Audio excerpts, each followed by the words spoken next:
Суспільне мовлення. Ми поруч з вами. На центральних телеканалах у всіх регіонах нашої країни, на середніх хвилях та FM-частотах на радіо, у застосунках у смартфонах, у соцмережах і браузерах. Суспільне мовлення. Ми змінюємося і стаємо сильнішими разом з вами.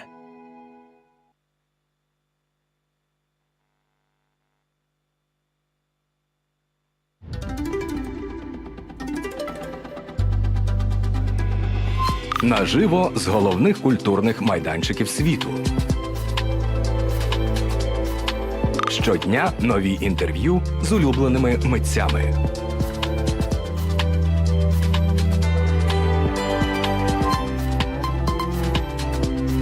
Класична музика. Аудіокнижки і радіодетективи. Радіоверсії найцікавіших театральних вистав. Поезія в авторському виконанні. Світові прем'єри класики. Радіокультура.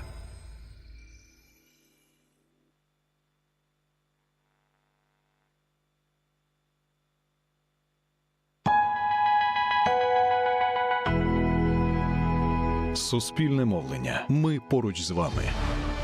На центральних телеканалах у всіх регіонах нашої країни, на середніх хвилях та FM-частотах на радіо, у застосунках у смартфонах, у соцмережах і браузерах.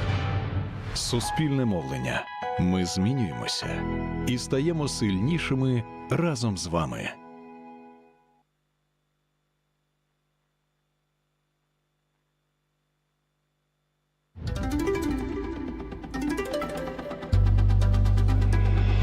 Наживо з головних культурних майданчиків світу.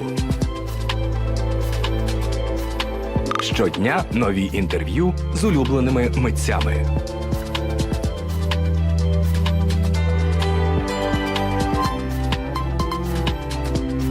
Класична музика.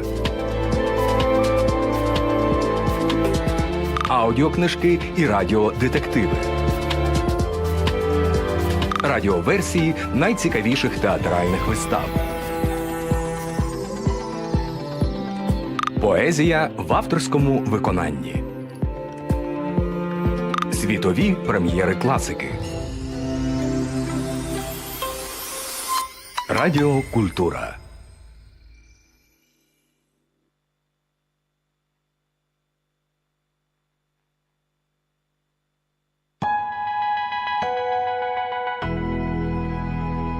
Суспільне мовлення. Ми поруч з вами.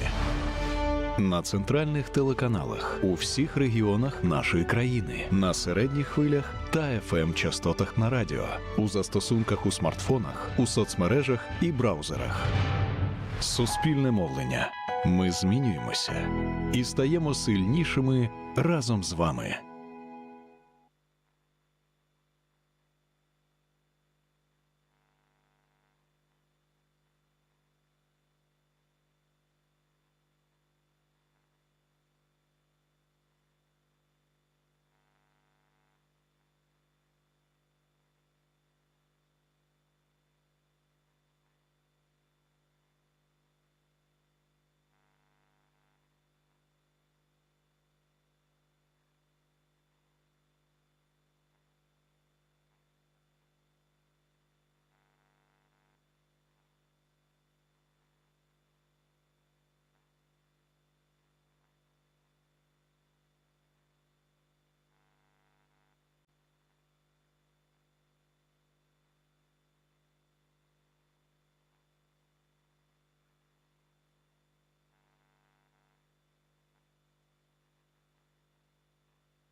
Good morning to everyone. Please take your seats because we are already behind the schedule. And please take your seats here because we will go over from the introduction to our panel. So thanks a lot to all those who are here on the third day, and you have to appreciate that we start at 10:30 and not at 10 or 9:30. All the more, there is another thing you have to appreciate. We will have more breaks between the panels, official, not as usual, but legally registered breaks. But that means that we will also have some more time for some questions or two from the room. I'm really grateful to my colleagues from the Institute of Strategy of Culture for this platform and for this opportunity provided to us to speak to each other, to check our views and our internal ethical barometers. And thanks a lot for the trust and for the honor provided to me to curate today's program. Let me remind you that the Congress of Culture that is entitled Ukraine Unmuted today is organized by the Institute of Strategy of Culture and the NGO Virmenska 35 with the support of the Lviv City Council, Ukrainian Cultural Foundation, the Foundation of Changes, the International Renaissance Foundation, and Lviv Polytechnic University, where we are located today. So our today's agenda is called Awakening of the Voice. And, well, we had some inner doubts while calling it that way because we asked ourselves whether we are really talking about awakening the voices, and does that mean that this voice has not been there? And, it seems to me that it is for the first time over a long period of time, maybe generally for the first time ever, we are dealing with the conscious speaking and development of the more or less common vision and logic in some core messages. And thanks God we are not talking about some linear common narrative, we're talking about polyphony of our talks and voices, but at the same time it's really important that within this process of making our history uncovered for the world, we also have some community consensus on some matters, and we have a number of core actors who are kind of driving engines and the icebreakers within this process, which include primarily Ukrainian Cultural Foundation and Ukrainian Pen and Art Arsenal and such projects as Ukrainian Zriz or Ukrainian Section, many others. And we have a number of representatives of those projects present today in the room as panelists or either offline or online. So not to take too much of your time, let me mention that today we're going to discuss how over this year and a half, starting with the full-scale invasion, we have been changing this style of talking to the world. We have really achieved a lot. We have managed to get a lot of achievements, and it's important to mark this today. But at the same time, we understand that there have been things that could have been done in a different way, and we also need to acknowledge this. Not necessarily mistakes, but maybe some things that we couldn't have done otherwise back then, but now we have the time when we can reflect on that and try and move in a different way ahead. So, if you have read my curator's text for this program, you know that my core statement is that, first of all, we need to speak, and speaking always means listening, primarily listening. When we are talking to others, no matter how different they are anyway, that's the manifestation of ourselves in this diversity, in this otherness. We are all people, but we all have the shoulders on which we have the burdens that are really painful for all of us. Our first panel is called, at first there came the question how to build the matrices of solidarity in the regions of mutual lack of knowledge. It's going to be dedicated to the talks on the so-called Global South. This is the expression I don't like. It's not about voices, it's not about diversity. Let me give the microphones over to you. This is not something monolithic. These are different countries with different histories behind them. And of course, we will not manage to discuss all the regions within an hour and a half. So we will focus on Latin America and Africa. I like the word Africas in plural. And we will try to pose some questions which we need to think over in order to develop or establish our relationship, depending on the specific case. And let me remind you that this year we have got a great diplomatic progress. Probably it will be covered by Alim, because in December we identified 10 new states in the African continent where Ukraine is establishing its diplomatic representative offices, the embassies, but I haven't seen the list as yet. It has not been made public. Of course, the Ministry of Foreign Affairs does have this list, but we don't know what countries are included into the list. And Ukraine has already started training of diplomats. Mr. Kuleba has already had 2 large African tours, and we as a cultural community also need to start somehow synchronize our effort with that process and somehow cope with that. But for a start, let me introduce our speakers to you. So we've got Katerina Botanova online. She's curator, researcher, translator. Natalka Homanyuk, a journalist, international reporter, and the founder of the Laboratory of Journalism, Social Interest, and the representative of the Reckoning Project. We've got Ali Maliev, Deputy Director General of the Ukrainian Institute, and Katya Taylor, the curator of CEO of the agency Port of Culture.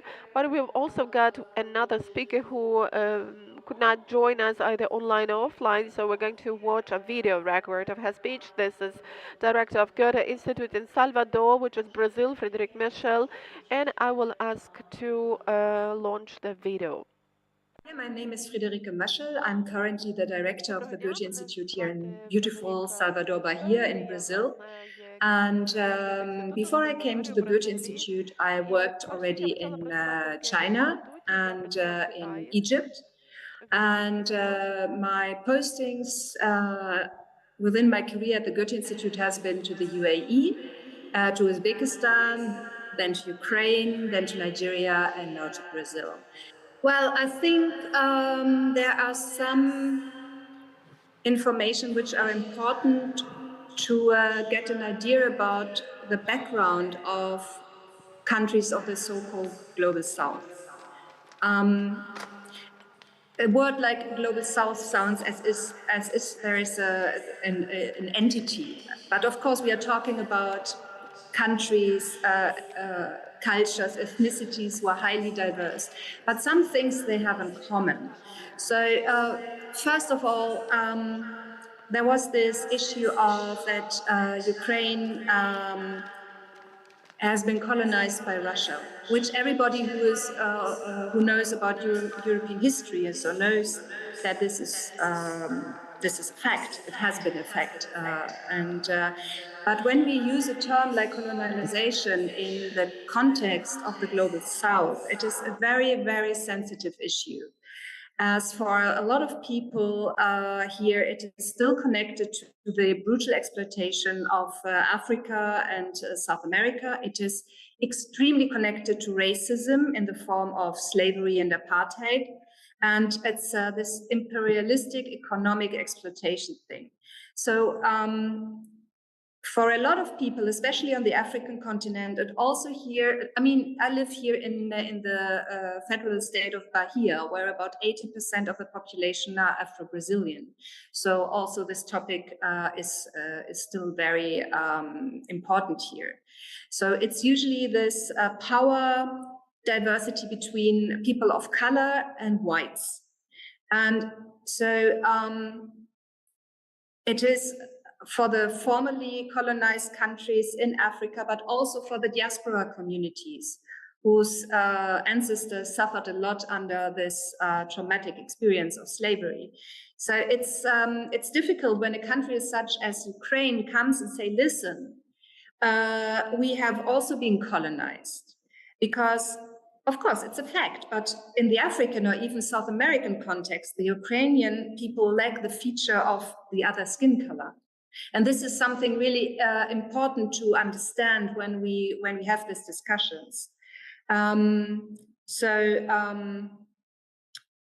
There's also one point which I want to mention, that when the war started, a lot of countries still have in mind that their fellow citizens studying or working in Ukraine had a lot of issues to leave the country. I do remember when I was in Kiev in the Nigerian embassy to apply for my Nigerian visa, I was really surprised how many Nigerian students were there studying in Ukraine, and they really loved their life and they really liked it. So we all know that the reasons are very, very manifold. But the importance is what remains is the narrative of, in the memory of these people coming from Nigeria, from Ghana, or from the Cameroons. So Russia has been very successful during the past years, and especially after the attack on Ukraine, to invent a narrative that has been easily believed by a lot of countries of the so-called global south. It's people of colors in the global south are the victims of the white people from the global north, which means for them Europe and the United States. And Russia is a good friend and a protector who fights with them against the evil coming from the global north. And it also does not really help that countries such as the United States, or for example, France, which support the Ukrainian cause very, very strongly, don't really have the best reputation in a lot of countries in the global south. I mean, France is a former colonial power, which still has a lot of influence in Western Africa and the Sahel zone. I don't know if you follow it in Ukraine. I mean, you have so many problems by yourself, but there is a very tense situation right now in Western Africa when it's about the presence of the French. And especially here in South America, we should not forget that the United States, as a superpower in the 60s and 70s, was behind several coups d'etats on democratically elected left-wing governments. So you see, this is all a little bit, it's all a little bit tricky, so that we have countries who support the Ukrainian cause. And these countries are not maybe the ones which are really highly appreciated in some countries of the global south. Yeah. So for a lot of people in the global south, it is another case of Eurocentrism, that now with the war in Ukraine, everybody is talking about help and global support. But when we have wars in other parts of the world, that Europe and the Western world just ignore it. And so therefore, we have to check how we can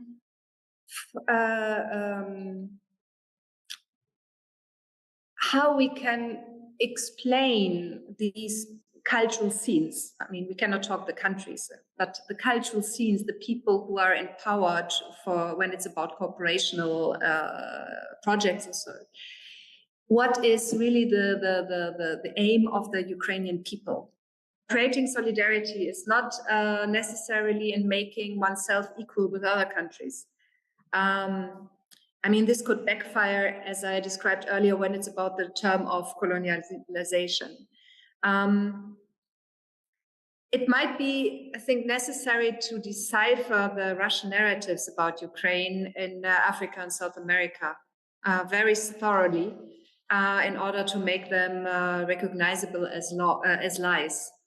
And I can imagine that the narratives in different countries and continents vary a lot. So this might also be helpful to see why are certain countries maybe hesitant in getting in touch with Ukrainian culture, or what cliches or things which are not true have been mentioned. I mean, we all know this stupid concept of blaming Ukraine as a fascist country, which is quite easy to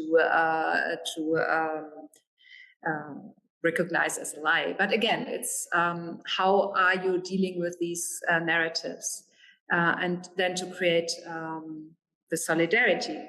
Because another thing is also that culture is not an island. It's nothing unique. I always have difficulties when it's about this is Ukrainian culture, this is French culture, this is German culture, especially when you look at a country like Germany, where over the hundreds and thousands of years, other tribes and ethnicities were going from the north to the south and from the east to the west. So we all benefited from a global cultural process lasting for many thousands of years. If you're surrounded,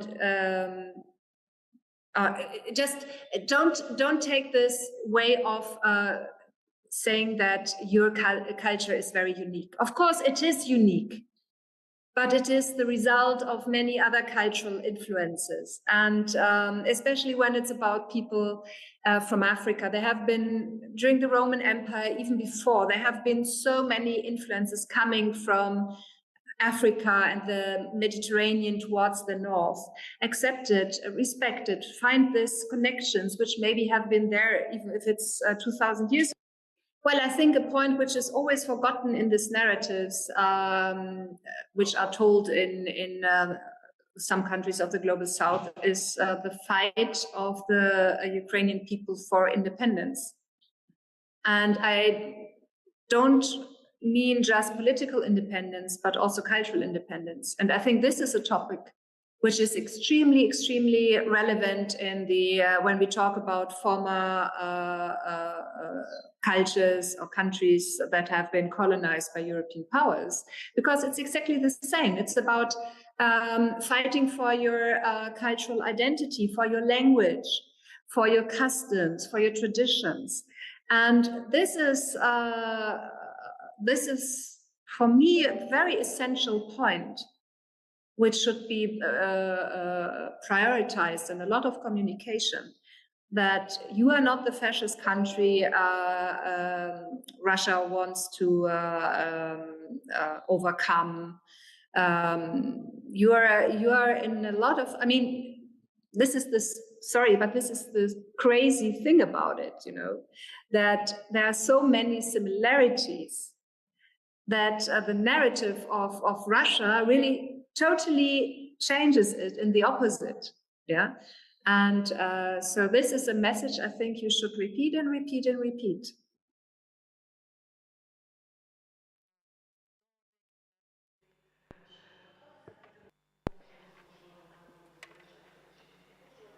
Well, we are going probably to come back to what Frederick has said, and we can agree about something, we can disagree about something. Do we need some brief on what has been said? So once again, what Frederica was talking about, well, we also have been colonized, but in African and global South context, what Ukraine lacks is the color of skin.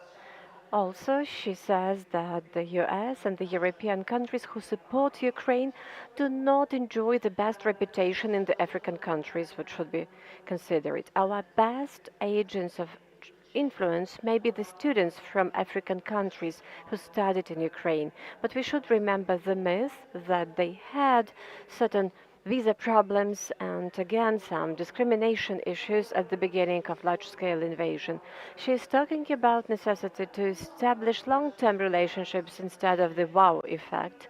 She says that there cannot be equal partnership if one of the partners is giving some money. She is asking, how do we counteract the legends and myths that Ukraine is a fascist country? Definitely everybody understands that it's not the case, but Russia is very active on promoting this narrative. And she also says that culture is not an island. Your culture is unique, but at the same time, it has taken a lot from other cultures for many centuries. And an important topic for solidarity is fight for independence, including cultural one. And this is the topic that may resonate in the countries we are talking about, including those countries probably we do not know well.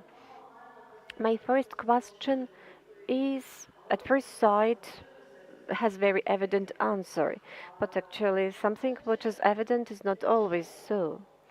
So the question is, why do we need to build this dialogue with the countries of the global south? So it's about the future actually. And Alim, now you actually launched the beginning of this work in the Ukrainian Institute, so probably you'll be the first to answer this question. And could you please mention what do you start this work with? What are the researchers you start? Who could be our agents of changes or influence? So how do you build this networking? Good morning, dear colleagues. The thoughts of Frederica are really well harmonized with the hypothesis we develop in the Ukrainian Institute. This is really a big, challenging direction for us. The matter is that throughout the years of Ukrainian independence, we haven't had a systemic approach in the area of culture diplomacy, so we have not been cooperating with these countries in this area. And within the Ukrainian Institute and in cooperation with the Ministry of Foreign Affairs of Ukraine, we focused on 8 countries which are absolutely heterogeneous, and I fully agree with you that the term Global South is unacceptable as for me, not only here in Ukraine, but generally if we are talking about the global agenda, because we gather somewhere in the country of global north and we are discussing the countries of global south. Even if we take a look at the Latin American countries, they are very different. Therefore, we actually do not have lots of expertise to work in these countries, but we grow this expertise and we do it quite quickly. So what are we doing in the Ukrainian Institute? So now we are in the process of selecting the members of our team, people who are going to work in 3 areas: Latin American countries, and we focus on Brazil, Argentina, and Mexico. The second area is African countries, Kenya, Nigeria, and the South African Republic, and India, Indonesia, and uh, the Pacific region. Then it will be the brainstorming project in order to build regional strategies in each of these areas. And definitely research.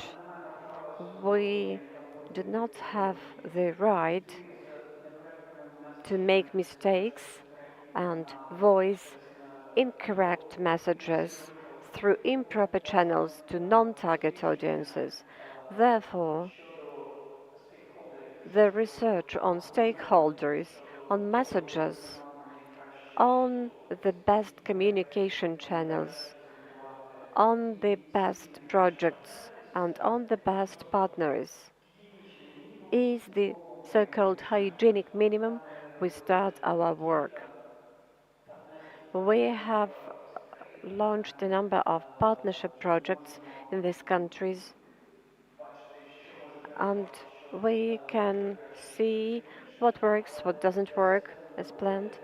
But for systemic approach, research and strategy is something we have to deal with. And going a bit ahead, I would say that apart from the expertise available in the country, we also communicate with our foreign partners who share already the available research about those countries. When we are talking about building relationship, what we are afraid of is this wow effect. This is what I call cutting the ribbons. There is one big smart project and that's it. It's not the case. We are aimed at long-term partnership, and what is important for us is our cooperation with local stakeholders. And this is one of the main focus of our attention and our activity for the nearest 6 months. It seems to me you somehow avoided the first question. Well, there were several questions mentioned. Well, we are not living in a closed society. We would like to be open to the world, understandable to the world. And now the lots of people are interested who Ukrainians are. So we see this awakening interest. But this is sprint or marathon and it has two directions. So definitely we have to represent ourselves in the countries of this mutual lack of knowledge, and we have to accept this otherness, these other cultures. This is something we have to work on, and this is something we'll definitely need after our victory. And in my opinion, the diversity will have after the end of this war in our country. The migration processes uh, that will be in our country, they will be quite different and quite diverse. The second point, apart from openness, what is important to mention is support. And this support is reflected not only in the UN voting, but this support can be felt in very different fields.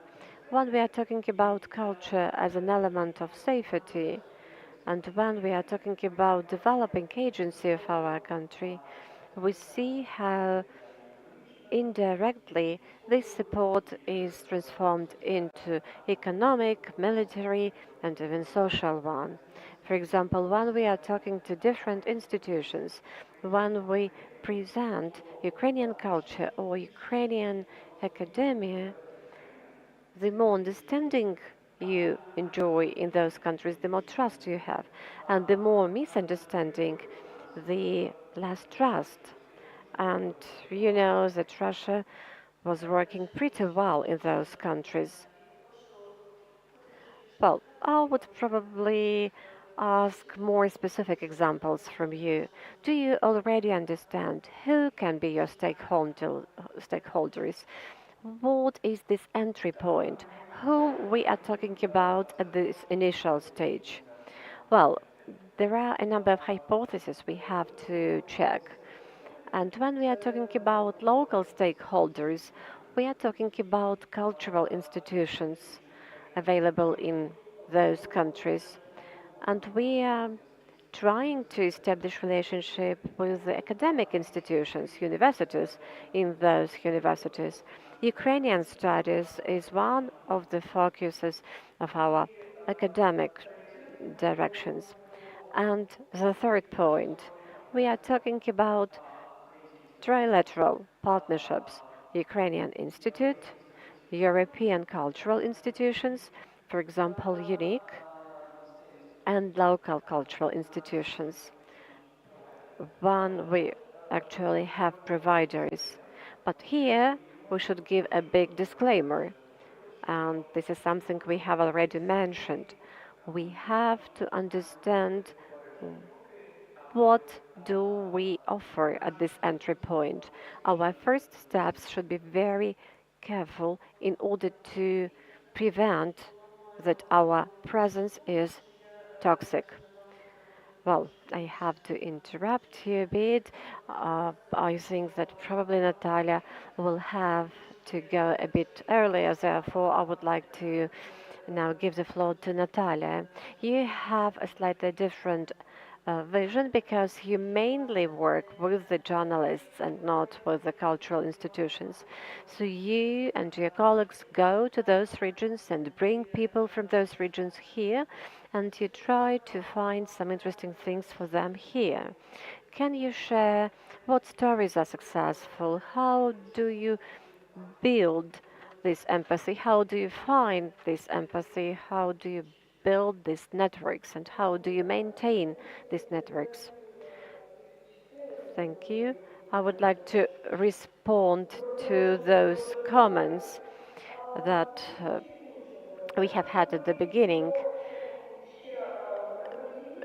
During the Revolution of Dignity, I was writing some materials on the Middle East, and I remember a Ukrainian editor who changed my headlines. Egypt is a divided country, radicals are against democracy, and I was trying to explain that it's not the case, and I was trying to say that, well, what kind of radicals you are talking about? But still, it was very complicated, and these were very experienced editor. And I was thinking, well, you are Ukrainians, but we are constantly just divided into Ukrainian and Russian mass media.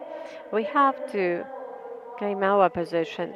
And I was also very annoyed that we lose some regions, and I was complaining about it. But still, at the same time, I understood that we didn't have any resource, and we should not raise the question what hasn't been done, but we should talk on what has been done. On the other hand, there should be some sensitivity. Tragedy and pain generates empathy. If you are homeless, you understand the homeless people. If you have been fleeing from the country, probably you will be more sensitive towards others. And this is something we can build our conversation on. And I would like to say that I agree with what has been said by Frederica. We, as people who communicate with representatives of different countries, well, we do agree that there are some sensitive issues, but still, however hard she was trying to present it in the discussion, still, if you haven't felt it, if you haven't been concerned about it, you probably would be a bit resistant about it. And I would like to share our experience. Actually, throughout the recent months, we have brought to Ukraine not just journalists, but the intellectuals, the publishers from Latin America and African countries. And actually, I was also working as a good editor who was trying to find something in common. And I was a bit surprised. I would say that we also have one of the projects that documents the war crimes. So this experience of trauma is so deep that the journalist from Nicaragua, and in Nicaragua there is a very difficult situation related to the US and the role of the US and what the US has done, and the country has very difficult political fate, and Nicaragua is considered to be an unfriendly country. And there was a talk with the lady from Kherson who was in the torture chamber.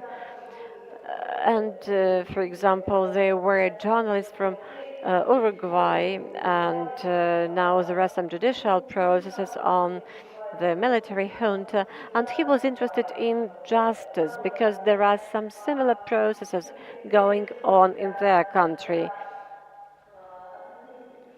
And definitely,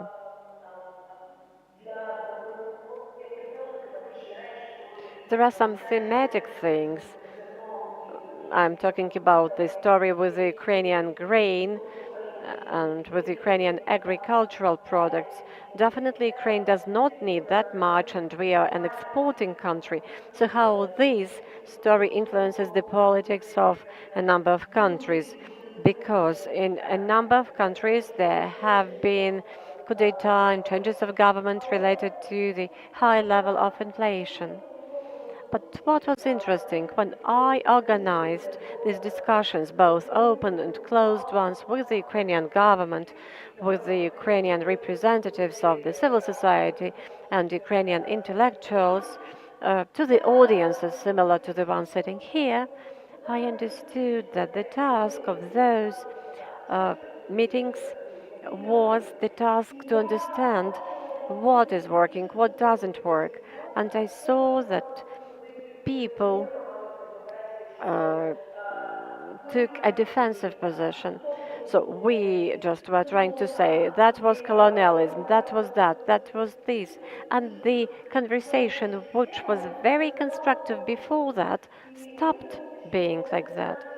And it seems to me that probably these narratives do not work with these audiences. Probably it will work with the academic circles, with some very narrow institutions.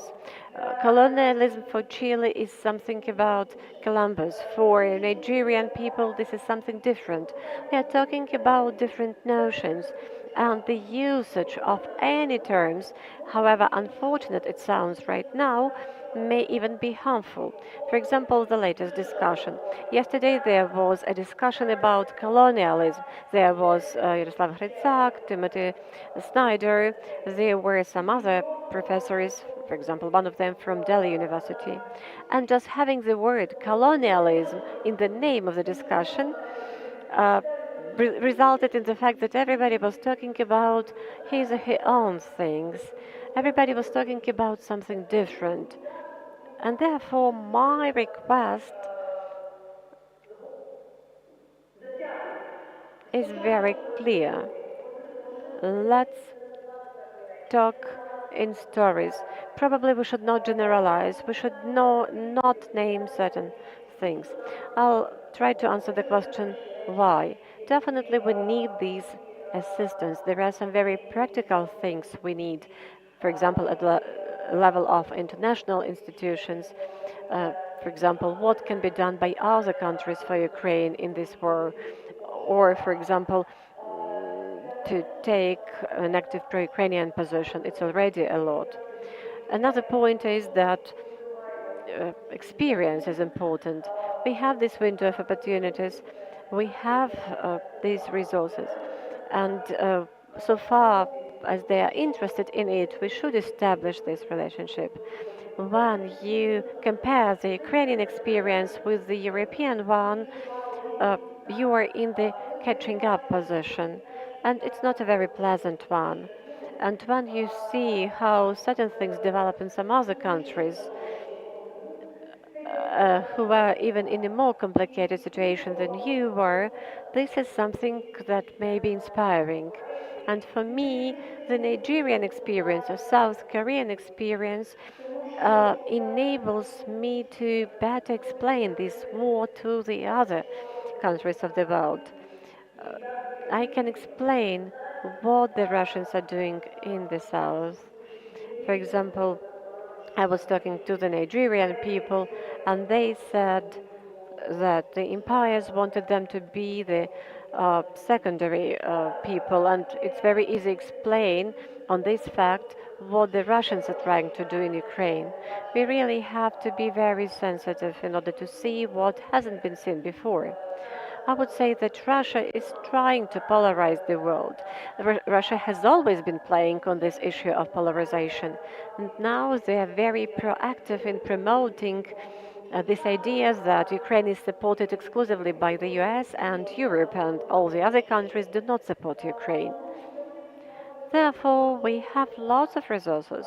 We can inspire, we can inspire. Uh, Saying that under these difficult conditions we do not give up and it works. And still the main message is that we have similar traumatic experience, but still we do not know a lot about these countries. And we lack sensitivity just because we have been studying the history related to the empires and not specific history of those countries. And by lacking this sensitivity, we may easily offend, or cause some harm to somebody. Why is this narrative so complicated? Because colonialism is about personal experience. Trauma is about personal experience. You cannot say that your pain is less valuable than the pain of another person. It's impossible to measure pain and just say that this pain is bigger than this. So this grading game or rating game is the game with no winners. And the narrative about colonialism is really complicated because this is the story about your personal trauma and your personal pain. I'm talking about us as the Ukrainian people. And I was trying to avoid the term global south. It's a very easy term, but with better avoid this term and avoid the words the so-called. When we were preparing some visits, we had to prepare lots of letters and there were lots of chats. And it was very easy to write, for example, global south instead of the countries of Latin America and Africa. But still, we were persistent in doing it, and we have to take these efforts.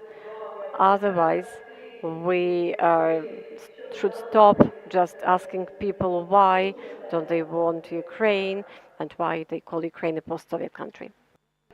Thank you, Natalia. Thanks a lot, in particular, for this final statement on the hazards hidden in generalizations. Katerina Botanova, unfortunately, you're not offline in person with you, but anyway, you're online, and I would like to ask you to join us in this discussion. And let's first get back to the question why, what for? And I'm also interested in what your ideas are on what Frederic has mentioned about the dangers popping up when we are being associated with this wealthy white Europe. And I would also ask you to continue with this line of specific perception of colonial past. And here is another thing. In the new essay on Africa, which was finally published yesterday on Dvotegodnik, and I would urge all of you to read it because, well, anyway, it's an interesting text. It's deep and profound, but it's also interesting and informative. And you keep writing that Africa in general and any countries of Africa in particular have never been a part of the solution to the global problems, but just a part of the problems itself. And it seems to me that Ukraine has also been in the same situation for quite a period of time. We also look to be kind of bloody lands of blood, the military ground, the genocide area where people were transformed into numbers and where we were exotized and transformed into just numbers. But I would like to believe that we have become a more serious player in this sandbox. And I wonder whether we can be aggressing African countries from this point of view.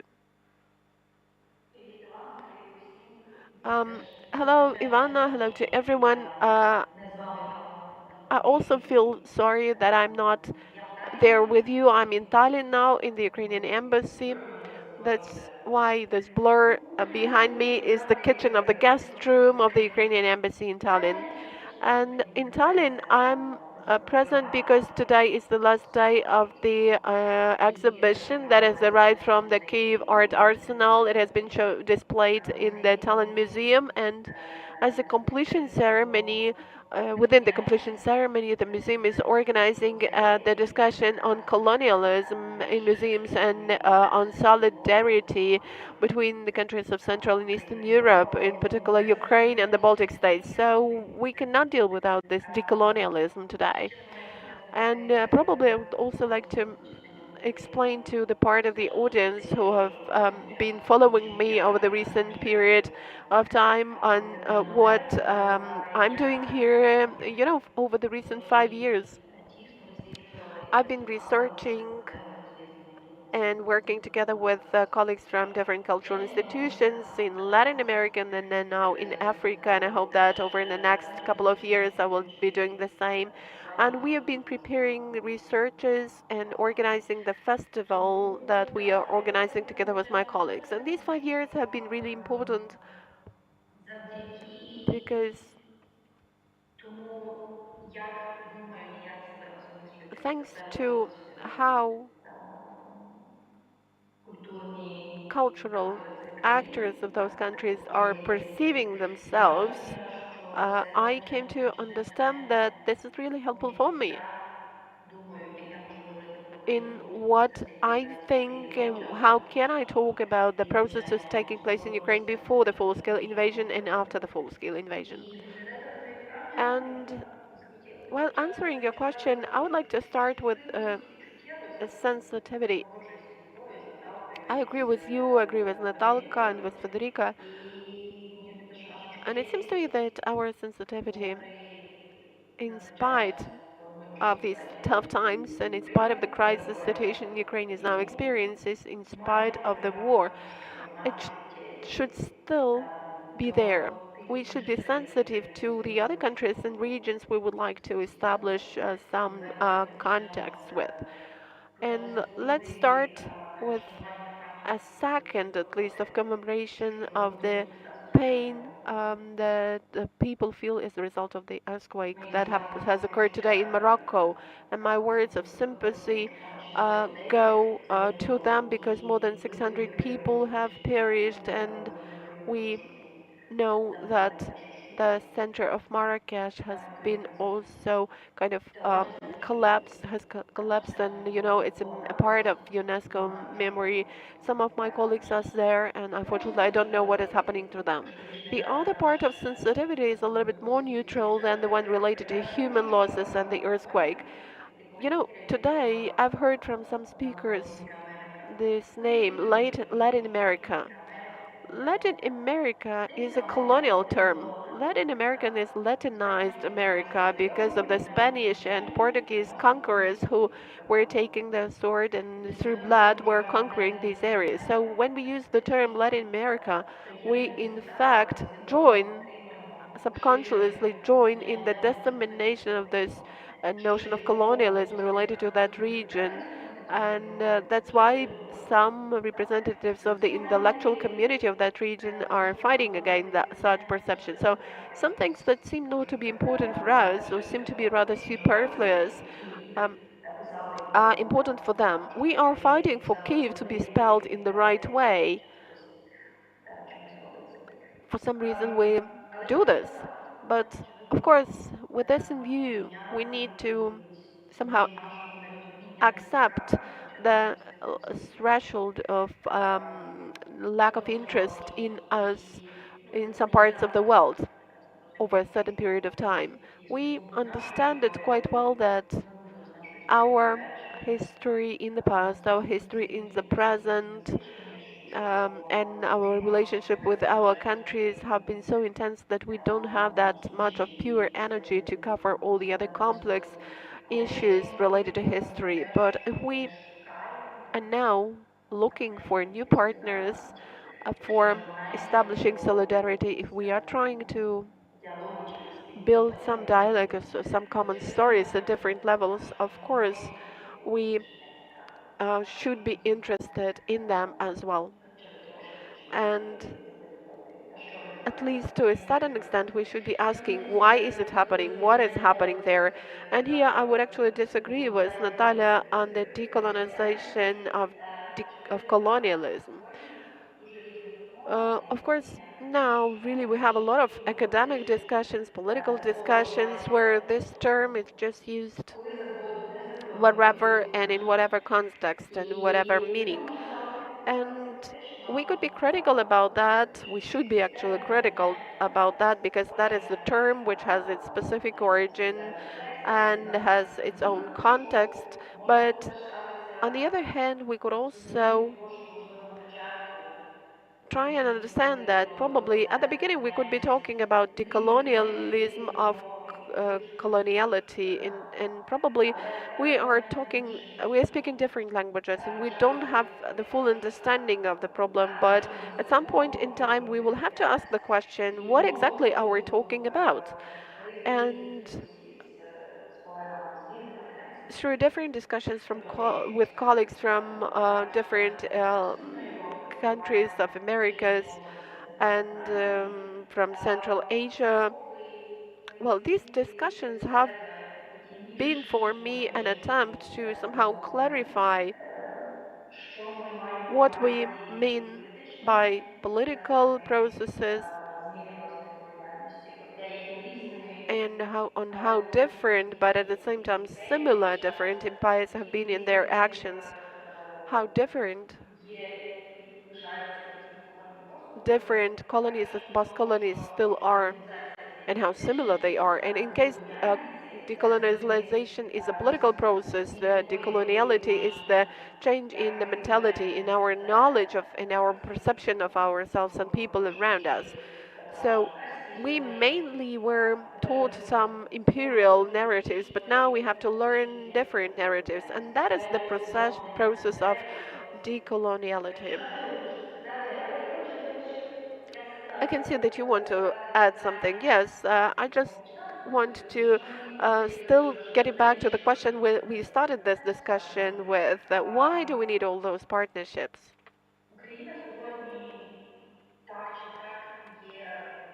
Anyway, Ukraine now is in the center of the new security architectonics of the world. Something that is happening around the war and because of the war and what Ukraine is doing is really changing the world from now on. And we can be doing this ourselves, but we can also be doing this relying on our partners, on some solidarity networks. But with this in view, we also need to set a task for ourselves. Why are we doing this? What kind of the other world should we have around us? Should it be more democratic, relying on equality principles? And with whom could we be doing this?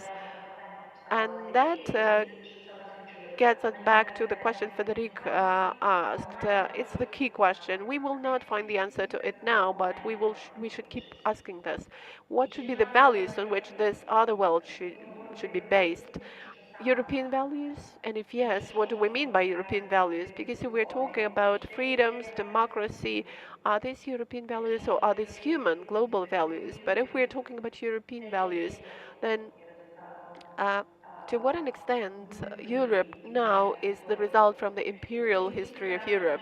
And when these questions start being asked within our agenda, when we start realizing what we are building and what kind of relationship and with what world or what Europe we are building, then I think those multiple answers we will get will give rise to our role and understanding of our role. Thank you. I'm sorry. For interrupting. I would just like to also specify one thing. I'm not warning against using this term. I think that we need to be using this term. We need to interfere into what is happening in cultural institutions and academic circles.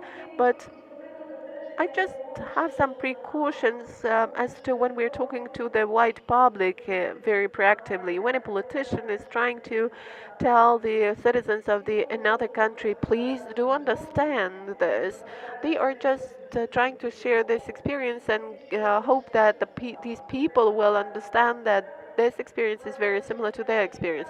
But I think that we have not yet covered the first stage of talking over our experience. And the most interesting stage will be when the colleagues and the partners to whom we are talking will themselves understand this term and will start using it before we go on with this discussion.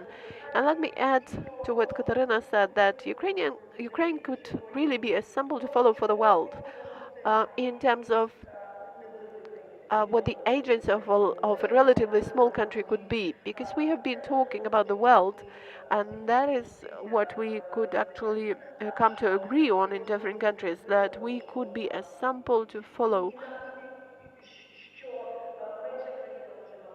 Even a small country could be sovereign, and the rules of security in the world should be guaranteed for all countries, in particular for the countries that probably don't have this historic role as other countries have. So we could really be this positive sample to follow for many, but definitely no, it's not only about European values. Out of all the values Ukraine should rely on are dignity, It seems to me dignity is of utmost importance for many people in Africa and for many countries that have experienced this colonial life in South America and in Africa. We have this revolution of dignity to show, and I think that this is a very good point in communicating the history of changes in Ukraine.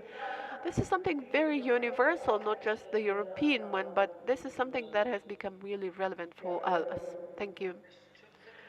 Well, to finish this circle of discussion, Katya, I would ask you the following. Natalia is talking about the agency of a small country, and in your essay, you have also quoted Volodymyr who urges Africa to overcome this victimization and isolation, alleged isolation, and you claim that the responsibility of the people who have not been heard is much, much higher now. What are you talking about? What do you mean by that? We cannot hear you. Yeah, it was my mistake. Sorry. So, as far as the responsibility of underassessed people or unheard people is concerned, it's not me, it's Ben Oakley.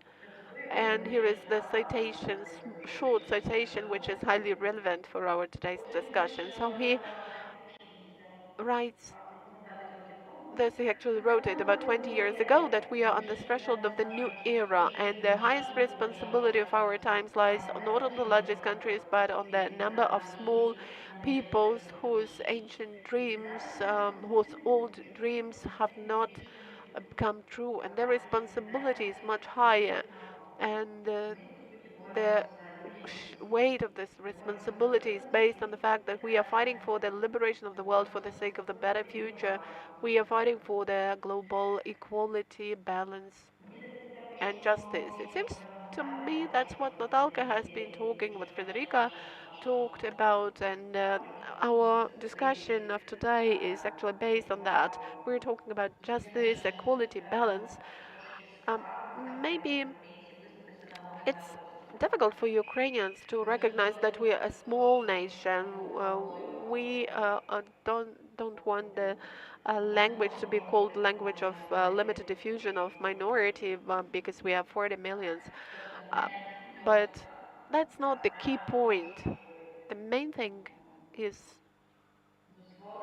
that we need to allow ourselves realize that history over centuries has been written by somebody else, and from the point of view of this wider history, we are a small nation. But that is not what it should be like. This history is being rewritten, in particular after the Second World War. It started being rewritten, and a lot of time has elapsed, and this shows us that all the historic processes are bloody, but we don't have that much time for rewriting this history.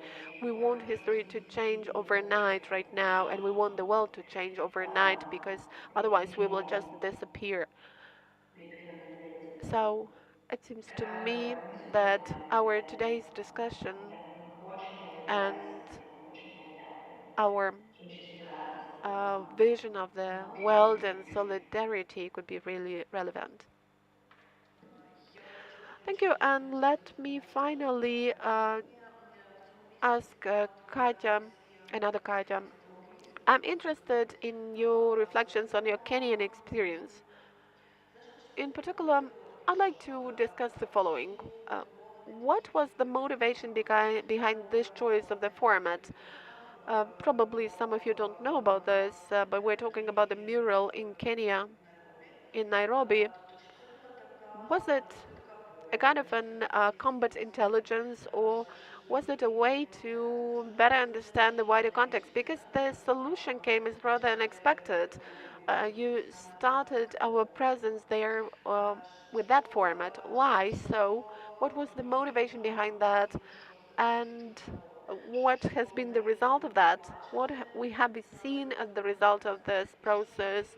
And I'm also interested in the following.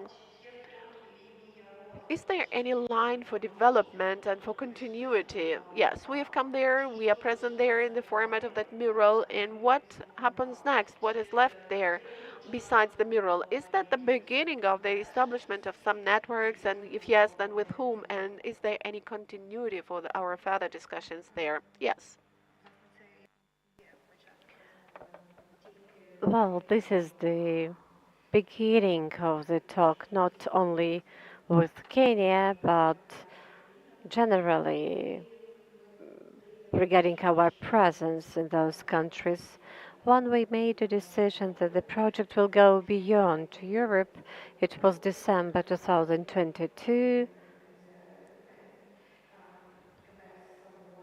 It was the period when the Ministry of Foreign Affairs said that we should be present somewhere else, that our voice is not loud enough in Africa.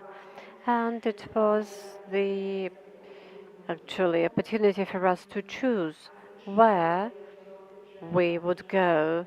And on the other hand, the doors were actually closing for us in Europe.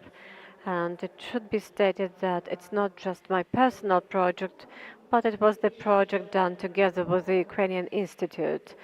So these were not just accidental decisions, not just some place on the map. We understood it was necessary to go. There was very little presence in the public space of those countries. So we went at the beginning with the goal to do some small research, to get acquainted with our partners, uh, with the idea to understand whether there is some place for us and for this dialogue in the public space. And we got some insights there. They were unfortunately not in our favor. We do have very general understanding and vision of who the Kenyans are and how they perceive us.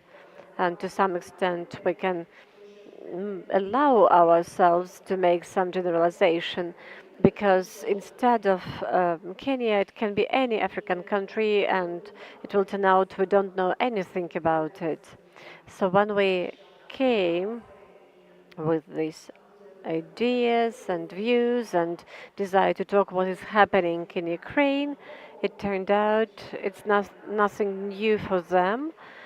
Here there is the war in Ukraine, but there are lots of terror acts in their country. And when we were talking about explosions, well, this is something they they know. And we also had this story with the evacuation of African students at the beginning of the war. It was very well known, and Russian propaganda were very loud about it. And actually, this opposition, these racial issues, are very sensitive issues for them. So it's just enough to say that here are the Ukrainians and you'll get your portion of negative ideas. So when we definitely we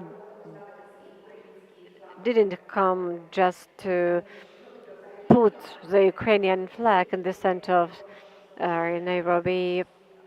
Definitely, it was not the point. We wanted to engage the African artists into this dialogue. And even if we lacked this public dialogue, we wanted to build the dialogue within the intellectual circle.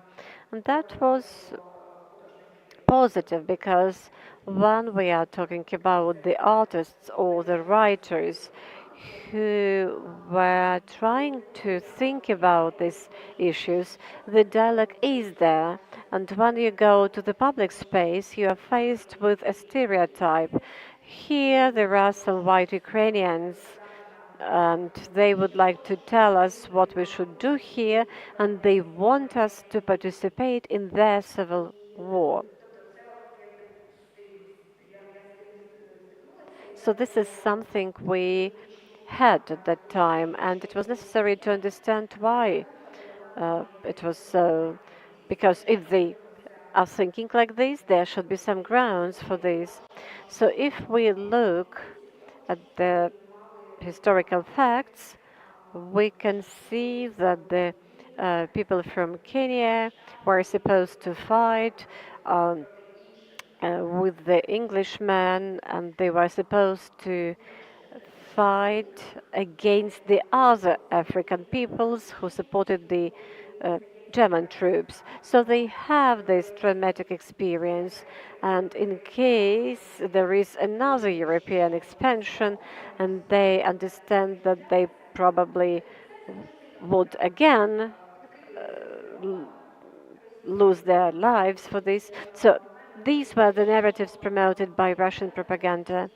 And well, we understand that Kenya, on the one hand, is a very democratic country, and there is some political dialogue there, and officially they support Ukraine. And still, nevertheless, when we see people in the streets, they do not understand what's going on, and in the best case, they do not want to be part of this conversation, and they do not want to participate in any way. And that makes us think what is happening in the other countries, because Kenya has serious political and economic significance for us, because actually all the Western and uh, West Africa and Southwest Africa is looking up to Kenya. Kenya is major decision-making center.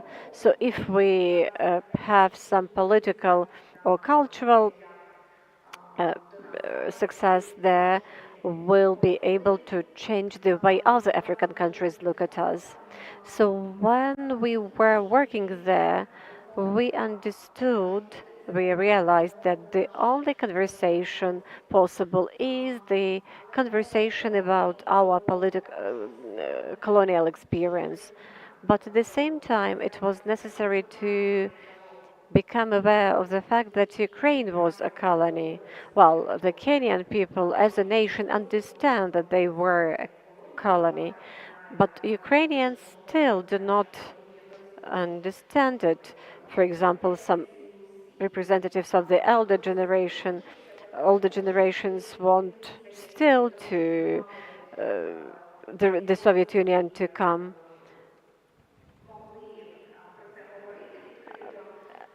And in order for us to be able to speak about it openly, we have to admit that we were the colony, and at that time we didn't have this voice, and our culture was suppressed, and only in that case would we'll be able to uh, take an equal power with the post-colonial states.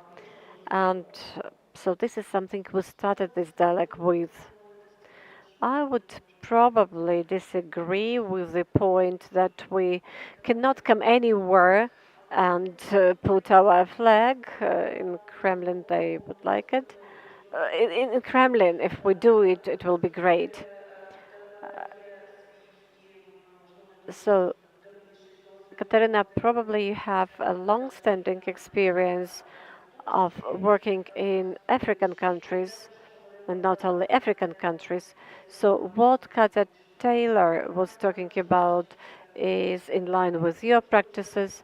So do you see any risks in such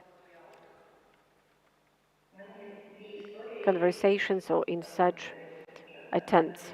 I have two stories and one comment. One story is when I was in Berlin. There was a big program organized by Goethe Institute. It was in the middle of 2000s, and there were about 100 cultural figures participating in this program. And the Goethe Institute is present all over the world.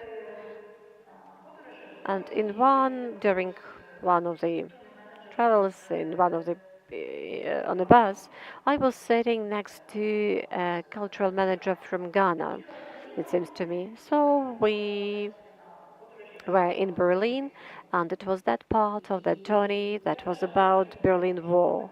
Well, for the first time, I was in Berlin in the year 2000, and I remember it at the level of body sensations when you approach the place where the wall was, or where there are still some remains of it. So you feel it as if it were part of your story, part of your history, part of your country. And this history is here where this wall was standing. And so we are on the bus with all those colleagues. We discuss this history of the Berlin Wall. And my colleague from Africa said, well, I didn't even know about the existence of the Berlin Wall. And I asked, well, how is it possible? The Berlin Wall, its collapse, this is the major event in Europe. And asked me, what do you know about slavery in Western Africa? What do you know about demographic crisis in Western Africa? Before the 18th century, Africa was one of the most populated countries in Africa. What do you know about the wells ruined and many other things? And then I understood that the Berlin Wall and the poisoned wells and the ruined railways, this mutual ignorance, mutual lack of knowledge. It's not my fault that I didn't know about the history of Western Africa, and it's not his fault that he didn't know about the history of Western Europe.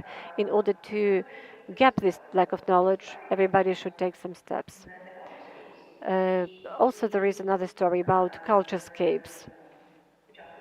This is the festival, and actually, since 2020, it concentrated on the cultural landscape of cultural and environmental unities or equalities. For example, in 2021, it was about Amazonka. And we were thinking at the time what were going to do next. And our first idea was Sahara Desert. We thought that Amazonka is the major region for the environment, a big river, lots of rainforest environment, and again, lots of stories behind it, the colonial oppression, the resistance, the tribes, etc. And Sahara Desert on the other part of the Atlantic is related to Amazonka because Amazonka actually exists because of Sahara. And we know that it influences the biodiversity of the Atlantic Ocean. And actually, we're talking about certain rainforests. And again, there is the same colonization story, the slavery trade. So this is some joint story. But when we were talking about Sahara Desert, we were thinking about big desert, biological and social situation. But it was, to some extent, an external or artificial idea. And this idea was on the verge of failure because we couldn't understand whether this idea was made up by us or it will be still meaningful for those countries which are close to Sahara. And through a number of journeys and trips and readings, I have understood that intuitively, probably it is better an exception than the approach, still we found the tension spot for the very African continent because lots of African philosophers were writing about the fact that the idea of Sahara as a desert, as an empty place, as a place that divides Africa into the Northern Africa, which is closer to Europe, which is white, and into sub-Saharan Africa as a black one, is the very colonial idea. They were saying that Sahara, throughout the centuries, was the place of trade, movement, and apart from the fact that actually this is the place where there are lots of indigenous tribes, and this idea about Sahara as the place of exchange, as the place of meeting, should be something that we take on again in order to fight the colonial history, to fight this break idea. And for me, it was a story that this listening, this sensitivity, this desire to get deeper into the local contexts, into the local discussions and debates, this is not only a very interesting point, but also a very productive process that enables us, the external people, to understand what kind of language we can use while speaking to our potential interlocutors. What are the tension points or tension spots can be discussed, and how we can try and build some very different but similar stories about white spots, about uh, forget, forgetfulness, about certain multitudes. And it seems to me that from this point of view, we share a lot common topics with the African countries. And a very short comment regarding what Katerina said and about the list of the countries with which the Ukrainian Institute should work. South African Republic, Kenya, Nigeria are English-speaking countries because they have the story of British colonization. But Western Africa, these are former French colonies, and the context is totally different. This is another language, another economic situation. And if we want to think about Western Africa, Nigeria and Kenya are not enough. If we want to talk about Western Africa in general, we should not think that only through Nigeria and Kenya we'll be able to reach the other countries like Cameroon, Congo, and many others. I know that you would like to go to Indonesia with our conversation, but still, let's talk a bit about Africa. Yes, I fully agree with Katya. We are aware of this, and we fully understand that so far these three countries we start working with is not the macro picture of the entire African continent. And actually, generalization is one of the gravest mistakes. When we don't know, we tend to think about something as something very exotic, so we should actually deviate from it. Our Indonesian experience is something when we discover for ourselves another country, a different culture, and they discover us. And it means that we should not play this victim game. We should not measure who has been a victim more, but we should find some common points for discussions. In Indonesia, they have their own part of history related to communism, and actually, the Communist Party is forbidden in Indonesia. But Indonesia is one of the biggest Muslim countries.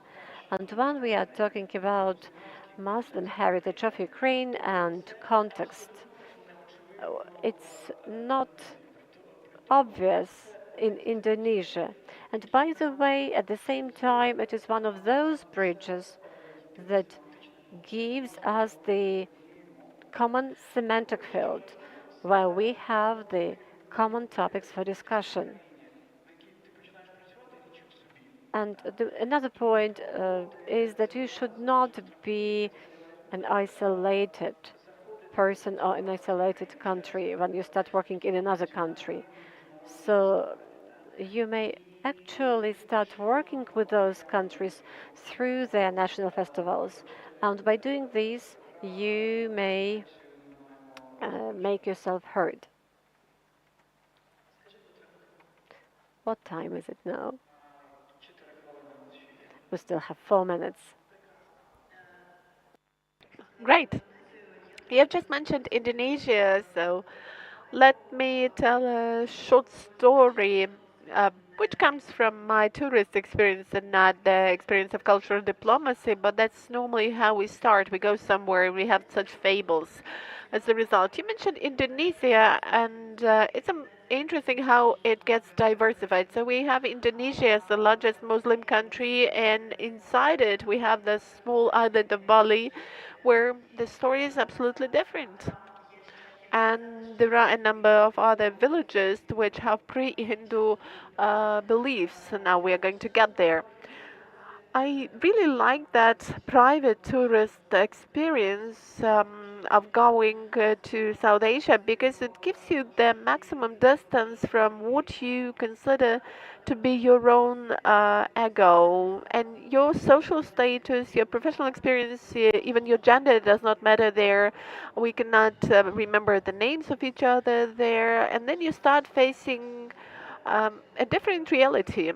So, suppose in the Hindu religion of Bali, they don't have the inflection D. You just have to go without any inflections. Also, we have names and patronymics, but they normally add the name of their child, so they are kind of oriented towards the future, or they welcome the death but not express their sympathy. So at some point in time, you are at a loss because you have nothing to rely on. So we got to this small village on the small island of Bali, and the context is there really not clear for us at all. And we are met.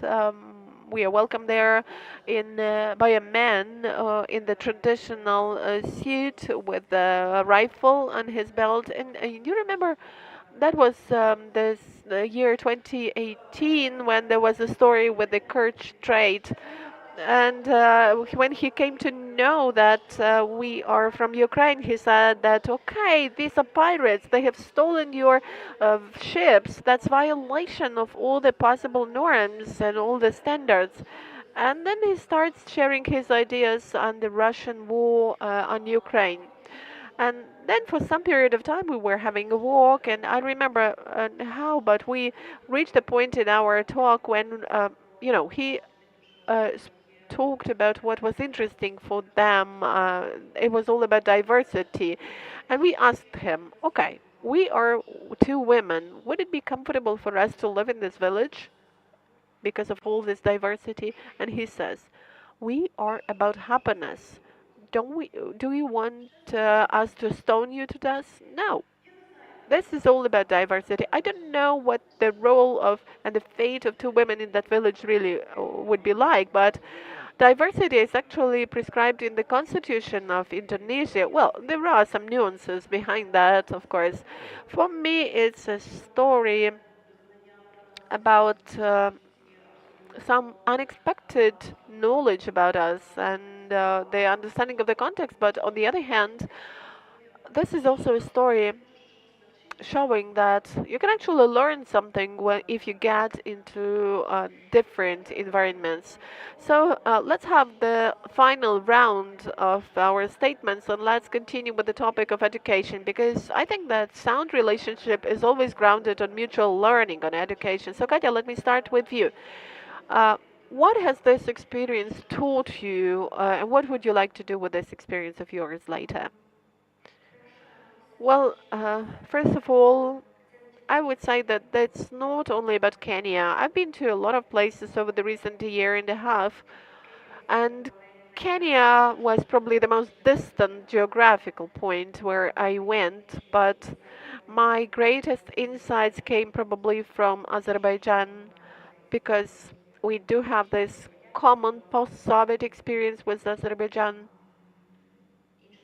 and the problem is a little bit different. We don't have it in Kenya because they speak English, they cannot get rid of this language, at least for now, because this is something that unites them. While people of Azerbaijan can get rid of Russian, but that's not what they do. And there, you can have a dialogue based on this language issue, and that is one point of contact and point of some interaction, which is not possible in Kenya. So every time we need to look for that point of contact in every country. And every trip of mine, of which I've had more than 10 different countries that were new for me. So this trip showed me that we need to move forward to meet each other. It was not about our coming there. It was not about they are doing something because we wanted them to. It was about mutual interest, mutual learning. And I'm really ashamed that before my trips there, I didn't have this interest in their cultures. I feel ashamed of acknowledging this, but this is really true. And here is another point. We hope that the Ministry of the Interior or the Foreign Affairs or the state in general will do something to be present there. There should be more than 6 embassies of Ukraine in Africa, but anyway, already now we've got many independent ambassadors of Ukraine. Of course, we have more Ukrainians now in Europe, but they are also present in Latin America, in African countries, and they don't have any guidance from the state how to act. They don't have any single strategy, common strategy that would kind of unite them and within which they could work for the sake of the common benefits. Of course, that is all about lack of money, lack of time, or lack of some other resources. But I think that that could reinforce our activity, because while this machinery is trying to gain pace, we would need this consolidated cultural strategy that would really help those people and would somehow probably motivate them and give them some incentive and some power and some sense of belonging to this wider community. They need to feel that they can really reinforce something that is going on. They can take some not abstract steps like exhibitions or festivals. They can do something specific. So it was also important for me to see this, the initiatives that we don't feel here because social media are not even targeting me there, but a lot of things are happening there which we don't know. So first of all, it's about moving forward to other people's, and the other thing is about the fact that we need to see all those people who are doing something now. Thank you, Katya and Alim. You know, at some point in time, I was kind of scared away by the statement of Vakhtang Kabeladze, who said that everything that de-westernizes us kills us. Why was I scared by this phrase? Because um, at some point in time, I was actually rescued from neurotic madness by the understanding of the fact that we have some other practices of being, not just the westernized ones, and sometimes they are healthier and more sound. So my first question in this respect to you is what we as a country and as a nation could be taught by reaching those unknown territories that is incognita for us. And I'm always interested in this sort of talks. Katya has mentioned independent actors and agents who are acting on their own without any guidance. What about you, as the Ukrainian Institute? How the cultural community could be helpful for you, or probably you would have some precautions for us not to act in a certain direction? Well, it's about staying open and about perceiving, about sensitivity, which has been mentioned a lot today. And it's also about the perception of something as different, as other, and not alien and not strange. These are two different paradigms, so I would wish all of us to really perceive those things as different. Even inside the country, you should feel your otherness, you should feel the otherness of other backgrounds, and the same refers to other countries, because in that way we become better understood by the world. Another question was about actors.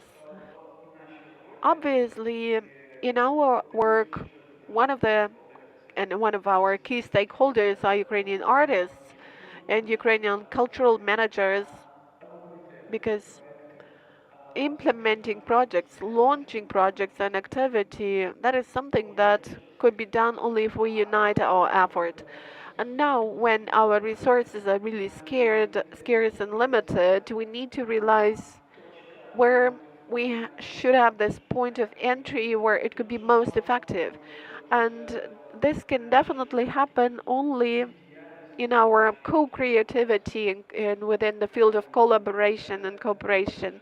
And tend to talk a lot with both Katyas and with Natalka and the countries, different countries, and on generalization, which should not be the case. So let me mention once again that this is a bad thing when we tend to generalize something. Even Indonesia, a very large country, which cannot actually be generalized, cannot be mentioned as a monogeneous culture. We should talk about heterogeneity and feel this heterogeneity. Katya, your final words uh, concerning your experience of working in different contexts. How did they enrich you as a person, and how could this experience enrich us as a country if we reach that wide, diverse world? Well, when I worked on the festival on Amazon, and I spent a lot of time in Brazil, in Colombia, I had a lot of discussions there with artists, with cultural actors, and with the indigenous people, their representatives and their artists. And I understood that land is very important for them. And in the global context, the topic of indigenous people and knowledge of those indigenous people and their connection to the world is really something that matters. And we also had some discussions with our Ukrainian colleagues, and they said that okay, it's so much interesting land, cosmology, indigenous people, but that has nothing to do with us. And then comes the full-scale invasion,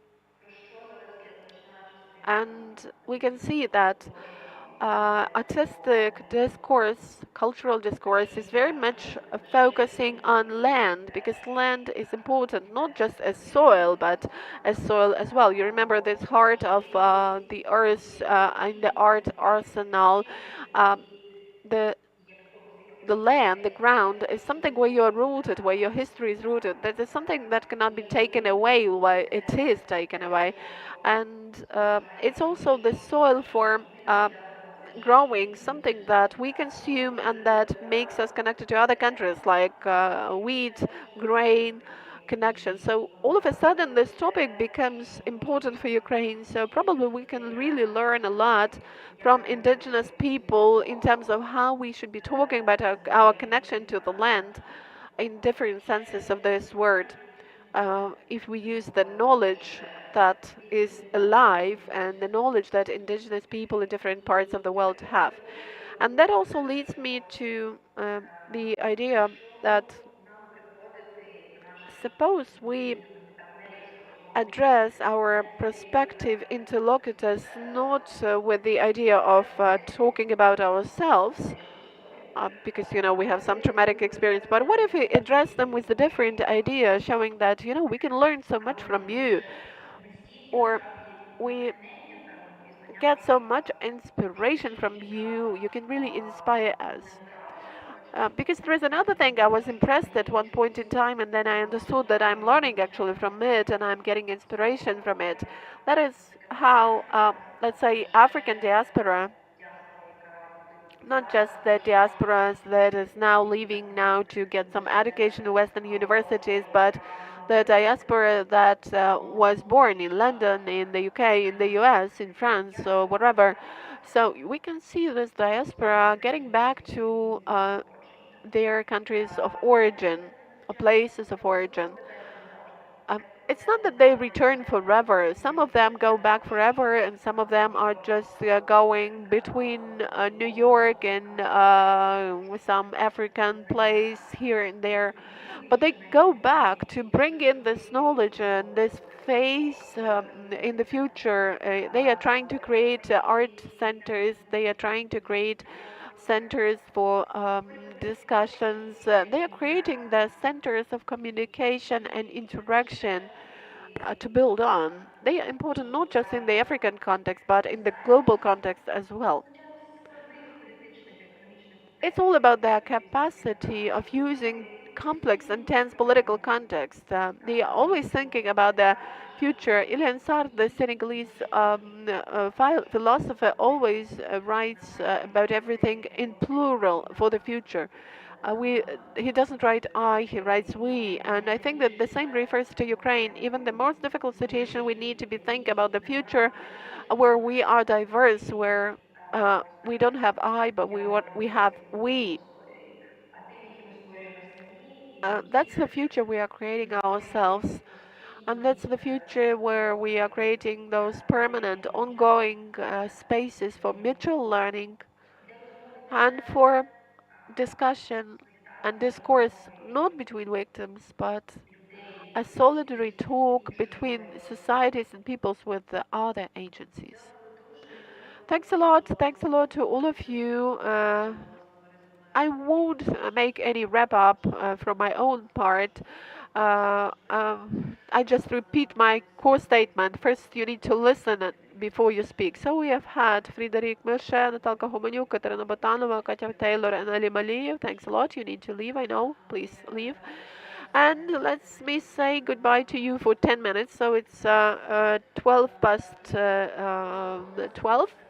So it's, well, let's start 25 past 12. That will.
Суспільне мовлення. Ми поруч з вами.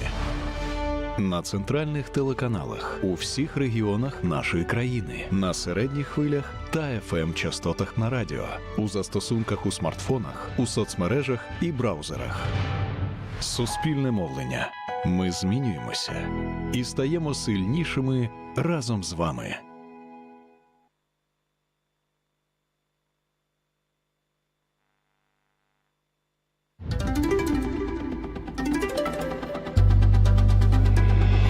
Наживо з головних культурних майданчиків світу.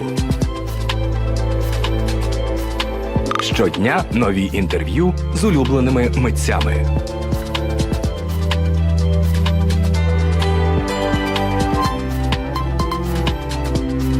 Класична музика.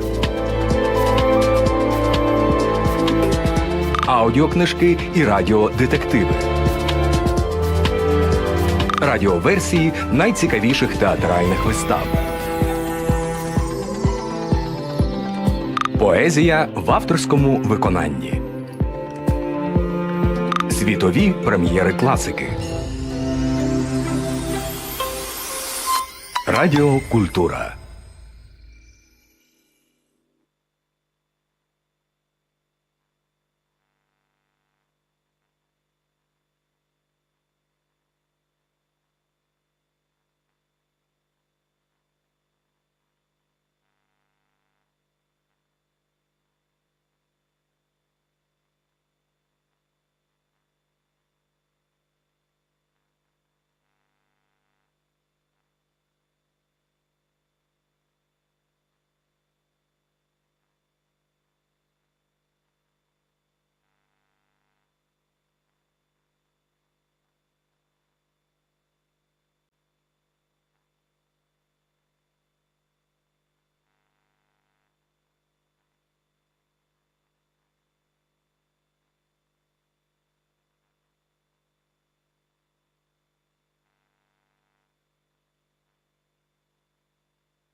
Well, let us start.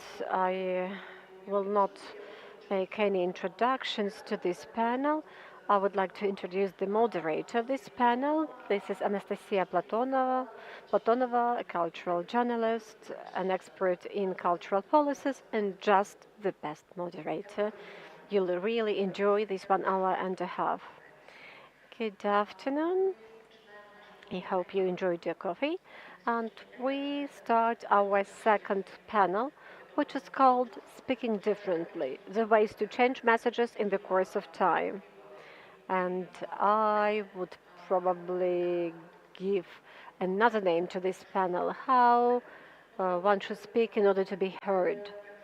So we are going to discuss how the narratives are created, how they are formed, and how they work for our benefit.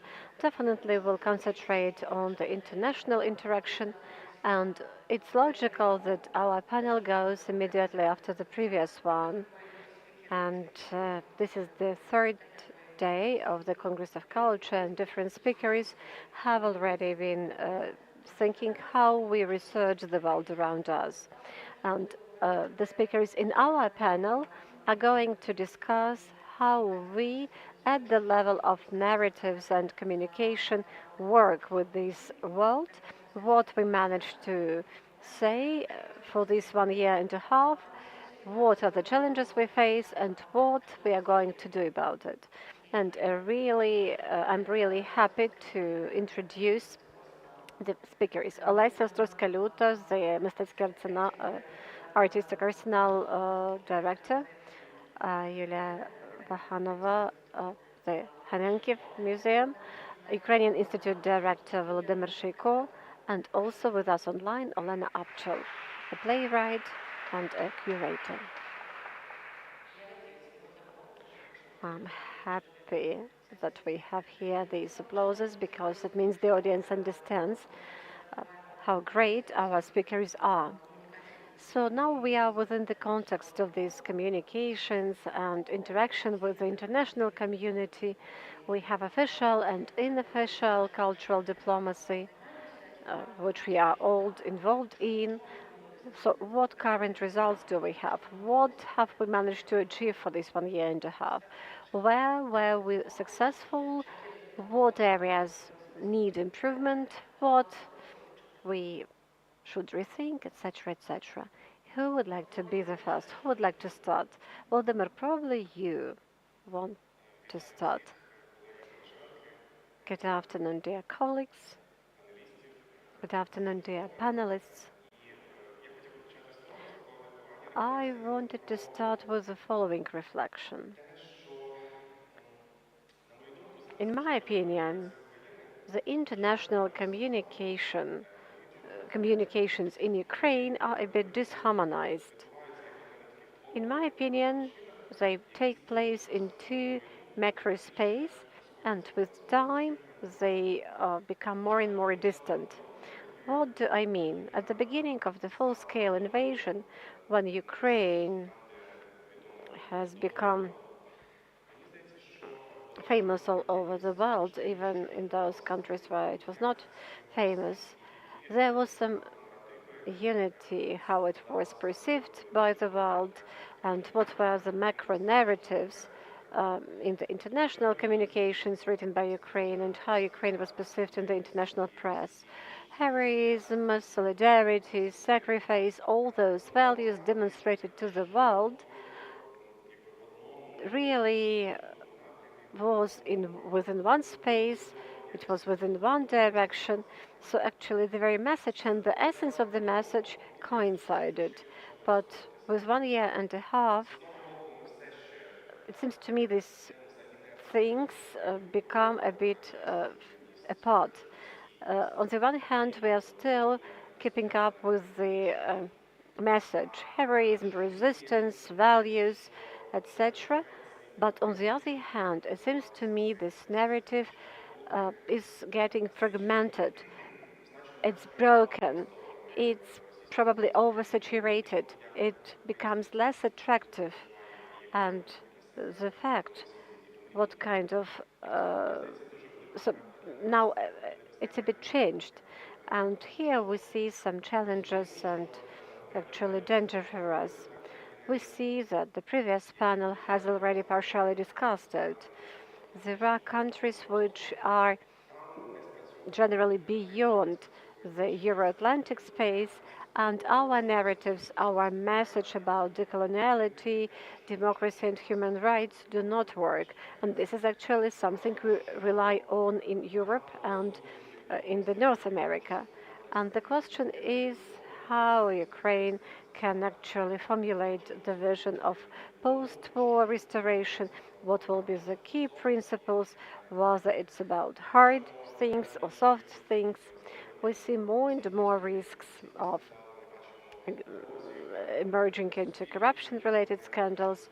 We see some erosion of public support, even in some Western countries, where this everyday support is getting exhausted. And it's understandable. People get exhausted, and behind this first wave of solidarity and support, they start seeing something else in Ukrainians.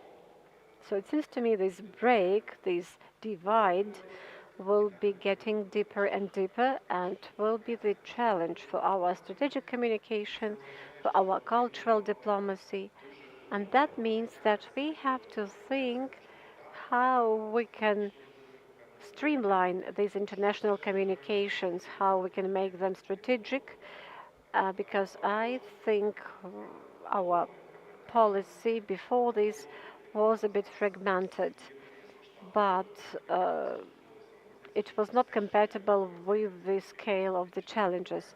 And it seems to me what we still lack right now is this policy of international communication, one voice policy. So this tension, this divide is something I would like to discuss today. Thank you, Volodymyr. Thank you for this statement and for your honest beginning regarding these macro narratives. Yes, for this 1.5 years, they are getting broken, they are getting divided, they are getting fragmented.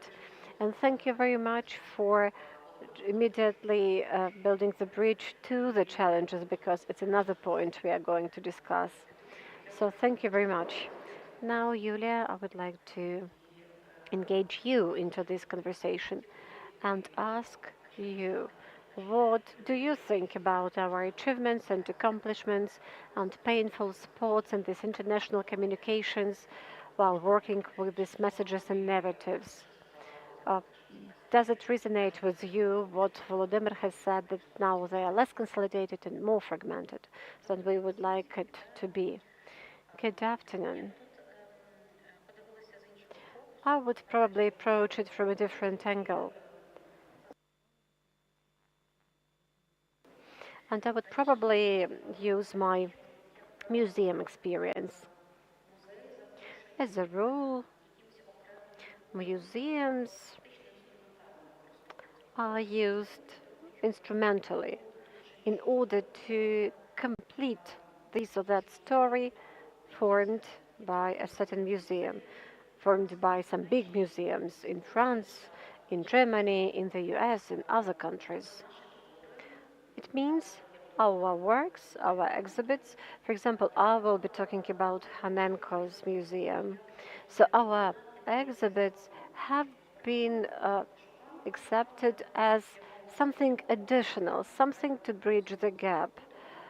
So this particular work by Hanenko suits us very well in order to tell our own story. And this is probably the most frequent way of cooperation between Ukrainian museums and international museums, definitely with some exceptions. It's the most frequent case. Now we observe some changes in the way it works, because we have the following experience. We are requested not to send some specific works, but the request is generally, what is our collection? What do we have? Definitely our collection is part of our identity, part of our culture, part of something we grew up with.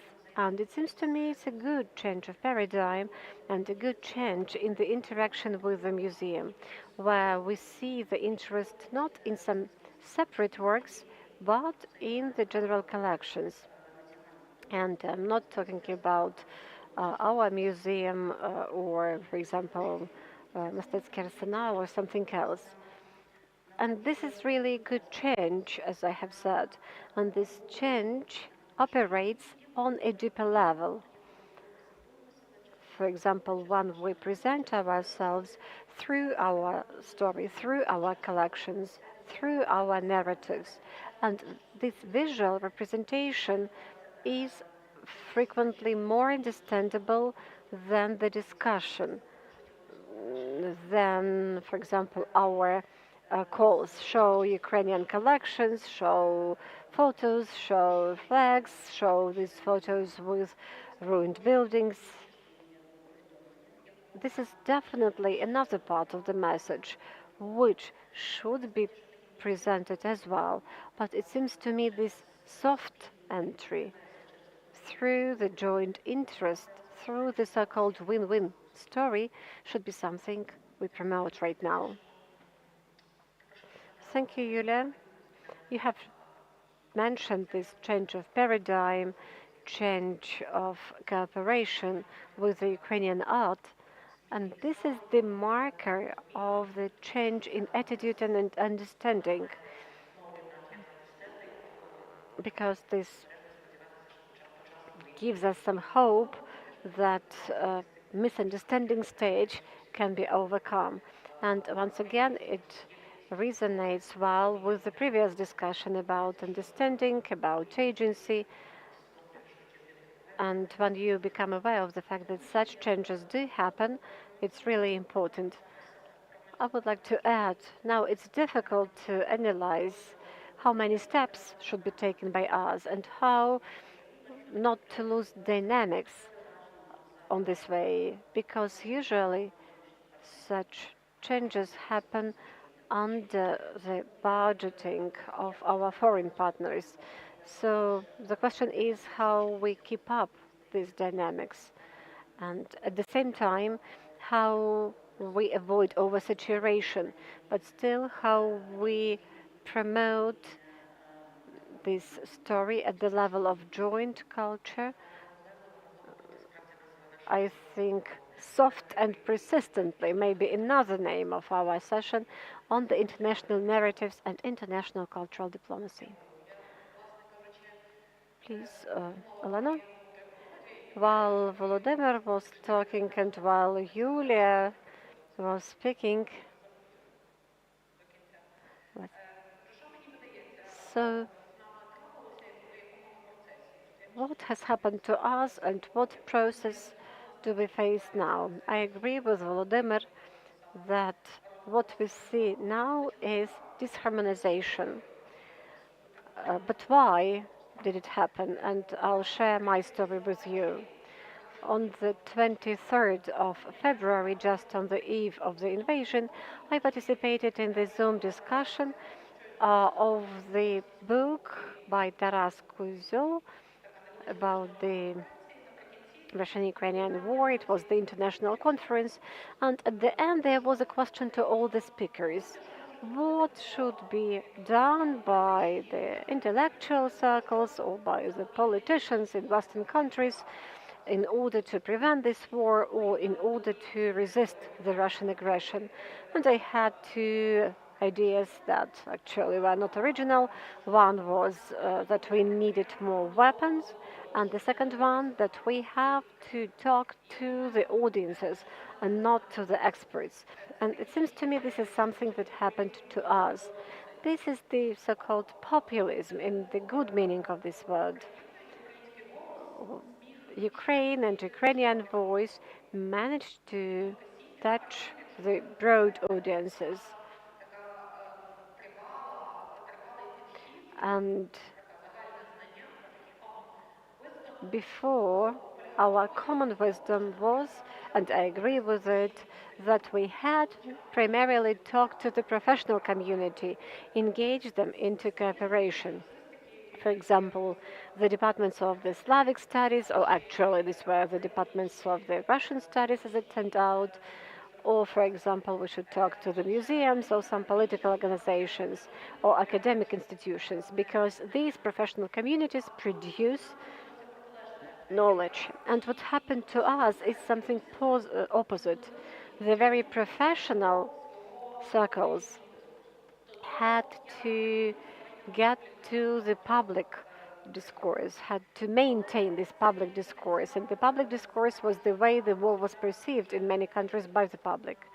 But actually now this solidarity has been exhausted to some extent. And we come back to these more narrow professional ways of cooperation.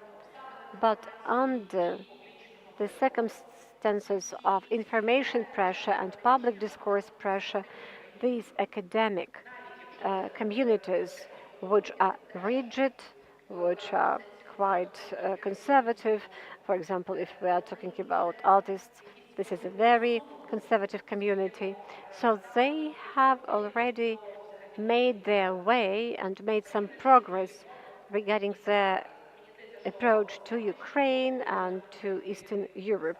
It seems to me this is what Yulia has described from a practical point of view.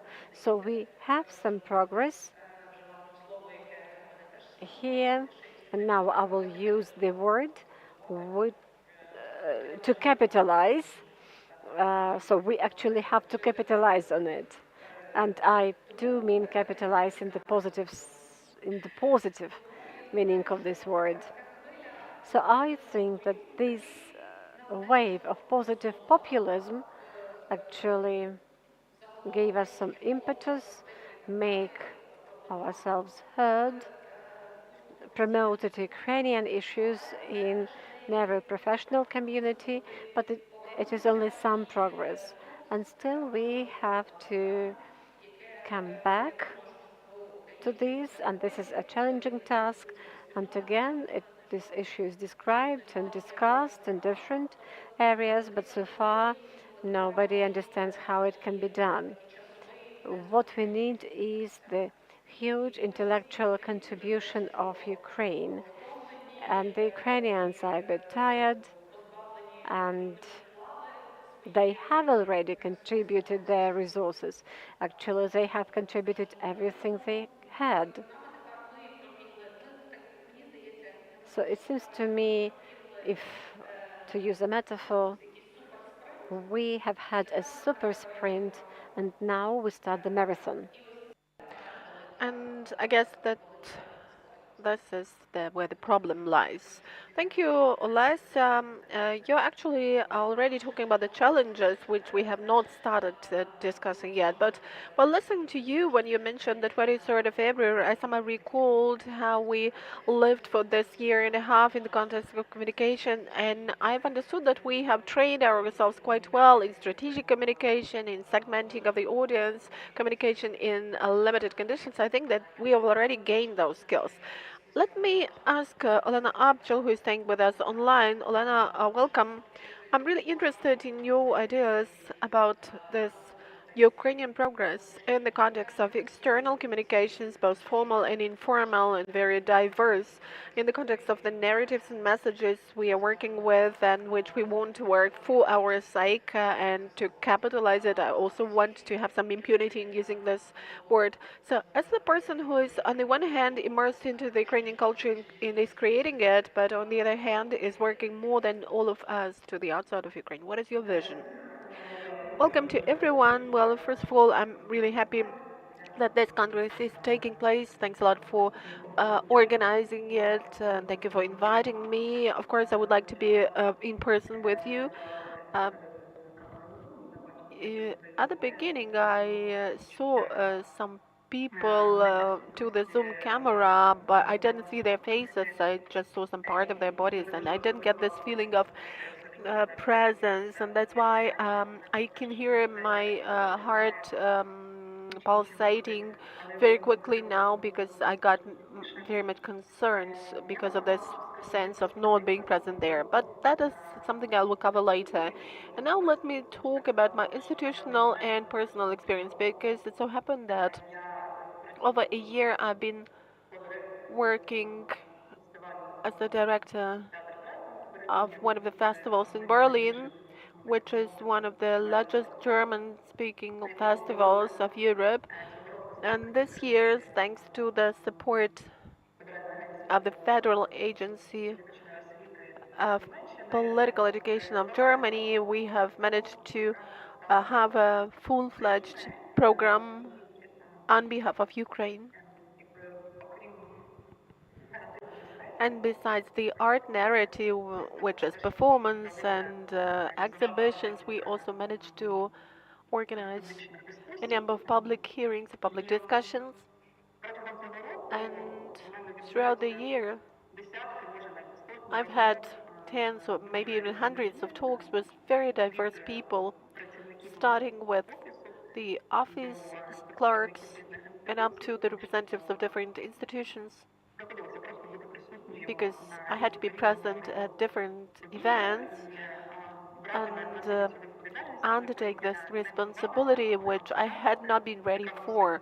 I needed to become an ambassador who needs to provide the right narratives, and during the year I needed to clarify and specify the narratives, minimize my emotional presence there, because suddenly if you provide an emotional narrative very quickly, people start having their eyes and ears closed to that. They get tired of that high level of emotions. So I had to get rid of my habit of perceiving all the narratives very emotionally. And besides that, a very important conclusion which I drew at the end of the implementation of this project is the following conclusion. You know, this fatigue we're talking about is also connected to a highly practical idea of visibility. We want to have our visibility as the subject,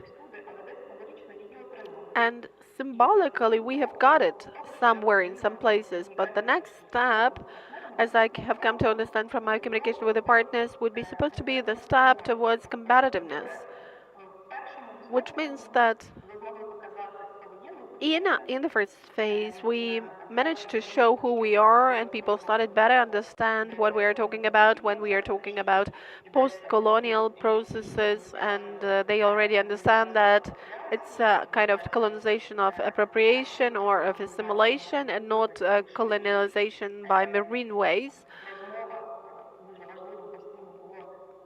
And it was very important to always keep stressing that there are multiple processes, and post-colonial processes are part of de-imperialization or de-Russification processes and other like processes. So we got this expanded dialogue, which led to the following situation, that the next step should be taken towards competitiveness. And this is my part of institutional conclusions. Of course, it could also be mentioned that I would rather say that we don't need to communicate only with the academic circles, only with the society. It should always be both and. If we speak about Germany in the context of Berlin, most communications have been here with the people who had some experience of migration, because that is what sort of city it is, and it requires a lot of knowledge to establish any dialogue. And in the previous panel, we discussed Latin Africa and Global South countries, and they also have this migration experience. That's why we need to have such discussions with them, including discussions with post-communist organizations which are pacifistic. And you always need to stress that at the moment when we are at war, when we are fighting for the right to exist, we don't have any privilege of using these pacifistic narratives. It would be a privilege for us not to have a neighbor we do have. And what we're allowed to do is just to crack some jokes saying that it would be good if we could take our country and move to Portugal, let's say, but it would be irresponsible in relation to Czechia and Poland because they would now have this neighbor. So such sort of jokes can also help, but this is my institutional conclusion, and here is my personal context. Maybe I will take some more time now, and you reduce my time spent later. So my personal context is as follows. And by the way, it's very difficult for me to talk about this personal context because it's rather a gray area, the area where I feel that there is some risk and danger for me. This is not a popular topic probably to cover.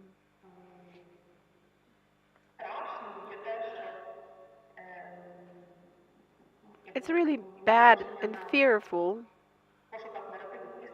that after the 24th of February, we have been searching for some narratives, and the voices of the people who have not been heard are going down, they are diminishing. And there are some people whose narratives did not change after the 24th of February. My narrative did not change a lot, but it got the voice, and I was allowed not to whisper any longer, but to uh, be clear and loud about that narrative. Probably some elements of stigmatization disappeared. And I do remember this third or fourth day of the war when we got the news about the people who perished. And it was on those days when you finally got the space for feeling this pain and for processing this pain. And when it was the 7th year of the war, we already had to work with some post-memory, and there kept popping up some spaces for analysis fictions, and there was no longer claim made as to why the main part of Ukraine the mainland Ukraine has forgotten some stories. Of course, we don't mean everyone, but most of the people living there. And I think that during the moment of full-scale invasion, I was staying on the Polish-Ukrainian border back then, and that was kind of a repetition of the same picture for me that had already occurred. And I saw people coming with small bags which contained all their lives. And that same happened in the summer of 2014, so approximately the same eyes, but probably the bags from Kharkiv and Zaporizhia were a little bit more expensive than the people coming from the east or the Crimea in 2014. But that is something that kind of had its reflection and flashback in all my talks. And during this year, I've had a lot of talks in those mixed formats, in the mixed groups, where, well, mainly these were talks with women, but not only. There could be different options for such talks. And in those talks, I really heard the hopeful question asking that if we have this claim towards Europe, which tends to be forgetting about us, but we are waiting for reparations, we are waiting for the undertaken responsibility for Russia's steps. But along with that, in those talks, there were a lot of topics raised that need to be raised in order for us to be able to leave that gray zone. Because, this gray zone of invisibility and this notion of responsibility of the people who have not been heard, well, these are some notions that coincide with each other. In Europe, before the full-scale invasion, it was not there. I'm talking about my subjective personal experience. I'm not trying to generalize. I don't have any statistical data. I can just rely on the thoughts of the and opinions of the people whom I met. I'm about to conclude. Just let me finish the statement.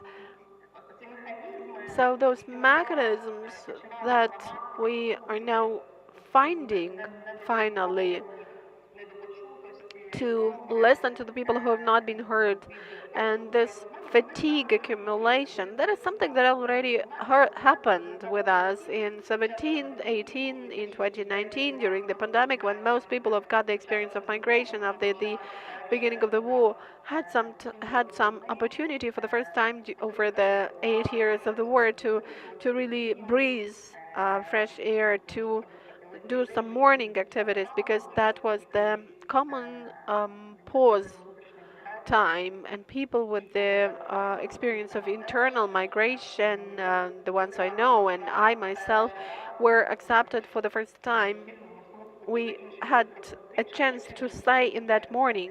Some people were in mourning because of the pandemic, of course, which is no less important, but uh, migration was more important for us. So these are the narratives that were kind of collapsing against each other, because there were no basic explanations about our presence here.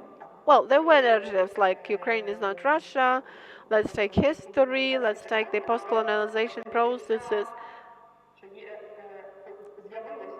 but finally the war was called the war in February 2022.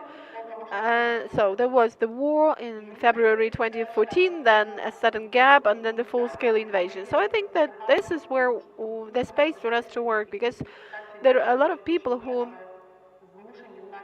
have to, in spite of not having this mandate, to become the ambassadors, to talk to other people and to answer the questions asked by other people about our history and about the processes that are occurring now. It seems to me that we have somehow skipped this point in time, and we should somehow compensate. We should bridge that gap between that narrative which has not been introduced. Thank you, Olena, for your introduction, and thank you for your statement about the importance of the voices of those who have not been heard, about the importance of invisible experiences, and also about the importance of taking into account all those war experiences, the other phase of which was launched in 2014. I guess it's really also important, not just in the context of internal communication, but the talks and the discourses that we have inside the Ukrainian society, because we need to avoid, to prevent fragmentation, intensification of fragmentation resulting from this war, and we need to remember about this war. It's important, but here let me get back to another point about competitiveness. Competitiveness is another word that you can print the order today and not be punished. So what about the competitiveness of the Ukrainian culture in the international space? We can make a very brave assumption. We are not already trying to push the lag on the door. If we're talking about competitiveness, it means that we are at a different stage. The door can be open to us. It's very difficult to define competitiveness, because we cannot be too optimistic, but probably we can already draw a conclusion that over this year and a half we have jumped over the first phase, and we are already in the second stage at some different level. So I wonder if you could talk about the challenges that we are currently facing, and it would really be great if, while answering this question, you talked about the practical experience of the institutions and projects you've been working with, and speak about the practical challenges, because anyway, you have started talking about the challenges you can see. These are fatigue, this is erosion of the resources for support. Some of you talk about the risk of talking in some bubbles we are not never coming out of. Somebody is talking about the synchronization of the dispersed and scattered narratives. Some speak about fascination with the progress and the achievements, which will probably not help out that much in the future. So what are the challenges in this dimension that you have to work with? Um, and which of these challenges are the core ones? And I would probably ask another, mention another challenge that unites us. That is about the preservation of sustainable interest in Ukraine and deepening the knowledge in Ukraine, and so on. Volodya? The list will be long, and I think that we can just all add up to it. Let me start with saying that the first challenge, and here we need to go into the serious strategic communication and external foreign communications. So, what about this challenge? The point is that the strategy requires clear stratification of the audience and clear formulation of the messages that will work for the specific target audience. So we are talking about how Ukraine in different parts, in different regions, in different cities of one and the same country could be conveying its messages to the world that we need political, economical, and on the military sense. So as far as cultural diplomacy is concerned, that structure is somehow collapsing because I think that it's not possible, and we have empirically seen this over the recent year and a half. It's not possible to shape up the messages that could work for all segments of the audience in different countries. Partially, Natalka Homanyuk mentioned this at the last panel. She said that large narratives don't work. You need to go into the space of personal, tailored talks and messages. Sometimes you need to enter the space of art projects that are being constructed specifically for a city, for a project. And that cannot be written within a certain cultural diplomacy or strategic planning or strategic communication handbook. That's what we saw during the campaign on the driving Russian content away of Ukraine. When we speak about narratives, it's also important to talk about counter narratives. Yes, we'll do that. So we can see how outdated this message is. We actually launched conveying of this message at the beginning of the full-scale invasion, but it eroded on its way, and we understand that it needs to be reshaped in order to sometimes even rejected, but sometimes to make some amendments in it, because in some cases it already works not in the interest of Ukraine. Also, we need to understand that while experiencing a very serious trauma, as any person who has some chronic pain or chronic disease, we are prone to focus on ourselves, on our experience, on our pain, and it seems to us that everybody should be sharing the same pain, understand us, and feel and hear only us. And there is also a risk lying in that, because quite often Ukraine is abusing the attention paid to it. And we are often placing ourselves in the center of attention, and sometimes we are demanding empathy, sympathy, support, and we take it for granted if we get it. And sometimes we don't even express gratitude for this, and sometimes we cannot have a critical look at ourselves from the aside. The other challenge is amateurship versus professionalism in the context of cultural diplomacy. And again, we have seen a lot of initiatives that have been telling about Ukrainian culture abroad, and even there have been individual professionals who stayed abroad and were trying to take this function over. Right, the space of cultural actors has expanded greatly over the recent year and a half, but we must acknowledge that the level of professionalism of those projects and the quality of those projects has not been sufficient to for us to really have the representation on the level of the country. We were forgiven a lot. They closed their eyes to a lot of our mistakes, and these efforts were kind of self-therapy of the authors of those initiatives. But we need to realize that when we speak about competitiveness, we need to be sober-minded and have an outer look at ourselves. We need to understand what is good enough and what is not good enough. And again, we need to be honest to ourselves in saying what part of our culture can be competitive and represent us competitive abroad and which one cannot. And that is always a hard talk. It's always a heated discussion, a heated talk, but we need to be honest to ourselves. These are the three challenges I would like to mention, and I think that my colleagues will add some challenges. Yes, we will give the floor over to Yulia, but this means that we need to be a little bit more critical about ourselves. We need to express our gratitude for the support provided, and we should not take it for granted as a sustainable one, because there are no guaranteed things in this life, and we should focus on the quality of what we do outside. Thank you, Volodya. Yulia, over to you. I will actually pick up the conversation from what Volodymyr was saying.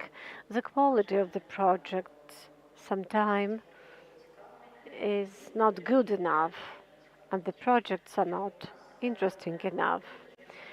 The idea was that everything is managed and decided by the administration authority, by the Ministry of Culture, the Ministry of Foreign Affairs, or the embassy. Everything works, everything fine.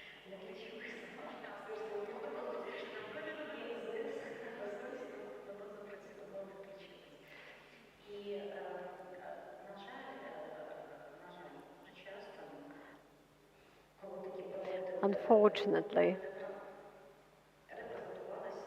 very often when these projects were done with the engagement of the embassy, the vision around it was the vision of the embassy.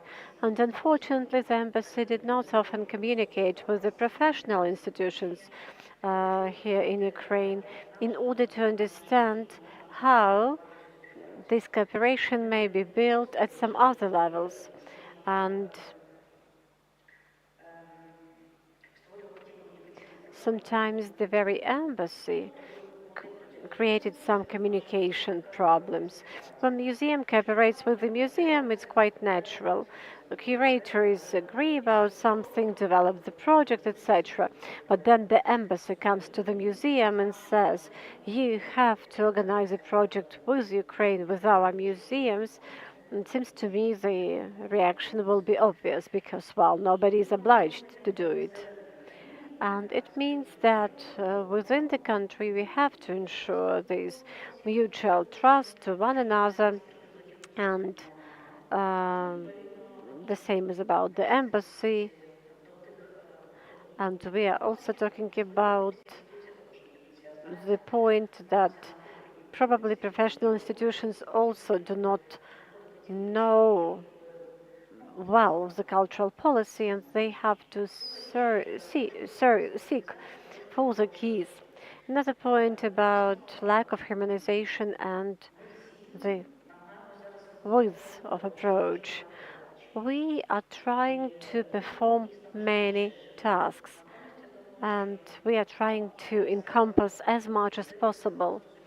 I've understood for myself, and our museum understood that we couldn't cover everything. And that means that we have to take a targeted approach. For example, we can be very efficient in the academic community, and that means that we are talking to a certain academic community, and later this information is spread among the students, and as a result, to a broader audience. We can be professionals in our expert community, museum community. It means we are talking to them. We are probably less successful in our communication to the broader audience. This is something we are weak at, and therefore it means we need partners who will help us do it. And here is one major thing. One should try to find this win-win approach, and every partner requires specific voice and specific story.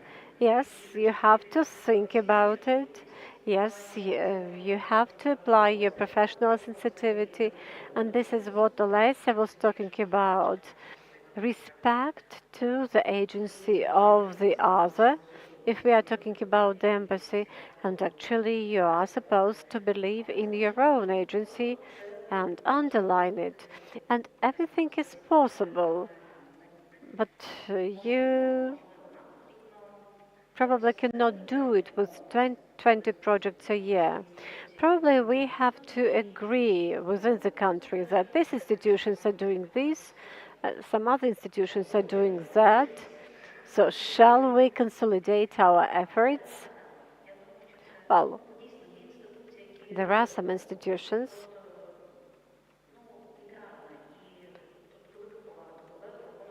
which are ideal at what they are doing. For example, we have the Center of Museum Crisis Communication, headed by Olena APCHEL. They are doing something incredible. We do respect the colleagues for what they do. They are doing it at the human level, at the level of empathy. I actually am impressed with what Olia is doing and what her team is doing. But, for example, representation of Ukraine at the international level is something that can be better done by the National Artistic Museum, Mistecki Arsenal, Honenko's Museum, and some other story, for example, that is about restoration and preservation may be done by still another institution. So we should think about our efficiency. So, thank you, Yulia.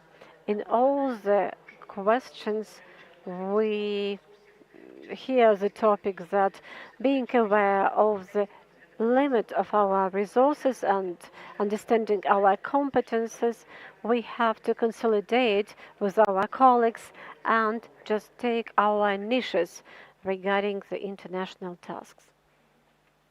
And I give the floor to Olesia. Well, I also would like to make some generalization, summing up what has been said right now.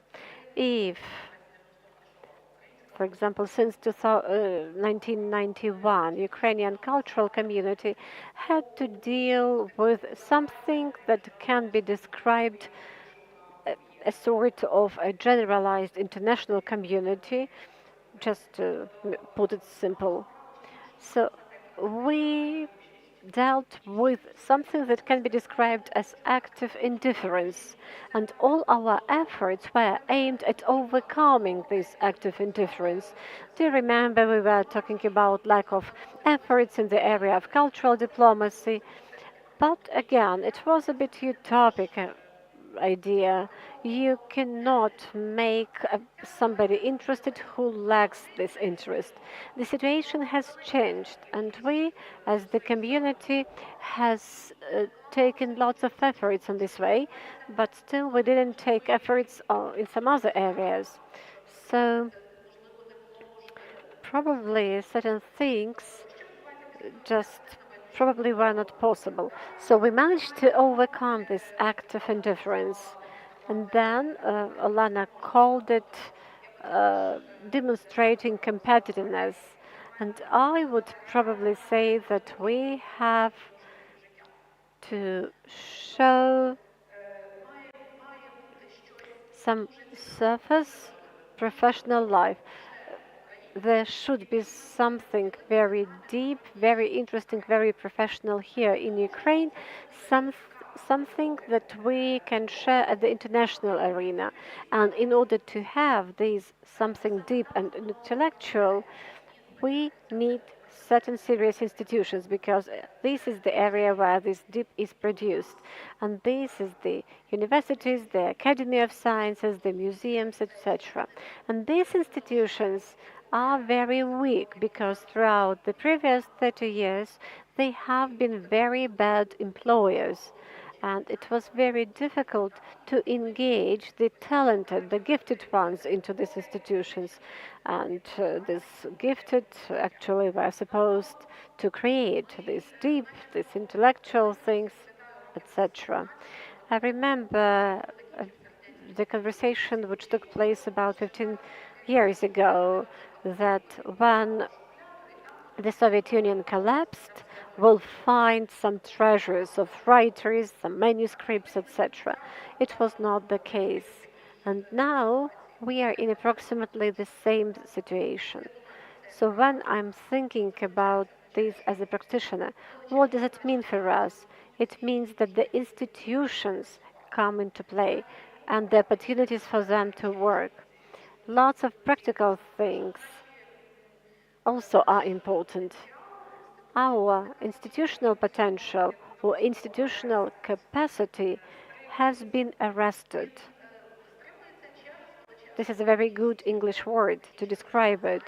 and it has been arrested due to the very design of these institutions and public expectations on these institutions. So this is a presumption of mistrust or distrust. So in these institutions there is something bad happening and we have to control what's going on there. So this is one thing. Another thing, uh, something I understood about Mistetsky Arsenal in 2022. I understood that we are the institutions with the staff, with the teams of people, with the traditions of functioning in a closed, isolated world. We do not have this inner institutional design that presupposes cooperation at the international arena. This is also our legacy. From a very practical point of view, for example, in Arsenal we need 30 people more. You just need staff to do what you have to do. And for example, it is one thing when you interact with the audience in your city, and a totally different thing when you have to interact with the audience, for example, in your city, in another city, and lots of foreign colleagues. It's totally different work, and that means this work requires more people. And it actually contradicts the conventional wisdom we have in Ukraine,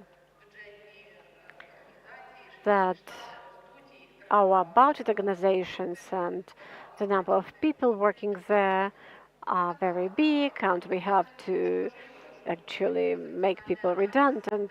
And this is something that Yulia is talking about. We should rationally analyze our resources and their distribution. I also cannot imagine how we can develop this consensus, how it may happen. There is some idea that there is some divine creator who can do it, or people can somehow achieve it by some divine ways. Well, I think that in practice it is not implementable, but probably some partial implementation is possible as a result of such discussions we have now. It will not be ideal. People do not have ideal lives. Well, I do believe in the power of dialogue. For example, certain things will have been improved as a result of discussions.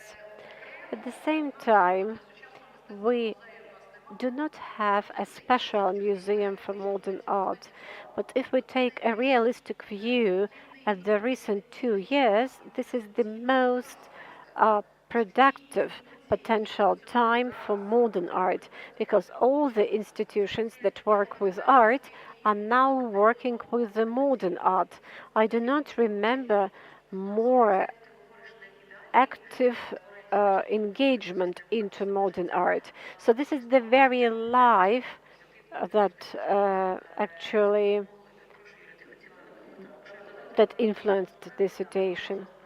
Well, really, we do not have this divine creature responsible for this. We do not know.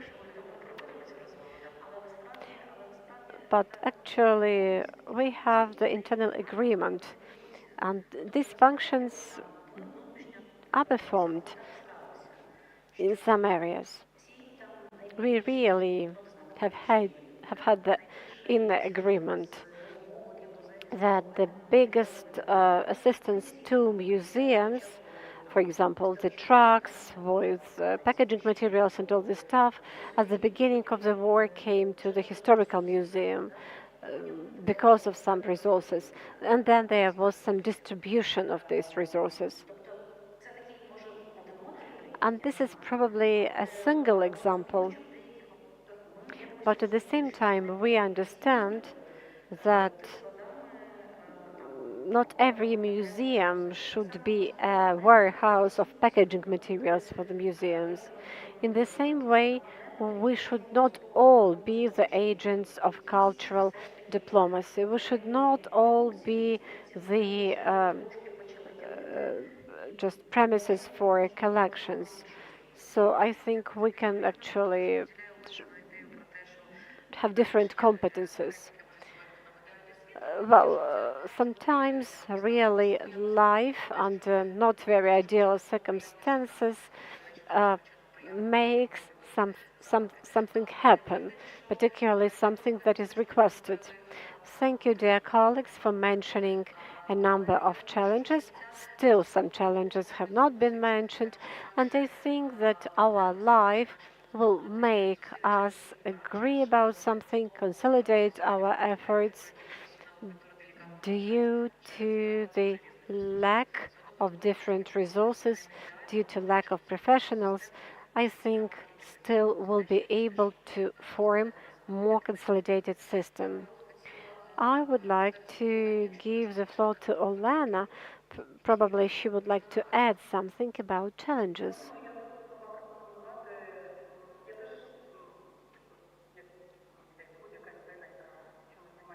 As any person who is doing something professionally, I would like it to be done ideally, I would like us to have the best institutions. However, the practical situation, the field practice shows, and actually now I'll be giving some positive things. It seems to me we have this resource. I wouldn't call it a problem, but still, I would like to say that, well, this competitiveness was less important for me than the first part of the conversation. It seems to me very often competitive things are associated with something gigantic, something of elite nature, but we have those people that we have. And well, definitely I travel between Ukraine, Poland, and Germany, and very often I work with Goethe Institute, and then I, for example, spend 6 days with the truck drivers discussing something with them. And the idea is that, okay, everything is nice, everything goes in parallel. For example, strategic sessions, restoration, development, exhibitions. So, but we have the people we have. And when these people are in the fields, very often in a chaotic way, they managed to set more efficient discussions that than can be expected from Goethe Institute. So we are constantly in a turbulent movement. So we have always been running. I will give two examples.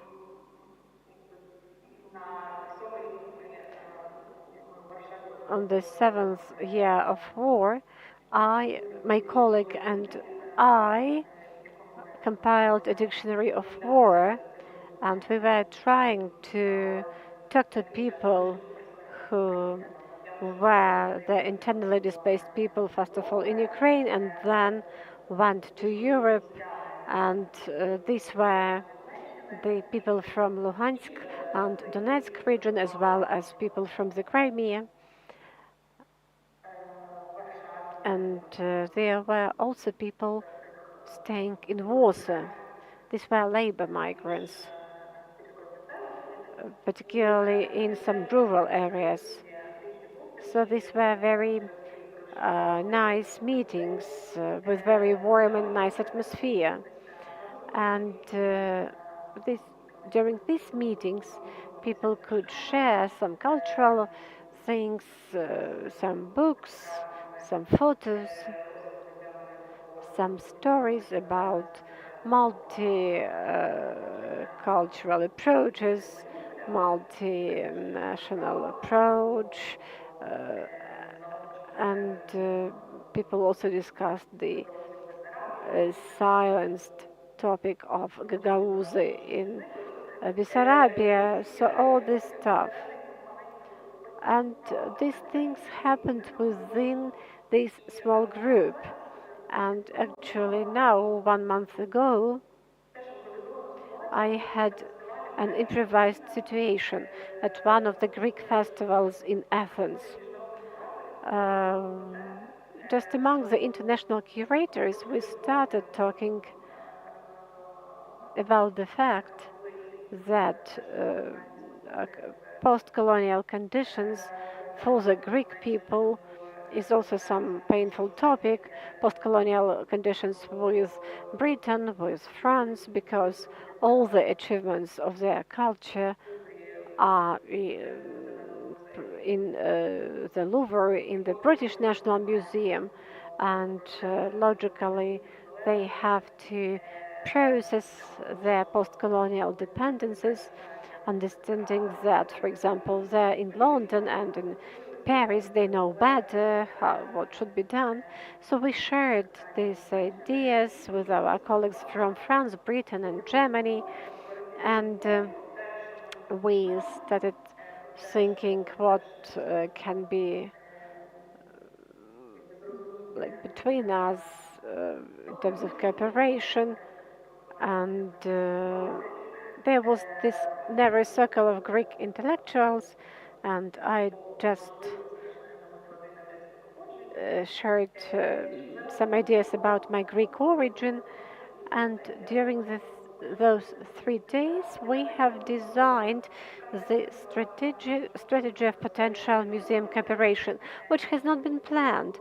It was based on this personal communication when we were just talking together, listening to the music of our youth. We were sharing some visual accomplishments of our countries, and it turned out that there is some part of our joint history. And now I come back to the previous idea of the previous discussion, that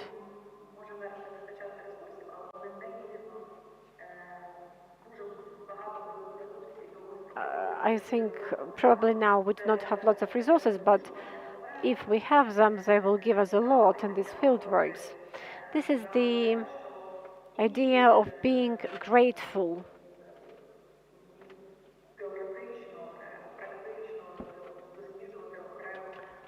Being grateful for the possibility to feel and to research how the development of other peoples influenced our culture. So not to concentrate on this very deep and intellectual art. So for example, I'm talking about our sector. We do not have this love to underground art. We are still, unfortunately, in the segment of this pop art, the so-called servicing art. I'm talking about performative theatrical practices.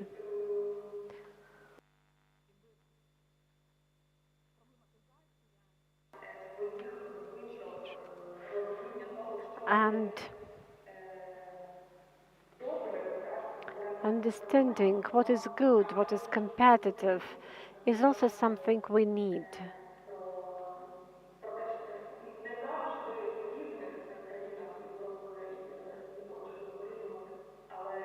In different countries of the world, there is different understanding what is competitive, and often it is different just because our perception is different. So we actually have to shake this oscillate. Thank you, Olena. And listening to Olena, I generally thought that we could have arranged a separate panel discussion on the challenges of those, uh, on the challenges related to cultural diplomacy and solutions to them, because that will be very useful. Thanks anyway for your reflections. And while having the next round of our discussion, let's talk over the narratives. How could we possibly make them not one voice policies, Volodya mentioned at the beginning, but to make them at least a little bit more consolidated, because my colleagues have already mentioned that we have different international segmented audiences.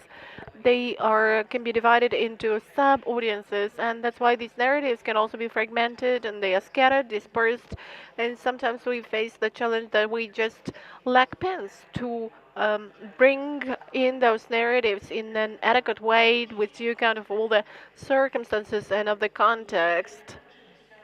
And how do we learn to timely feel when the situation changes? We have been talking on the fact that we have gone over to the new stage of our perception to the outside, and obviously our communication tasks and our narratives could be changing. So how do we have an in-time sense, because of the scarcity of resources and the magnitude of the task? How do we understand the fact that some narratives do not work any longer or start working against us? And what about the counter narratives that are used by the enemy? They also need to be responded to. So how do you make transformations with those narratives? How do we respond quickly, flexibly? And as Yuliia and Olesia have said, in the ideal world created by some ideal creator, how do we not lose our creativity and our subject agency that we have gained over the year and a half? Let's start with Olesia. Well, I would like to be a captain of obviousness and to give an obvious answer, but it seems to me that communication and narratives, this is just step number 2. We have not yet taken step number 1, and step 1 is about the operating institutions that enable people to work with them and that enable to work on knowledge. So it's not about narratives, it's about knowledge. And Olena has mentioned individual strategy as to how we could enhance our own knowledge, and at least the way I understood her, and how we could work on our own sensitivity towards the knowledge of other people, and how we could be looking for points of contact and point of commonness. This is a good thing, but this is an individual strategy. But I think that our problem is that we lack those sustainable institutions and centers where this could all be happening. We need to cope with this problem, because if we don't, all the other problems will remain kind of the areas that we temporary and partial and fragmented. And any talk on communication and on narratives, as it seems to me, is a secondary talk in this context. That's why let me get back once again to the statement that we need to pay the greatest attention to building the institutions that would enable people within those institutions to enhance their knowledge and make it deeper. What would be the strategic steps in the current context? Strategic steps towards implementation of your vision. I guess that this is the most difficult task everyone in Ukraine has to deal with. How to transform elementary school in Ukraine. How to do this. By the way, these transformations have already been launched. Yes, both yes and no. To keep it brief, I would say that my answer to that question would be as follows, though probably this answer is not a key to all solutions, to the solutions for the problems. I think that we as a society would need to work via the so-called islands of perfection or islands of excellence, or islands of prospective opportunities. We need to reinforce the institutions that really show that they can do something, um, because these institutions need to work with other institutions to make them better, and gradually we will have this field expanded. I don't think that we can change the rules of the game overnight and everywhere. Let me try to explain this through practical cases. I've seen the same dilemma and the same discussion in education, like what do we do with universities? And the answer coming from the Ministry of Education of the Yehor Stadny and Anna Novostad's times was that we should provide better funding to the institutions that show better performance. the more performance indicators they meet, the more resources and freedom they get. The reform was launched, but it did not move on because the government changed. So why I'm drawing this example? Because this problem is the problem of institutional landscape of Ukraine. It's a general problem for everyone, and here they made such an attempt of solving this problem. I also think that there must be some gaps that need to be, or some islands of excellence that need to be reinforced, or gaps that need to be bridged. But how do we do it in practice? Well, I cannot give the answer to you. Of course, you have outlined the problem, but there is no answer. Yulia, let me go in this direction. Uh, Olesa has made a statement that it would be efficient to reinforce subject institutions, strong institutions. So let's talk in the language of museum institutions. We've got 2,500 museums in Ukraine, and not all of them could be called strong entities and strong leaders or flagships, as Olesa has mentioned. Do you see any mechanism for reinforcing those strong institutions for them to further reinforce all the other weak institutions? Because I can see a lot of problems there. I'm interested in your vision.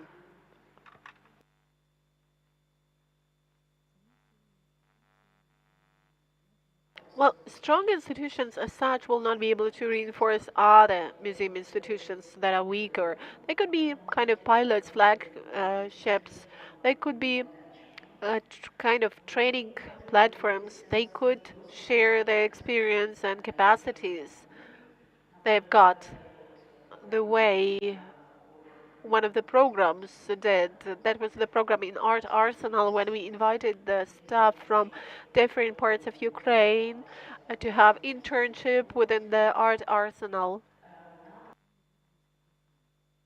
That's what they can do. And of course, in this way, in this respect, they could share their experience and be helpful. But what the institutions cannot do, museum institutions, I mean, what they cannot share, no matter how strong they are, well, for me, the notion of strong is rather vague. There are some stronger, there are some weaker, but all of them are weak in a way. I would agree with Olesa here. So what they cannot do is help reinforce other institutions. We are now talking about the world, about the narratives, about the resources, and not a single time we have mentioned the word war. Half of the museums, well, I don't know the statistics, but in half of our museums we just have several staff members who struggle to survive. And their collections are also in bad condition. Well, maybe somebody knows in what condition they are, but I guess that the status of those conditions, of those collections, is very bad.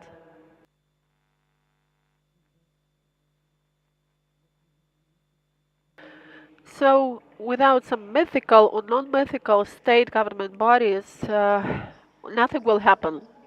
We will not be able to further develop the concepts for those institutions. If we go to a small town, well, let's go to Skorodenivka. We go there and we claim that we need to develop new narratives for the future museum that will be reconstructed after the war. Or, there is a fantastic opportunity. You can write 500 grants and the European Union will give some funding to you. But they are facing daily practices of survival. That's not what they will do. They will really be grateful to us, but that's it. It's not possible to do this. That's why it seems to me that the tasks you are voicing should be clearly realized by us.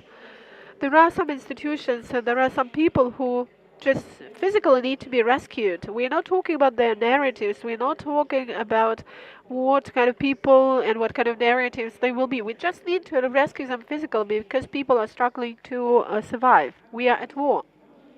But instead, we do realize that we have some strong institutions or strong institutions that are probably in more comfortable conditions as compared to small museums. And therefore, there must be more requirements to those institutions, or those institutions themselves should set a lot of requirements for themselves and to what they do. And they can actually do something. They can represent themselves as subject entities. They can represent and try on new roles. They can represent or offer new scripts, new scenarios for interaction. That's what they can actually do, though it's difficult. The only thing is that here we also need some support coming from governance authorities, or at least they should not interfere. Uh, for them to be able to somehow train their subjectivity as a subject matterness, and for them to be able to avoid some questions asked by auditors. I have mentioned, for example, auditors ask, why did the number of visitors reduce over 2022? Or why are you not renting your empty premises? Why are you not using your premises effectively? These are the questions asked by auditors. So before Olesia will give her practical case, I would say that I liked Yulia's statements about new roles of people of culture and cultural institutions, because that's what they are actively trying on during the wartime. And I can see a number of cases showing this. This is of interest, and this is really mutually enriching. It seems to me that Yulia has shown what I stated. We cannot change the rules of the game for all the institutions at a time for them to feel comfortable, because their condition is different. Some of them just need to be physically rescued. But then Yulia describes how her institution is limited and why it cannot be functioning. And it seems to me that what we need to do gradually is to give more freedom or space for decision making to the institutions which already can undertake this freedom. Suppose the ones that can already decide what stuff they need, whether they need lawyers, SMM operators, or academics, because now the institutions cannot do this individually. They just have lists of staff members which tells them what staff they can hire.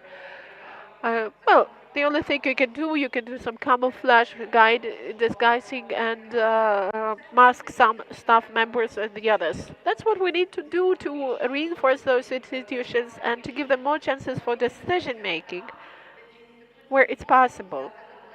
Well, they can undertake this burden, because for many this is a burden and the risk. But they're ready for that. We've been talking about institutions, but in fact your question was more related to how we could be sensitive to changes to the outside. Well, Volodymyr will dwell on that, I guess. So that was what Lesa generalized, and here Volodymyr will generalize. Let me give the mic over to him, and I will be trying to make a wish.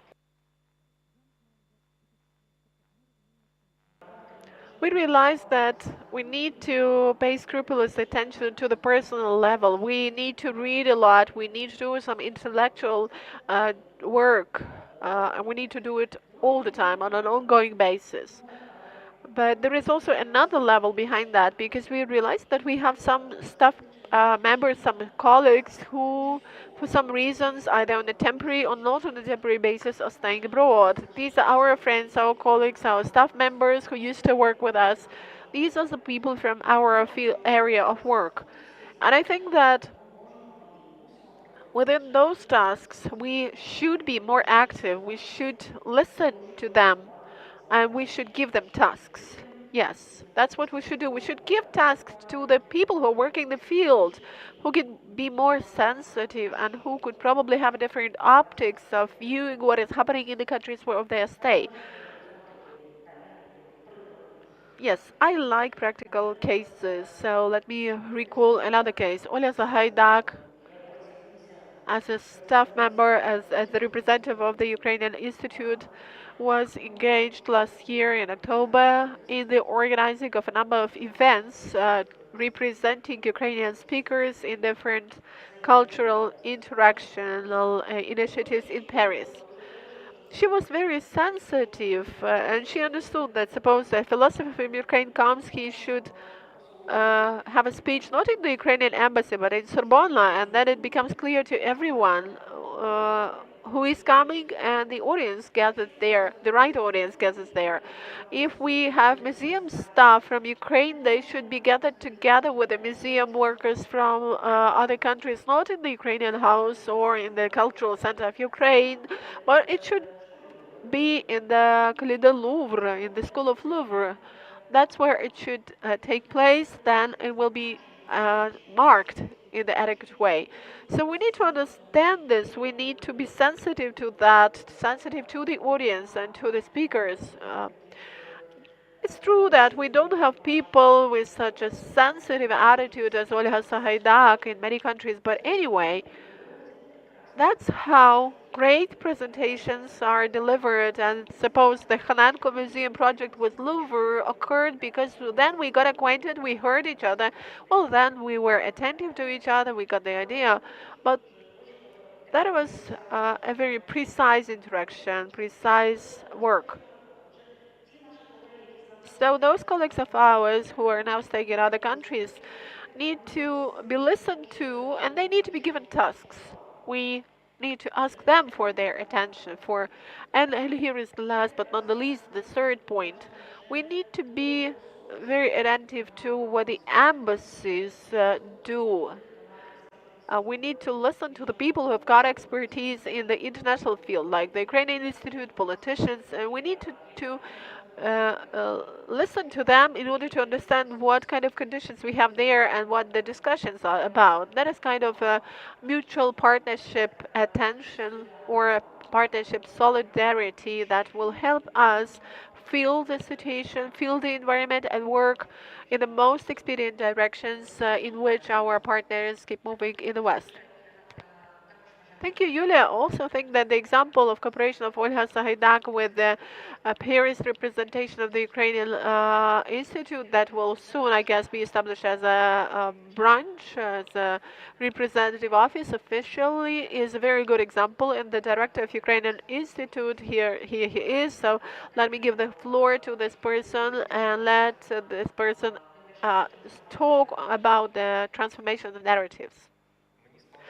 Well, it has just occurred to me that we could probably use the metaphor for this discussion and for today morning's discussion, that cultural diplomacy of the pre-war period, at least as many governmental authorities would like it to be, would remind a kind of a monologue with a loudspeaker on the central square of some European or Central American capital. But now cultural diplomacy in the wide sense resembles a kind of a touching each other in the dark.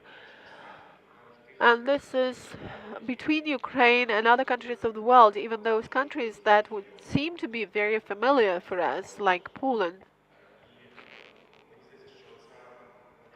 And it seems to me that this metaphor of touching, trying to touch each other in the dark, looking for specific topics for cultural representation, will be something Ukraine could be characterized with in its communication with the outer world for a period of time. Because it's our great responsibility that we need to take on as the country, as the society. We should not just wait, demand support. We need to get more mature and to get interested in other cultures, in other communities, countries, states. That is a tough task. And that is a tectonic shift that should take place in our state policies and the policies of the non-governmental entities for cultural diplomacy. So we need to look for each other in the dark in order to understand what should be our common language. Otherwise, our international communications will fail. They will lose their sense in many respects. And there is another risk which should be mentioned. That is the risk of being in love with oneself and dizziness in your head because of love for yourself. We understand that really the world is admiring our response to the Russian aggression, and they like our resilience. But anyway, we need to have an outer look at ourselves. We need to stop being overexcited about ourselves and over patriotic. We cannot dominate through it in our external communications. We need to be more critical about ourselves, and that's not possible if we don't listen to the others. And another statement of mine would refer to what Olesia mentioned at the beginning in her ironic statement. Uh, we have kind of conquered the world with mass communications. So we did this at the beginning of the full-scale invasion by the activity of international reporters and the mastery of communication between the president of Ukraine and many other representatives of the government and the world. But now, paradoxically, we need to get back to the plane of cultural diplomacy, to the plane of senses and nuanced talks, touching each other in view of searching for the narratives. It's important. It's my subjective opinion that in our state and within the state authorities, we have this predisposition for mass communication, some bright media stories and one-time projects or stories in social media. That works. That used to work, but that doesn't work that much now. So this turn to intellectual search in cultural policies and cultural diplomacies comes as a paradox, but it seems to me that for a period of time it's going to be very important. And the third statement I would like to make is that we should not forget about the level of policies, both internal Ukrainian policies in the field of culture and cultural diplomacy, and the European ones and non-European ones as well.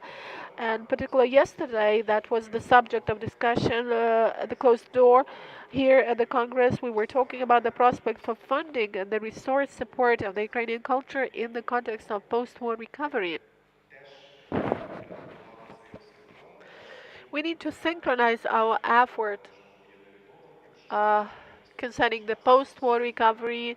We need to know what we would like to invest into in terms of finance and human resources, and we need to synchronize our vision with the vision of our partners concerning post-recovery processes, because the success will depend a lot on the goodwill of our foreign partners, donors, and those ones who will be helping us in this after the victory. And a lot will depend on this. So far, what I see is that we have not synchronized our effort. Thank you, Volodymyr.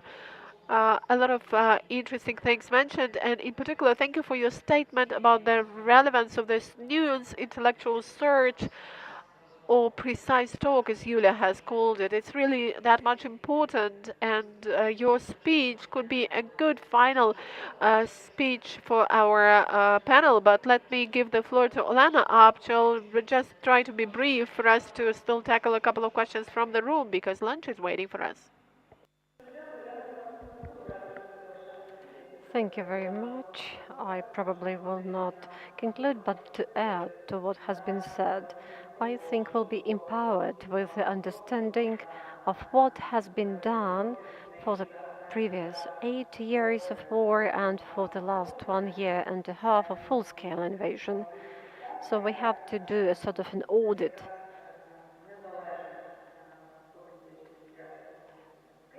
on the part of independent artists of what has been done, because this volume always shows how much is not mentioned and said.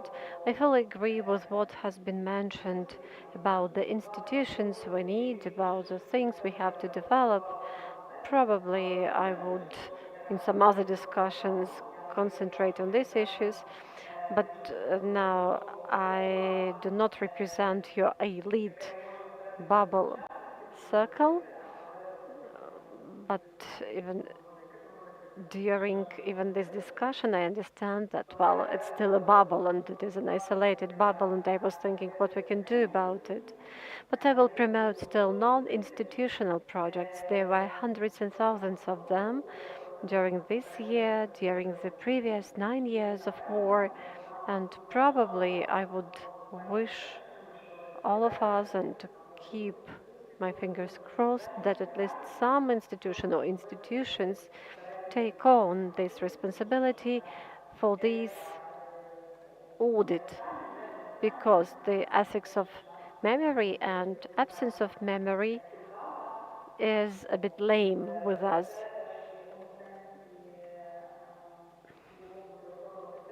And it would also be a sort of a form of support. For example, if there is no support on the institutional point, financial or any other one, but this visualization, this recording, this audit will be something that will be of great use. Thank you, Olena. Dear friends, thank you very much for this conversation. I have once again proved that it's important to have good speakers for the discussion, and because you can go deep and discuss what has been planned. The organizers say that we have just very little time for 2 questions. So we have here a boy in a very nice green t-shirt. He was the first one. Thank you very much for a very productive discussion. It was very interesting. My name is Andrei. I represent Kyiv Creative Society, and as a person with marketing creative background, it was interesting for me to observe how we see this tectonic shift from product-based communication to consumer-based communication. And actually, we have been talking a lot today about competitiveness and capitalization, but somehow we failed to mention the brand of Ukraine. I think that we all and our culture actually creates a certain brand of Ukraine. What is brand? It's not only logotype and some associations with it. Brand is the value the target audience expects from any interaction with the product. In our case, this is the cultural product. So if we go to consumer-based communication, to people who directly interact with this cultural product, then I have a question to all the panelists. So the first question is, do you have the understanding of value which this target audience, academic, political, artistic, and some other ones, expect from interacting with Ukraine? Andrei, I'm sorry, we have very little time for questions. Who can tackle this question? Volodya, will you? Thank you for this question. It's actually a very nice question. The brand of Ukraine is underformed, or not completely formed. It has been taken by a number of organizations within their competence and their capacity. Partially, this brand is the continuation of the brand Ukraine Now, which was launched several years ago, but it seems to me it underwent radical transformations since the moment of full-scale invasion. This is added value that can be generated by Ukraine beyond the boundaries of Ukraine. And this added value is in storytelling, which Ukrainian culture can offer to the foreign society. News messages, political messages do not tell our story, they simplify it, and from our experience, there is great request for personal stories, for personal experiences through some cultural projects that Ukrainian artists can offer to foreign audiences. To some extent, this is some exotic stories when people want us to show some nerves, some emotions, some scandalous or controversial things, something that will have an impact on people's emotions. Well, we have to work with it, but a short answer to your question is personal stories. Personal stories that people would like to hear about. This is that added value, because I think there are not many places where you can hear such stories. Thank you very much for this question, and I am prompted that some other questions can be shared personally during the break.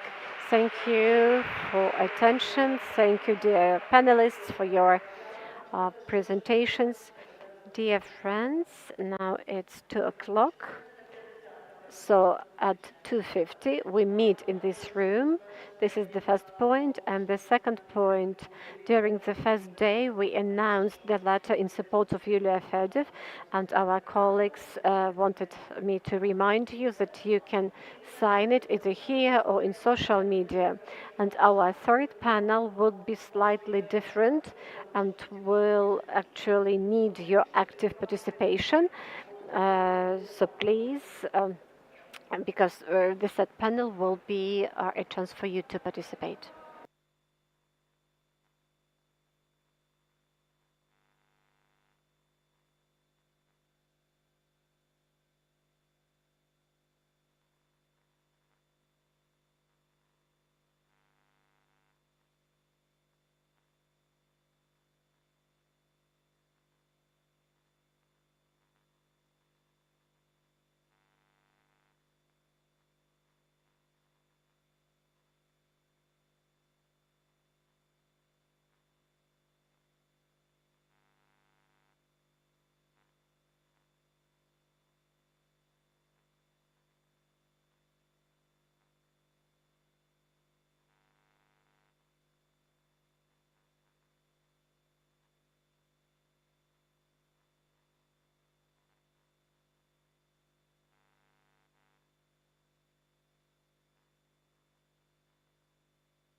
because it's impossible to do this session without you. Thank you for staying with us. For those who have just come to us, good afternoon. Now we'll work in a slightly different way. So now we'll need your intellectual engagement. This is the honest story, and we are honestly saying that we do not have the correct answer to the question, and we wouldn't even pretend that we come close to this, but we'll try to find the answer to the question together. Our question is, have you already opted out of banning Chekhov? The weirdest questions.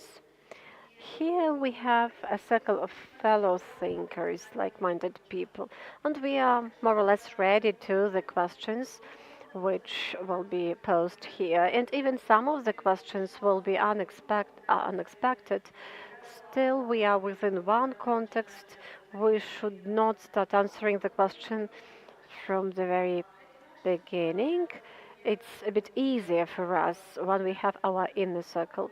But the situation is different when we are in a foreign context. So when we go abroad, all the foreigners come here. In this case, we are faced with the questions which sound weird or unexpected or which are awkward. And the question in the title is a bit ironic. Still, it is not accidental. This is the question which actually probably is impossible to answer. If during the previous session we were talking about institutional policies, then now we are not representing our institutions or cultural projects, but we are here as people. And there are questions which we hear in very different situations. For example, we may be in on a train, Berlin, Warsaw, or we can be fixers. So we shall try to find the answers to the questions, not just for ourselves, but for all of us. Also to people who are part of our community and for people who are not part of our community and who still face the questions. The questions chosen by my colleagues are not just taken out of the blue. These are the questions Haska and Alevtina were given in their life in different situations, and we shall try to work in the following way. I will voice the questions chosen by my colleagues. Ala will indulge in performance practice, approaching the questions from different positions, and I will kindly ask you to mention what are these positions and what are these roles and why you have opted for these ones.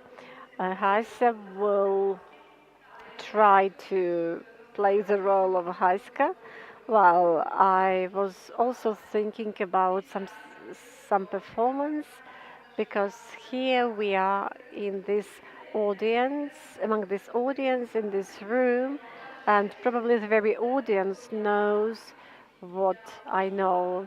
So that will be me, that will be the answers I voice, but I will have to imagine you as probably a foreigner who asks some strange questions.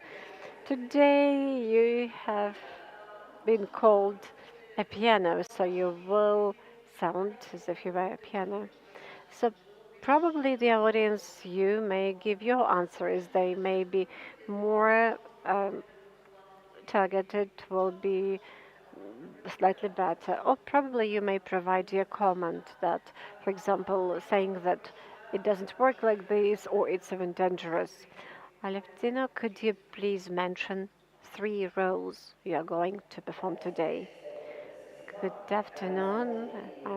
It's my great pleasure to be here. Just even yesterday, I faced the situation we are talking about now. There were very strange questions. For example, now I am in Zurich. Yesterday, I was in Linz. So, what about these different positions? We have been trying to explain this war for almost 10 years, since 2014. So, I started in 2014.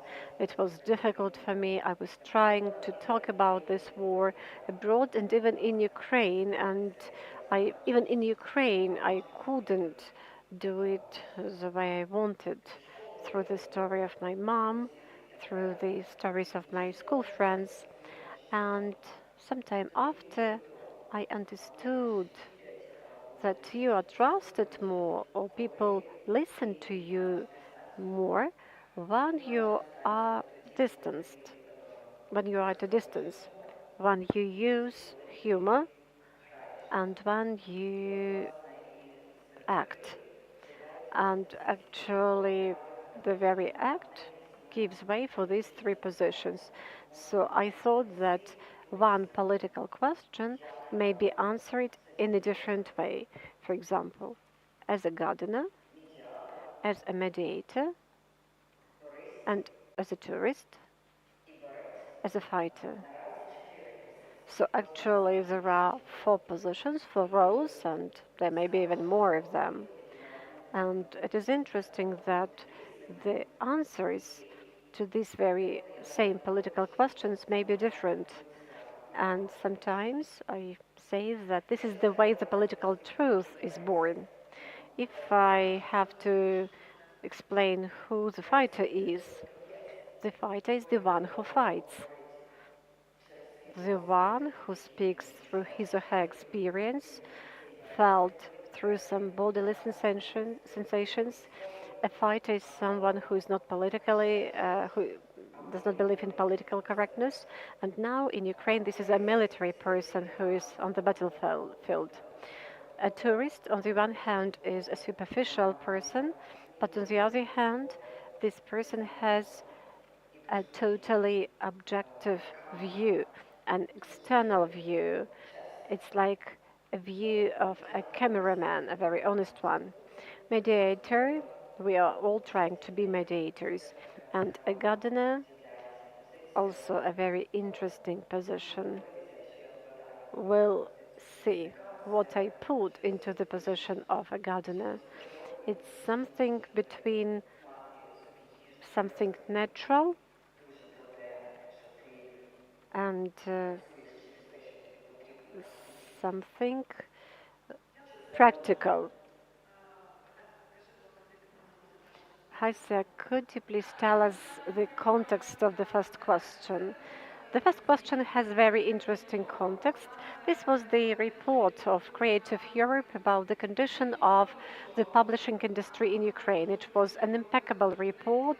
It was understandable that the people who were doing it knew the players of the market, the participants of the literary process. They actually delved deep into the topic, but there were no Ukrainians at the panel. There was a compiler of the report, his colleagues. They were not Ukrainians, they were foreigners, and there were no foreigners in the room. So it was like half the in-house meeting. And then the journalist asked the question. Well, I was in Kiev during the blackout, and that's awful what Putin does. And do you know what I saw there? In one of the bookshelves by bookstores, the one in one of your photos, they were collecting Russian books for utilization, for disposal. Isn't it wild? Isn't it barbaric? Isn't it reflection of the Russian methods we condemn? Ala? So let's start from the viewpoint of a tourist. The tourist says, well, incredible that you came to Ukraine. Now it's time for brave tourists.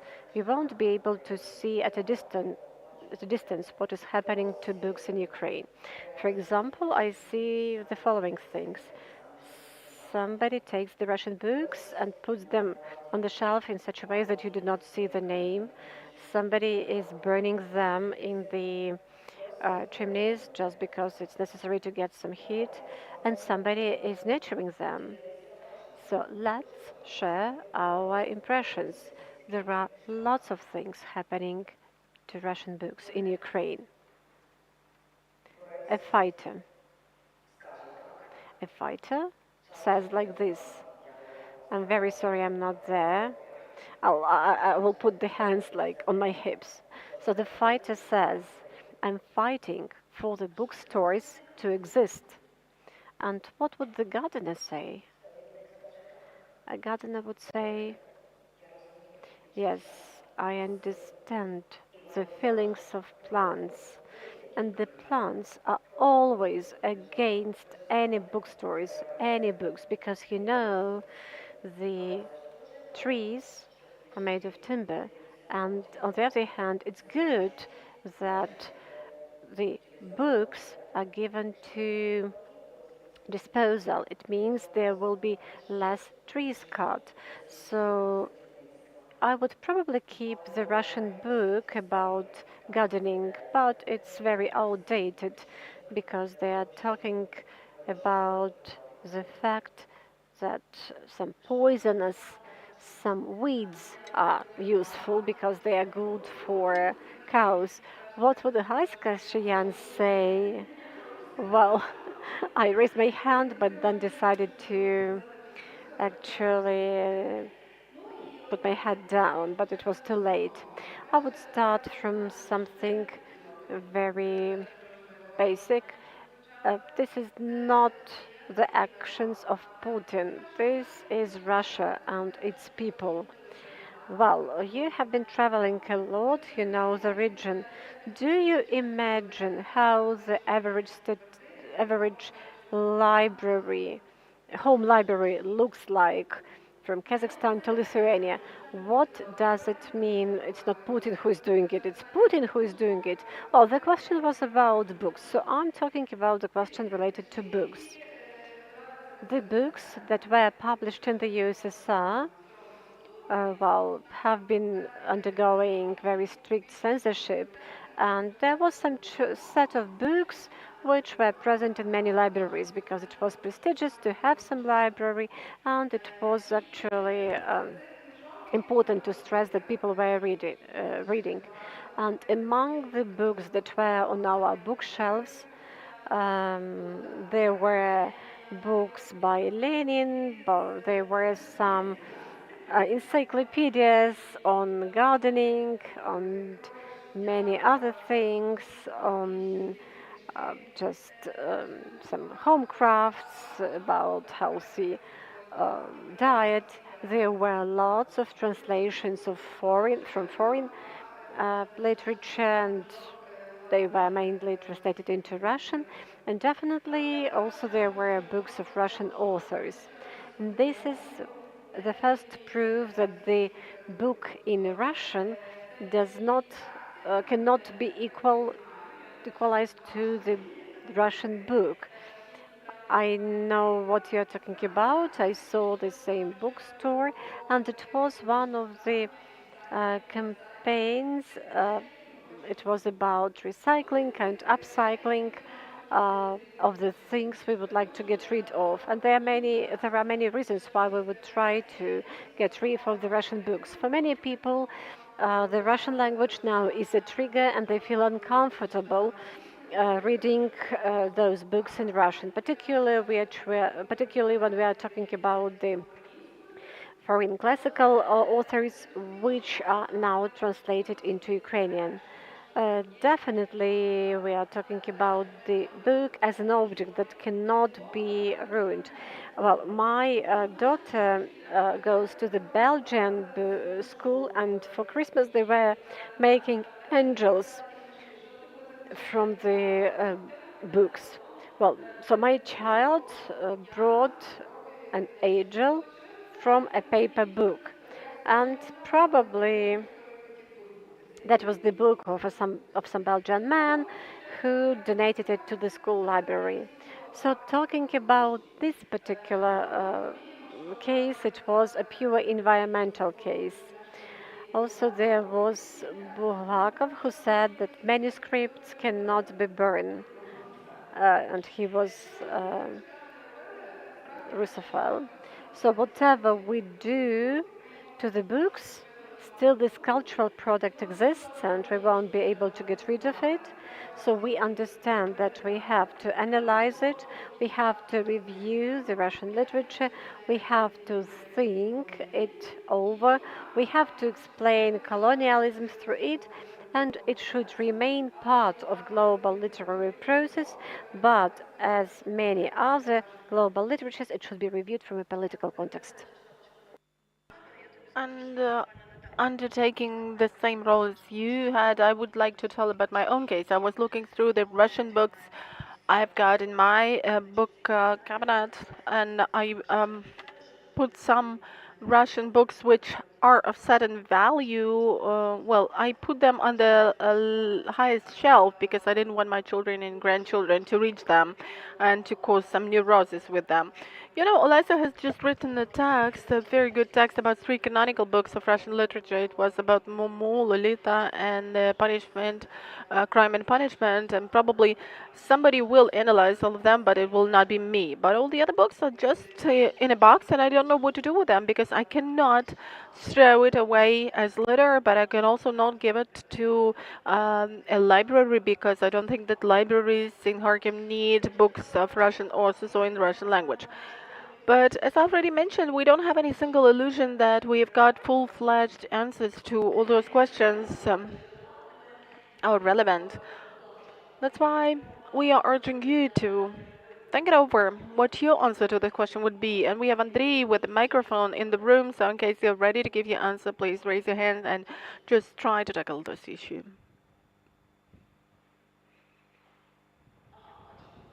I can say a hand backwards and then here.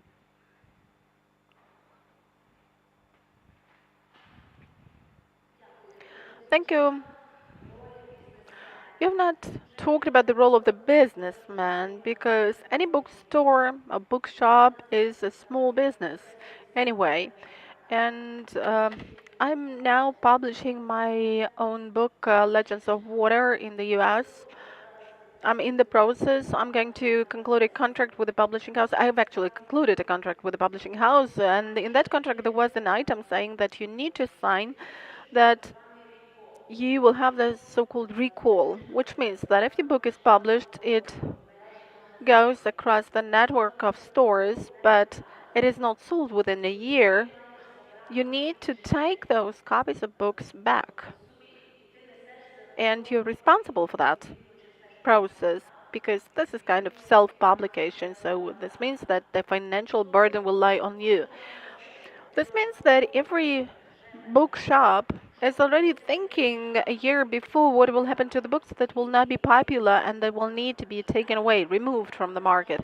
So my answer to your question would be a business oriented answer. And this is universal for the world of business. If something does not sell on the shelves, it needs to be taken away. It needs to be given back.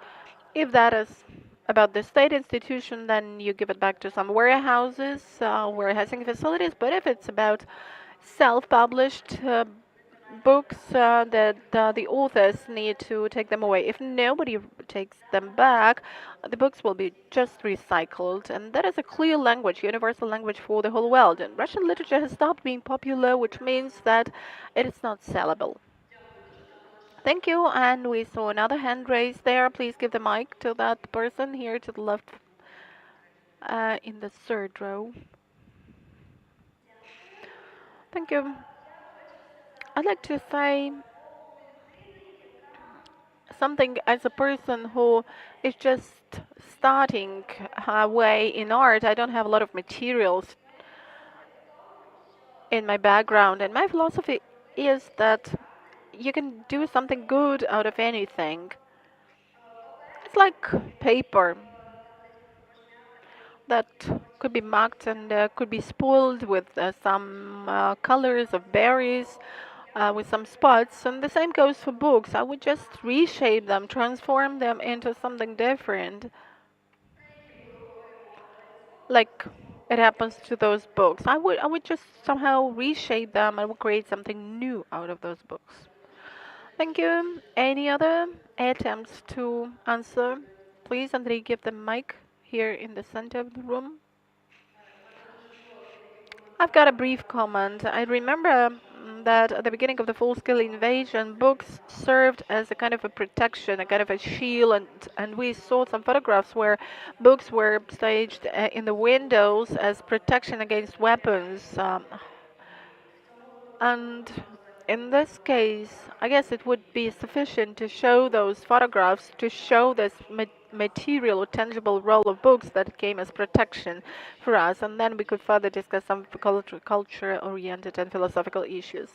Thank you, and let's have the last attempt. Let's try. Here is the hand, as you can see, lady in red.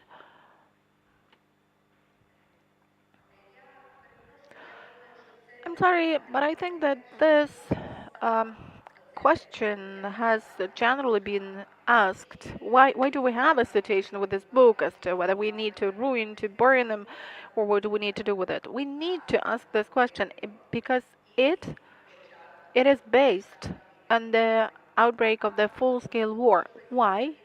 Because Russian literature, no matter how beautiful it is, anyway, is the imperial literature, and it is ideologically engaged, maybe not always explicitly, sometimes implicitly, but it's politically engaged. That's why we raised against this literature, and that's why we have been trying over a period of time to isolate ourselves, make us distant from this literature. And I guess that the most important thing for us to do now is to show Ukrainian culture to the world and to create Ukrainian institutions in all countries of the world. Ukrainian studies, to a certain extent, need to replace Russian studies, because if we talk about Slavic studies are narrowed down to Russian studies. I will not tell what the correlation is, but I guess about 80% that is Russian studies. And Ukrainian literature, beautiful Ukrainian literature, which is read by other nations. It's great. One British Slavic studies researcher read the first song, then he admired it, and then the Canadian Institute did the translation because he said that actually you don't know what Lesa Ukrainka is like. We need another translation. And also the Polish people say the same about Nechui Levitsky. So how we studied our own literature and culture and how we presented it to the outer world through different institutions of ours.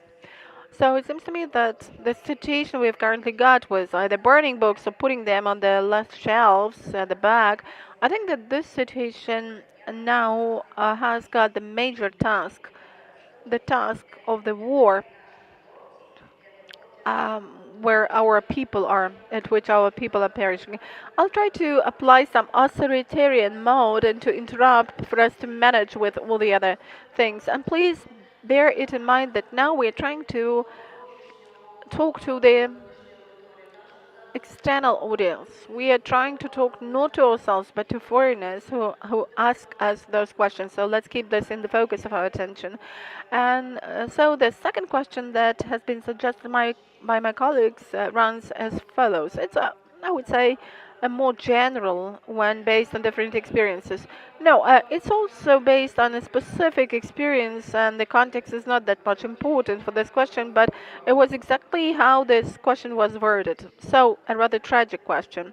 When, after the victory in this war, Ukrainians who were forced to leave will finally go back to their cities, what answer will you give them if they don't find their favorite monument to Pushkin? Halia? Well, I'm happy that you have started going into different roles, taking on other roles. But I will say within my roles, and again, I would like to say that I'm always juggling with these roles. You need to first establish a contact with the person, and then maybe you can involve a different standpoint. So let me give the answer as a tourist. So the tourist will say, yes, I will be sorry with those people who are missing Pushkin, and then I will tell, and I hope that together with this person we will be grieving over the monuments to Shevchenko that had been destroyed, and the museums that have been destroyed, in particular the Skovoroda Museum. And maybe that will be a good starting point for an extended talk. Shall I take the role of fighter? Yes, please. So the fighter will say that my task was to have fewer monuments to the people who are now alive, and was not caring about the monuments to the dead. And what about the gardener? I know that you are staying in Lviv and I'm in Zurich, but from time to time I go to Kiev region. That's why, sorry, I will answer that. I hope that my answer will also be funny for you. The gardener will say, I know what the feelings of the plants are. They don't care what their garden dwarf face is like. Be it Pushkin, be it any other one. You can add. Could be Shevchenko. Thank you to all these three heads and three roles. And Hasa, what would be your answers? Have you not thought it over? Why not Burns? Why not Lorca? Why Pushkin? Because you're not in Britain. Well, Ukraine tends to appreciate a lot of other foreign poets, but we have got monuments to Pushkin only. We used to have. So the monuments were not erected to the people and writers the people liked, but to the people who were kind of imposed. So that was like the say of the totalitarian mode, like a mark of the territory. Here there will be a monument to Pushkin. And by the way, there is a very funny meme which we still use. Russians normally say, and who is going to do this? Is Pushkin. So at some point of time, I started thinking maybe they are placing Pushkin everywhere because he's supposed to do everything instead of them. So the monuments to Pushkin are a kind of a colonialist marking of the territory, and everybody had to learn Pushkin's poetry by heart, and I still can recite some of them from my memory. And these are the things that were so much imposed on you that you kind of became organic whole with them. But have a look what invaders are doing in the liberated cities. After the liberation of Kherson, you saw those billboards Pushkin was smiling from and saying that Kherson is a city with Russian history. And there was another quotation from Pushkin. So if we speak about monuments to Pushkin, it's generally not about love for literature. The people who love poetry don't like monuments to those poets as much, because normally they don't read poetry to under the monuments or close to the monuments. They do it in some other circumstances. So if we speak about books and private libraries can consist of whatever books, but when we talk about the public space and the territory marking, we understand that it's an absolutely different thing, and we're not talking about literature or Pushkin as a poet here. You know, when Ukrainians will get back to their heavily ruined and destroyed cities and towns, they will have a lot of things to grieve over other than the monuments to Pushkin. We will be grieving over the children we have lost, over the elderly people who were also killed. We will grieve over the poisoned rivers and seas, destroyed buildings. And by the way, your country will also feel the results of this poisoning of nature. But again, let's throw the ball into the room. I can see the hand raised, and if I do it like this, you just have to stop, okay? Yes, thank you for this experience. Well, people will go back to their cities and they have to perceive it as a quest. Just go to Bucha, go to Izum, and then go back. Maybe you will see something different. But this is a joke, and to put it seriously, we can actually quote Lermontov. Um, it's about the city that is going to be established and erected, and about the threats posed to the enemy. It's a quotation from one of the um, poems, and well, maybe threats uh, may come true. We should be scared of those threats.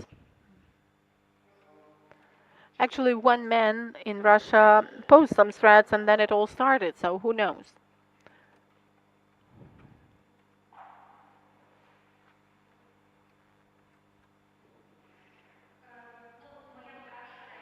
Well, my first response would be uh, as follows. They would probably grieve over the buildings which they liked and which are no longer there.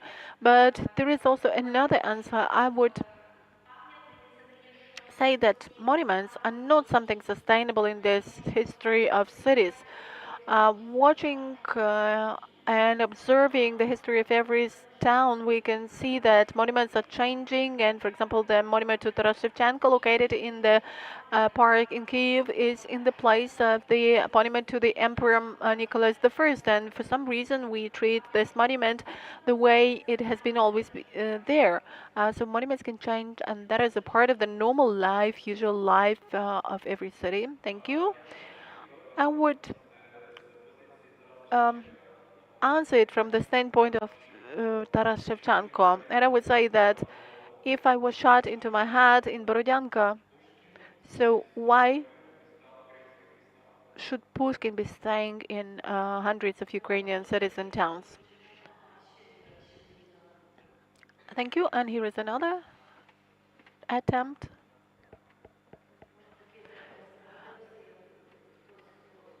Just for justice sake, I would like to mention that we are producing a short movie about refugees, and what we have noticed is that the people who left in the first months of the war are really missing, and they feel great pain about removal, dismantling of those monuments. But the people who have survived after Mariupol, well, they have different attitude. The people who left Mariupol have an absolutely different standpoint. So I think that everything will change the moment the people who left in the first months of the war go back. And TV is still a kind of a screen, a barrier. But when they get back into that environment and you see what has happened, everything will change. They will get into that destroyed environment and into all the tragedy, and they will feel it, not just see it. And I think that once again we will have to ask them then, what do they feel? Are they so much painful about the destroyed monuments to Pushkin or even to Catherine the Great? Because some of them still support the idea that this monument should stay. Everything will change after the war is over. Yeah, and please give the mic forward. I would probably take the position of a man who takes after the household. Somebody has to clean everything. You have left many things, so somebody has to clean everything. Okay, and please one more answer. I would probably ask, is it based on personal experience? Somebody is speaking instead of somebody, so we should ask the Ukrainian who has left Ukraine, are you really sad about Pushkin's monument being removed? Or it's different if the foreigner asks or is asked. Okay, one more answer, please.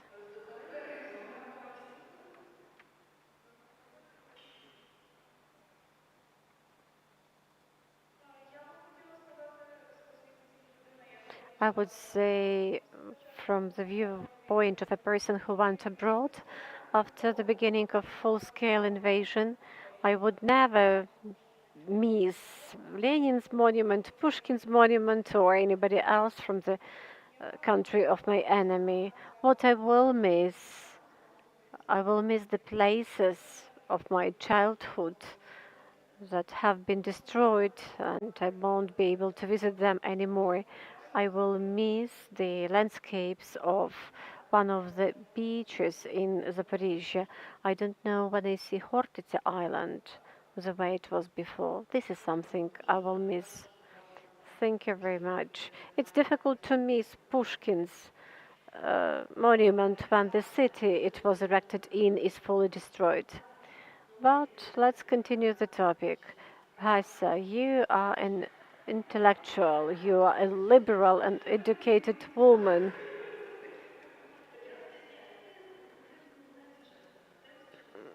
So please tell us. You are a liberal, you're an educated woman, you're an intellectual. So what's your attitude to the point that in Izum, instead of Pushkin Street, now we have Stepan Bandera Street? So you just start and then we continue. Well, actually, there is a very interesting thing that has happened. I'll come back to my current role. This specific question sounded like that. You have had the Russian writers' streets, and now they are renamed to honor the Banderites who were killing the Jewish people. So what's going on? So if we approach it, there was some interesting transformation to the position of Bandera. So now we are here in Lviv, this is Bandera Street, and this is absolutely okay, and this is a totally different context. But Bandera has an interesting function of a scareman, Santa Claus. So it doesn't have these historical associations which you have to study, which you have to approach from different angles, which you have to talk about to different audiences. But in this specific situation about Zoom, that was a horror story.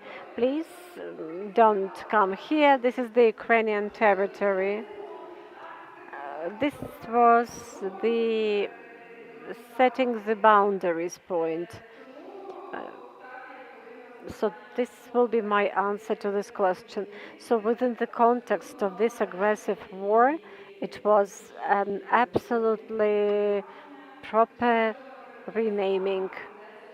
Though I personally could probably doubt these things some 10 or 15 years ago, but now I think it's a very good tool of a defensive war.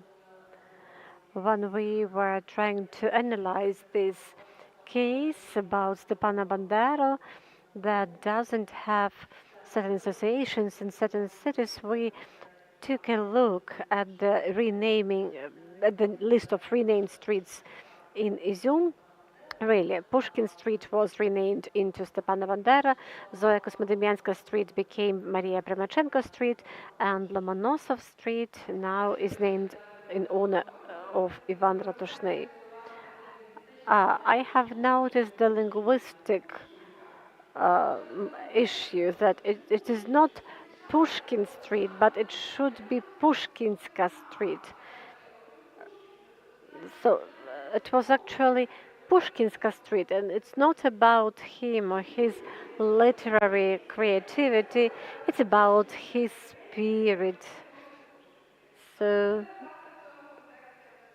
within this context, everything was done properly. What about the gardener? The gardener agrees that Bandera in the garden may be a scarecrow to keep some cherries safe from birds. And the gardener probably will add that he has noticed that it was the very Bandera who actually acts in a scary way to Russians, and therefore they will be afraid. And one more point. In order to get protected, you have to unfold the story. So, as if I were a gardener, I would say that the street I live in is called Luhova, and there is another one called Jerelna, and there is another one called Urozhaina. And in my village, the neighbors decided that they everything will be fine if the streets are called Jerelna or Luhova. Okay, you have mentioned Jerelna, and I would probably add here that I would probably fight for the fact that Leninska in the Crimea would become Karakuyo again. Probably a fighter would be very strict answering this question. And let's remember that this person does not believe in political correctness. He says that he was trained by a Jewish person who considers himself a Ukrainian nationalist. And this is a very good story, and the teaching is done in a very good way. A tourist, and you have probably felt it already, will try to establish relationship with this person who unfortunately doesn't feel our pain. Yesterday I felt very bad. Today I feel very good. I don't know why people in the West are so tough. So the tourist would say it like this: the renaming process is not about something awful. It's uncomfortable because you get confused. Google will lead you in a different place, or the taxi drivers may not know the new name of the street. And the tourist would say, well, that's awful, that's unacceptable. So for us, Ukrainians, will try to now avoid this military terminology. Um, I'm trying to make up the list of words which we try not to use.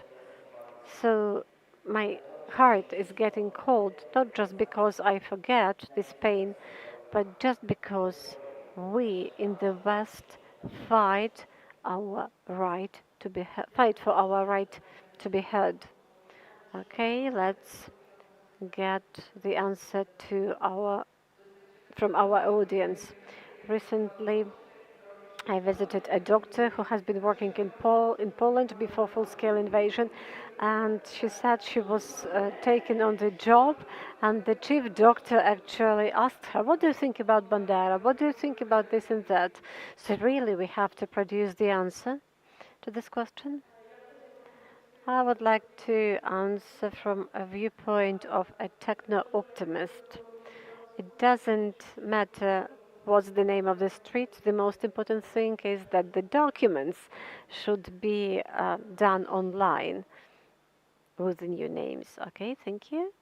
Another attempt.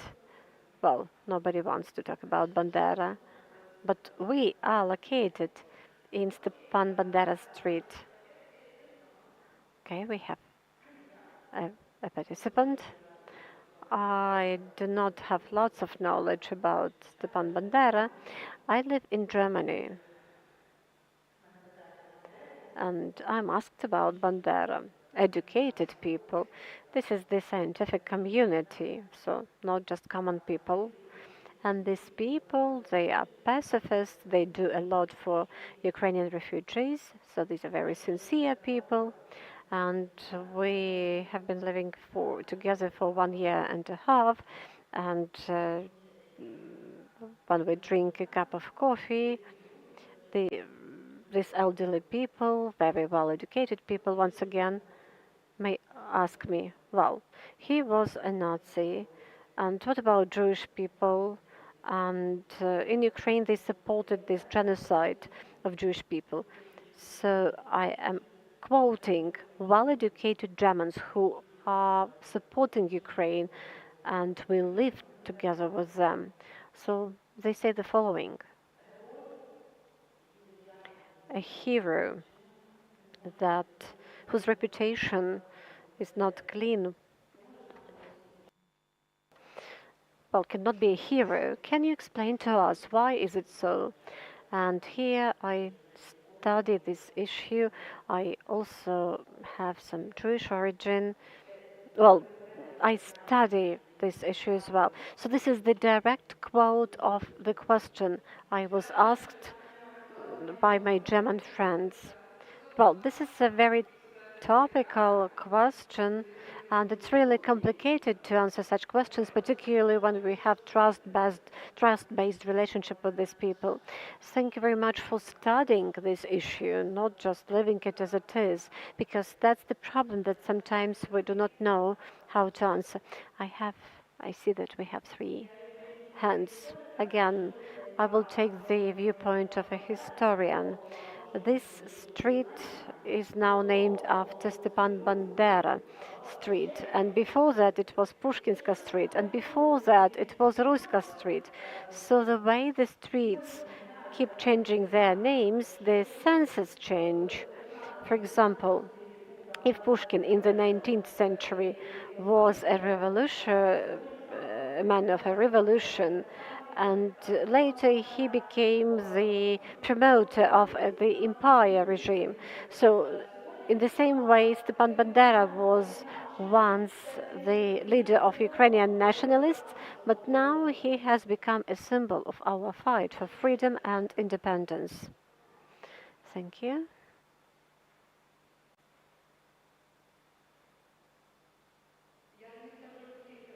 I am from Chertkiv. This is the small town in Ternopil region. And actually our town was one of the first one to erect the monument to Bandera. And the residents of our town do not raise these issues. Bandera in translation means flag. And we also have a person in our town whose godfather was Stepan Bandera. A couple of years ago, there was a woman who came to our town from eastern Ukraine, and I was passing by, and I saw her just looking at the monument, walking nearby, and then she asked a student, and she actually asked him to take a photo of her at the background of the monument and sent it photo to somebody. So Bandera is a symbol of our independence. So it's okay that now we have this renaming. Somebody is afraid of it, and for somebody this is a symbol of our freedom and our independence. Probably we close that circle because Bandera seems to be a Pandora box. Well, I go to the next question, and I would ask Haska to quote the question. Well, this is the question that my daughter had to answer when she was 9 years old. And we left Ukraine before full-scale invasion, and she studied in the Belgian school for 2 years. She speaks French, so she didn't have any language barrier to talk to the school children, but it was a very complicated experience for her to do this advocacy. It was some tense point for her. And they put a performance at school. They were preparing this performance, and she was trying to choose some content for this performance. And again, everybody was supporting Ukraine. They were very understanding. They did some explanations to the kid. And once a teacher came up with the idea, okay, here there is a dance, and you come in Ukrainian costumes, but let's dance to the Russian music, and it will be a symbol that music will probably reconcile everybody, and everything will be fine, and everybody will be happy. So a gardener would say that it's impossible to achieve peace in the garden with the help of art. It's impossible to have a reconciliation between just some weeds and some flowers. And what is painful regarding this issue. And now I'm taking the role of a mediator. A mediator is a person who is trying to feel this ghost. And definitely, probably the child cannot say it, but the mediator would say like that. There should be agreement on both sides. The Russians should agree to this, and the Ukrainians should agree to this. And it should not be the third party who is trying to do this. And probably we should shame this teacher who considers herself to be the one who is taking the over position over Ukrainians and Russians. Of course, the tourist would also see his own interest as a tourist, and he would say, well, I, as a real tourist, would like to see a real Ukrainian dance to the music to which it has always been danced, and not the one which is caused by some ideological or political wishes of the teacher. So a real tourist wants to have an authentic Ukrainian dance to the music to which it was created. And the fighter would say, well, yes, if it happened, and this has not happened as I understand, right? So would it have happened, the fighter, the soldier would say, oh God, it looks as a counter-attack to the music of Russian propaganda. What was the answer of your child to that? The child said, no, no way, I will never dance to any Russian music. And if there is any Russian music, I will not attend the performance, even as the part of the audience. So here is Ukrainian music. If it suits you, I will dance to that. But that was also an interesting experience for her, because sometimes Ukrainians can respond that way. We discussed this while getting ready for this panel, and Alevtina also acknowledged this. There are some situations when you can really go a bang. But for this, to do this, you need to understand that your interlocutor is ready for that, or you have nothing to lose. So that's what her response was like, and it really worked, this all-in response. So please give the mic to the room. Please raise your hands again for Moderator to see you. I've got two options of answers, rather realistic. The first one is for adults. That would be the answer of Miroslav Marinovich. He gave after the Pope of Rome somehow united a Russian and an Ukrainian ladies under the cross. So he wrote that we cannot compare and combine at the same level the victim and the torturer. Of course, the child cannot tell this. The child will not be able to use such words. So I've got another answer of my 9-year-old girl who, in a similar situation, said that Russian culture is kind of outdated. Its shelf life has expired, and she has said that Putin's shelf life is also expired. Yeah, and the mother had not to eat something inedible. Yeah, and there has been a hand raised there backwards in the room. Thank you for tolerating me. So again, I would like to give the answer from the point of view of the child, who is my own child, in fact. By the way, she has just brought here, and she is now sleeping because she has brought a lot of military uniforms and shoes for the army, and she is now facing this time lag. So you know, in the US, our children who grew up there found it to be a difficult time. It was difficult to be Ukrainian there, in particular, when they came to the issue of World War II that was taught at school, and then the Ukrainian-Jewish relationship issue was raised. It was really difficult, and those children did never say that, but they were trying to advocate our standpoints. My child used to accompany me in the Congress while we were advocating Ukrainian issue. But it was really difficult for them, and unfortunately, over all those years before the beginning of the war, the Ukrainian state, as the state, did not stand side by side with those children who were 5 to 15 years old back then, and who had to do advocacy for Ukraine and claim that we are not all killers and murderers. It was really difficult for those children.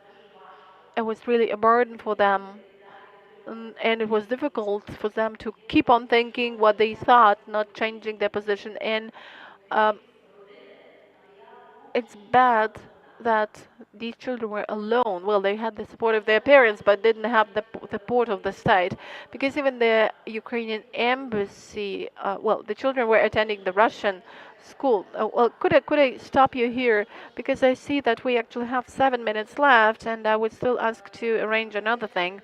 We have got some questions as a backup plan, but maybe you've got not the answers, but the questions you have been facing and you would like us to give answers.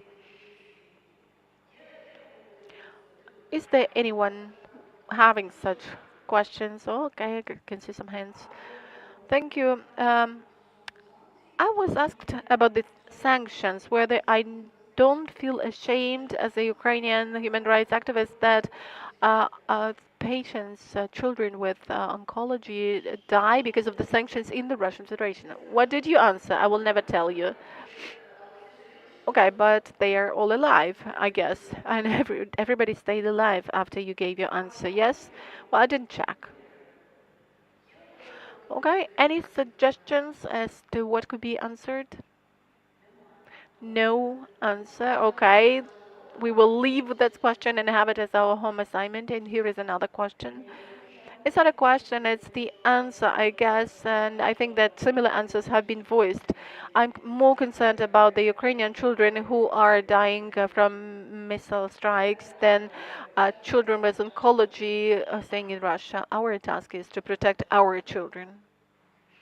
Thank you. I've also got the answer to that question, which is very brief, because this is the answer for the foreign audience. So we must say that this is the responsibility of the Russian government and the Russian state to take care of their children, not our responsibility.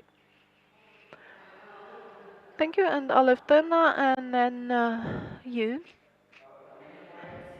So my fighting, my servicemen would say that I'm fighting for both Ukrainian and Russian children for their better future. I'm convinced that I'm doing this for their sake. I've got a question. You know, in Germany, after the performance staged by the German producer about the war of Ukraine, which was very delicate and sensitive, uh, one businessman, benefactor who provides a lot of humanitarian aid, asked me, and do you really see where all this humanitarian aid is channeled, where it goes? And since I've seen some humanitarian aid sold in the Arab shop network, couldn't actually give the answer. Could we try to answer? Okay, so this is another question for home assignment. And let's tackle one more question, if any. Let me give the answer to the previous question. Again, a very quick answer. There are people and there are inhumans.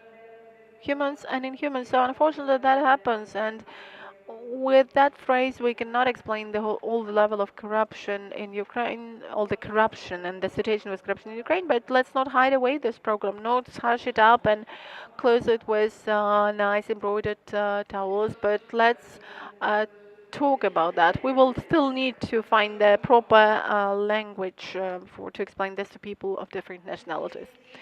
It seems to me it's always expedient to focus on yourself and say that I know clearly where the humanitarian aid arrives, which I'm responsible for, and I can also give you the recommendations concerning the people who will definitely make this humanitarian aid reach the centers which need it, or the servicemen. Yeah, and the QR code.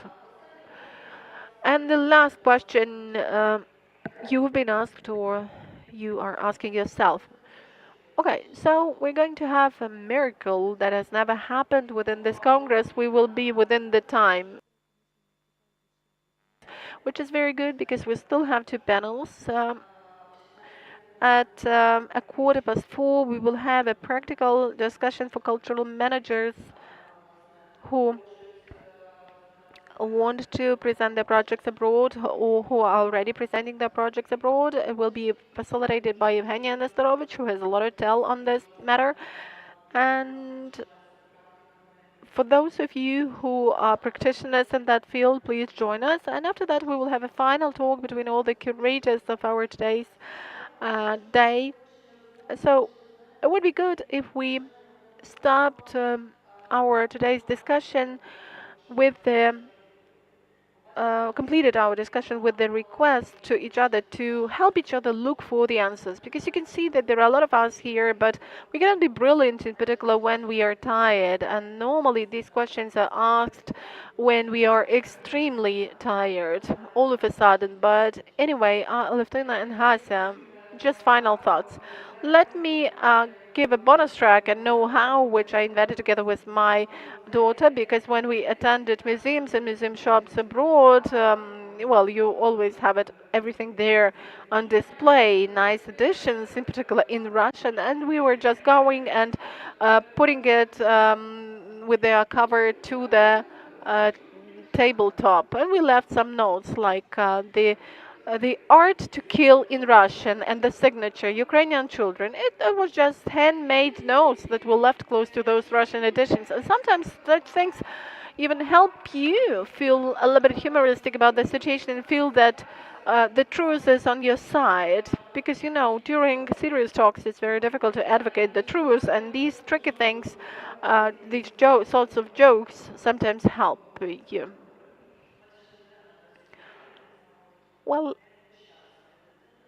you have really invented a very tricky thing together with your child. And Alevtina, what about you? Well, I've just suggested this game for you. It seems to me that is gymnastics for the mind.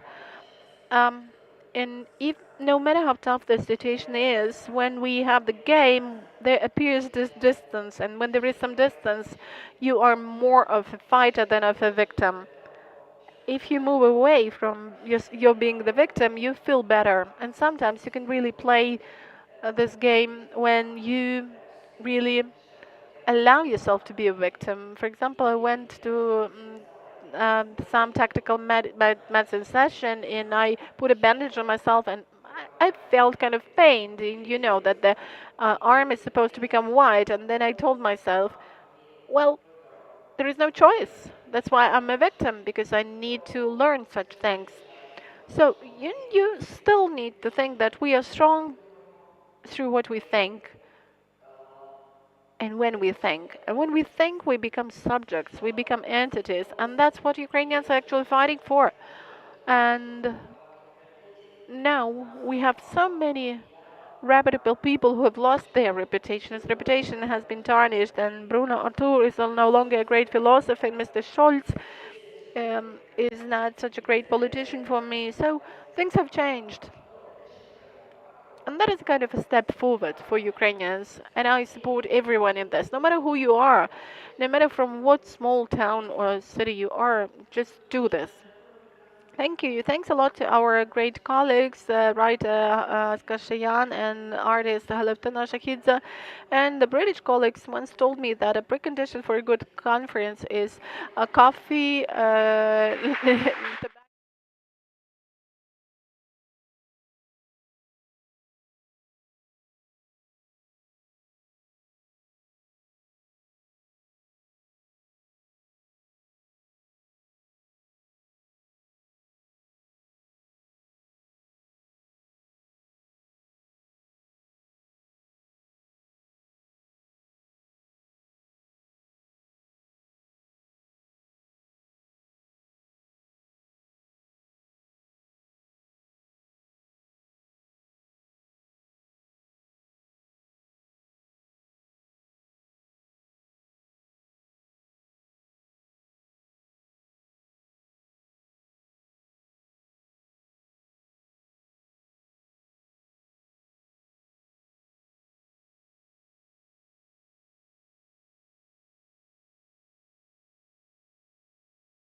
second half of the third day, and this session is called A Suitcase for Departure. We are going to discuss practical guidance for external representation of Ukrainian cultural projects. And the panelists are people who have experience in the field. These are three cultural managers representing different fields.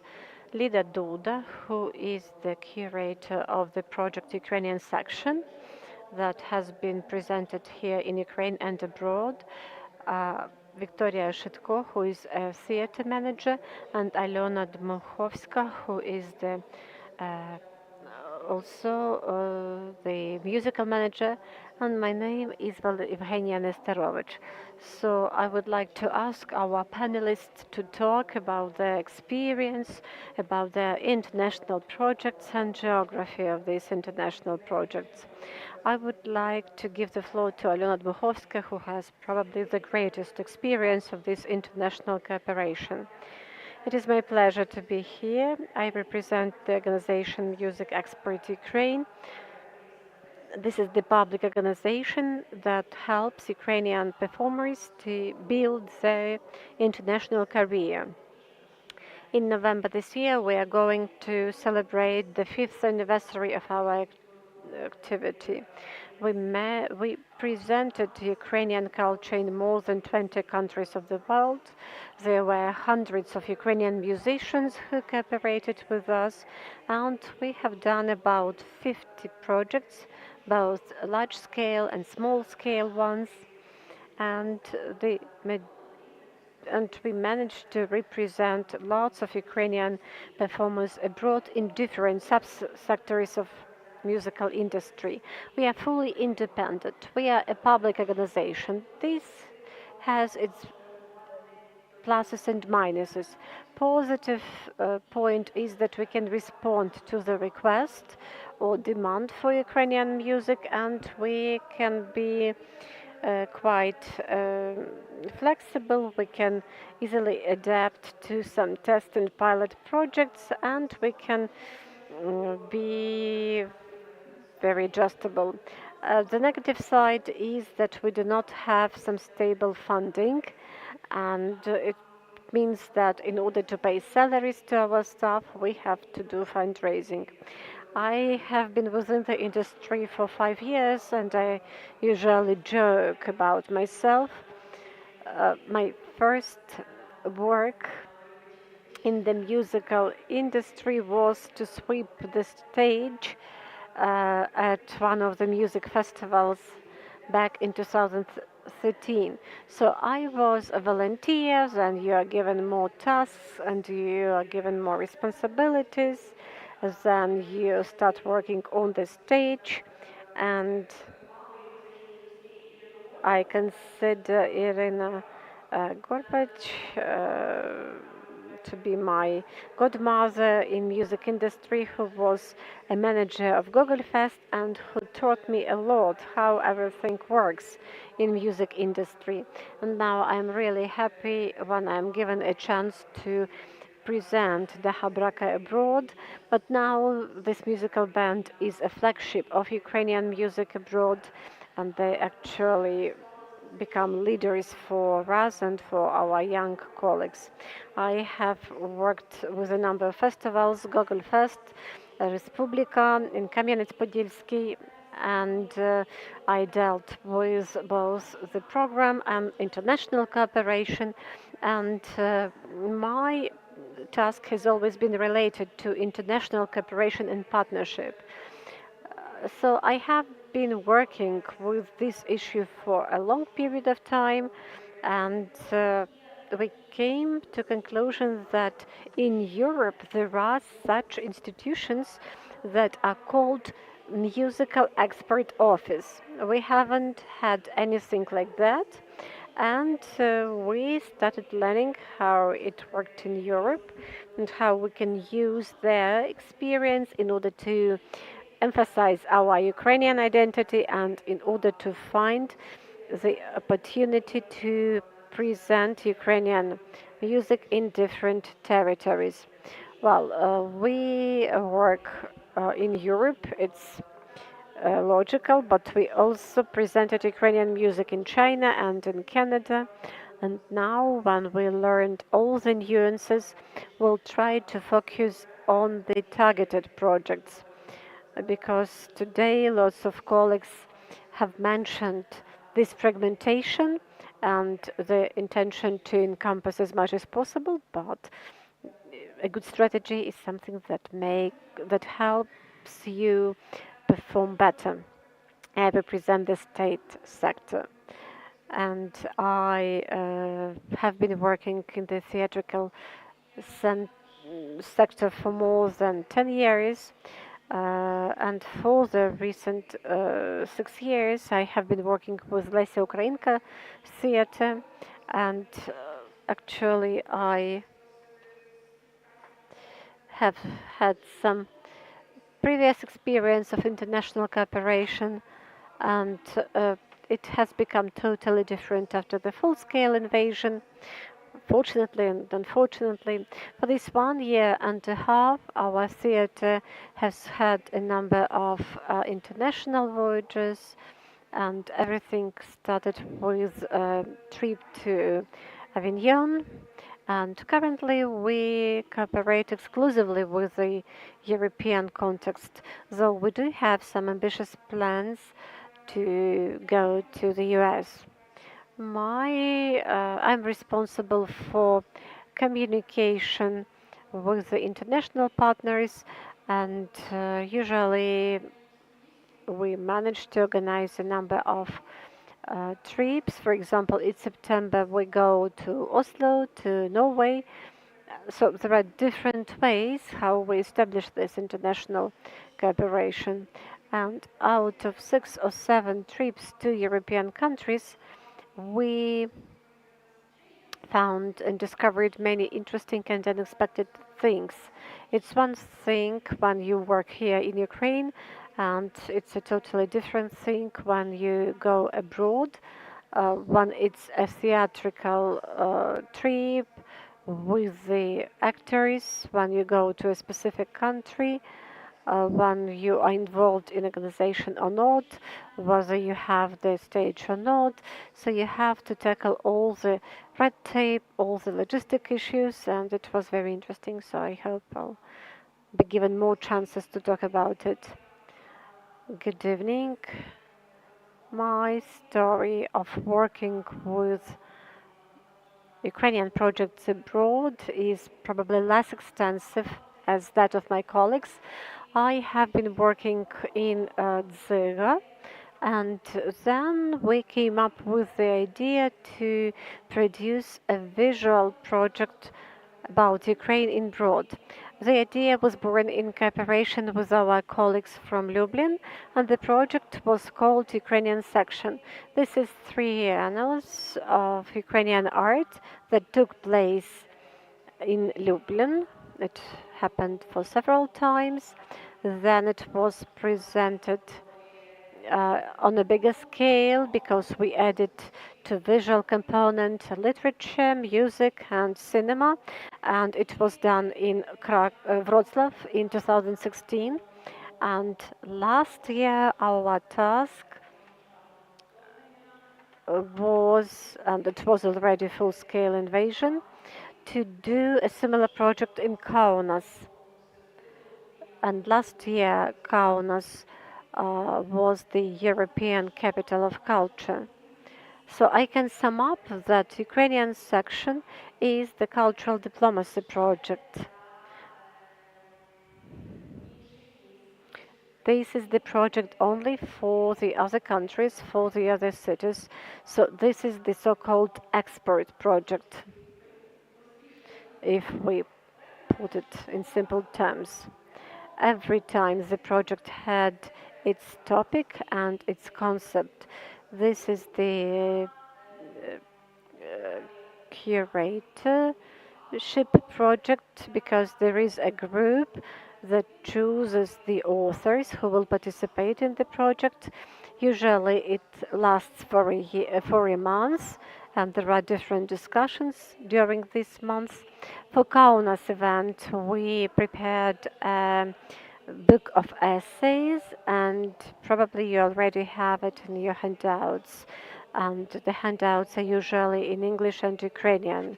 So we try to prepare the materials uh, with- in the language spoken by people in the country. So this is the project I started implementing my love for beauty, and I like this project very much.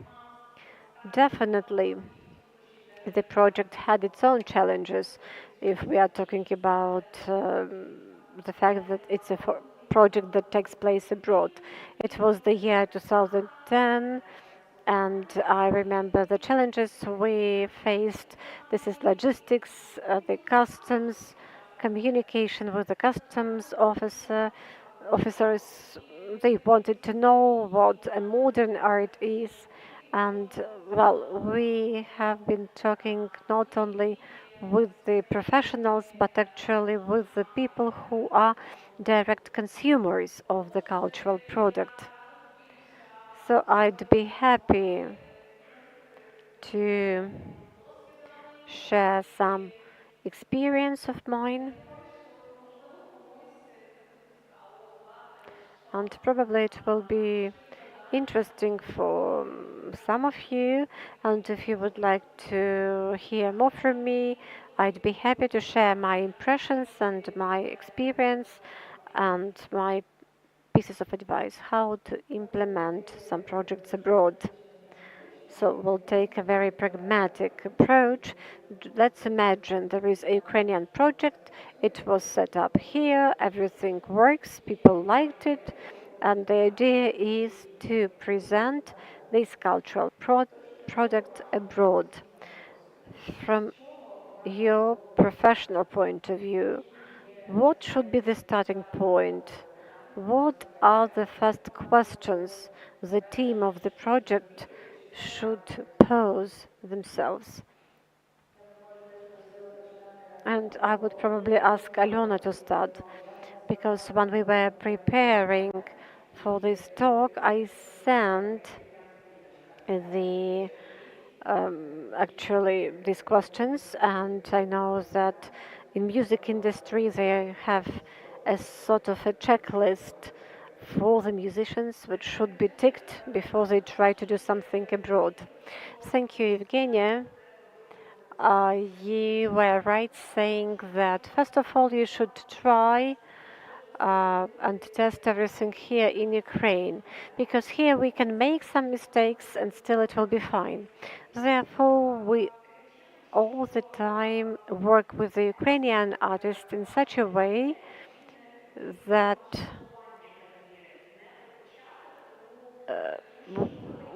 we try to explain to them that the expert of your career is about upscaling your career. So the moment you go to any foreign event, it means you will compete with the international bands who are already there. So you have to use all the opportunities given at such events, because there were lots of cases when we take the Ukrainian delegation abroad, but just because of the fact that Ukrainian artists and performers do not know the way this business works, it is more of a tourist trip, and they did not manage to uh, do this networking, which is important at such events. So, what the Ukrainian performer artist should have in order to think about upscaling the career onto the other markets. And actually, you should not be afraid, and you should not say that if I have it, everything will work automatically. No, we have a list, and you're supposed to have at least 2 points indicated on the list. So, a manager with international network, or you can have an international agent responsible for your concerts. Or you may have probably a publishing contract if you sell your audiovisual works abroad, or probably you already have some audience in foreign media, or you have some interest on the part of foreign festivals in your work, or you have the international distributor, or you have a label working at the international level, and so on and so forth. So this is the business and economic component. It's more about building the strategic career abroad. And I would like to emphasize the word career. There is such a notion as hobbyist musician. Well, it has the right to exist if you just want to create music in order to express yourself. That's okay. But if you want it to be your profession, there are some other mechanisms that work, how to monetize it properly in order to earn on your talent. So when we have a Ukrainian artist or actor who wants to replicate his career and he has already taken the first steps in Ukraine, the most effective way of getting the contacts and of understanding where you could be of interest is going abroad on a showcase festival. Showcase festival is the format of the business event in the music industry where professionals get together for several days. These are professional practitioners of music industry, and normally it contains two components. The first of them being a conference in the day time period, and these people exchange some information, they discuss the problems they are facing, they try to find common solutions to the problems, so on and so forth. And in the evening, the showcase festival, the music festival takes place normally, where the musicians try to present themselves through those showcases, and they present their performances the way they see it. So the audience is split into two categories. The people who like music, like we, can buy a ticket and go to a concert. And the other part of the audience are the professionals who attended the conference. So these are the buyers of the music products from different festivals, clubs, music labels that are looking for prospective talents in order to pack them into their festivals, in order to conclude new contracts. And within a very short period of time, they have a chance to see and to find new young European talents in practice. Showcase festivals are always a stressful experience for the musicians because very quickly on some unknown stage you need to give a good performance, but that is a kind of a test drive for them and test for their professional eligibility. If you can really play quite well at the showcase festival, most probably if you have a good production, you will definitely give a good performance in Glastonbury at the good stage. That is the point that definitely needs to be made use of.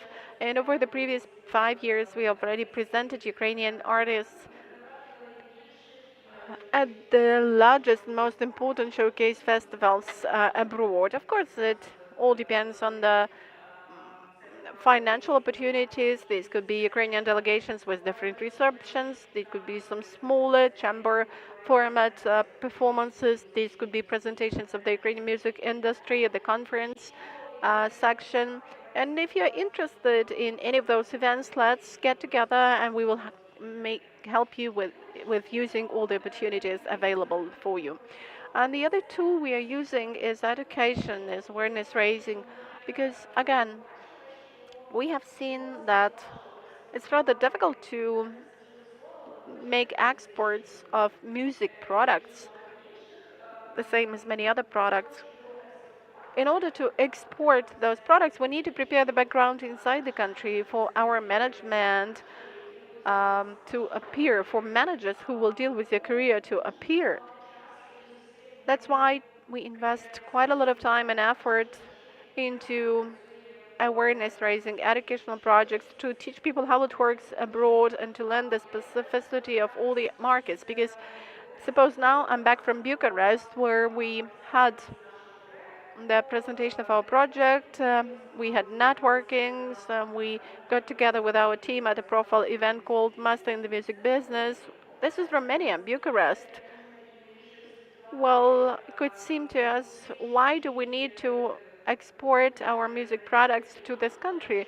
But suppose we go deeper into the specificity of Romania. This is one of the markets that is growing at the fastest pace in Europe.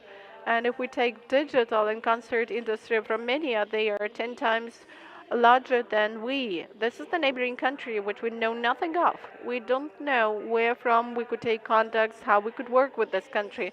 That's why via such awareness raising and educational projects we try to learn the specificity of the most promising markets, the markets that could be most promising for us. And the flagship project we've got is the Western European Music Academy, which is about a 12-week course on music management, where Ukrainian managers and performance artists study together with their Eastern European colleagues. We have got people from 12 Eastern European countries, and they learn the best practices of the European and British music industry, and they study each of the components, starting with a general overview of the music market and music distribution, publishing, management, rights, and the 10 best students who perform best out of this community get a trip to a professional music event for them to be able to establish some contacts and use the experience they have learned. And we are happy that we are supported by the Creative Europe program and by our foreign partners, because we work in the consortium of Ukraine, Romania, and Slovakia, and we are thus trying to develop the talents of our musicians.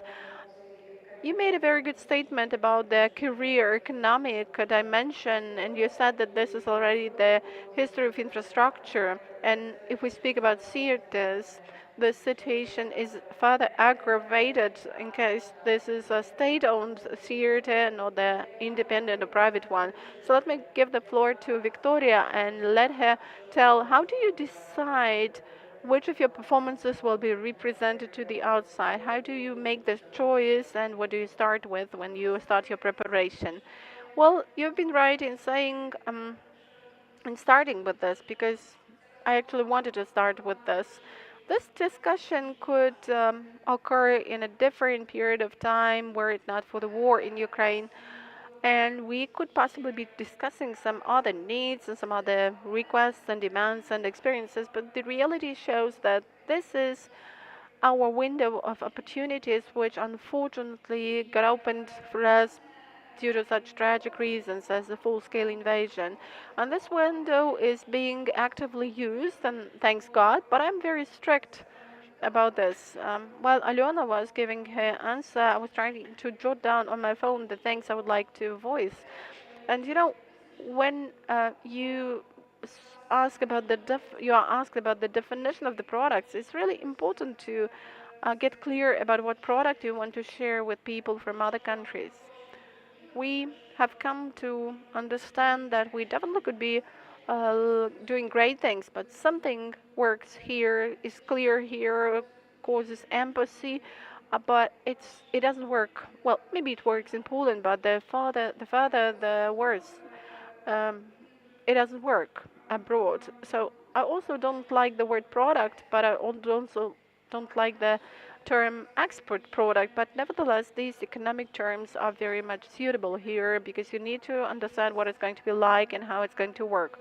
And in our theater, we have had a lot of first nights over this period. I don't remember how many of them, but only one of them is this representative product that we could share abroad for simple reasons. Because this is the performance of Peter Milan do Est, and it's very clear. The name speaks for itself, and it already contains a clear statement which could not be that powerful after half a year after it was produced, but it appeared not to be true. It still works for Ukraine, for Lviv audience. We have this performance at least once a month. It's a great performance, but we play it only once a month. but it works very well for foreigners who see the news and can hear what is happening through this performance. So this is the first thing. We need to understand that this could be a cool product, but we need to see in what our experiences are different and our perceptions are different here in Ukraine and somewhere abroad. Also, the next question is where the theater is going. I mean, it's all about the partners with whom you're trying to collaborate. I split them into three relative categories. There are some partners with whom we collaborated before the full-scale invasion. They know what the quality of your products is. They know you, what you do, and this is kind of a parity agreement.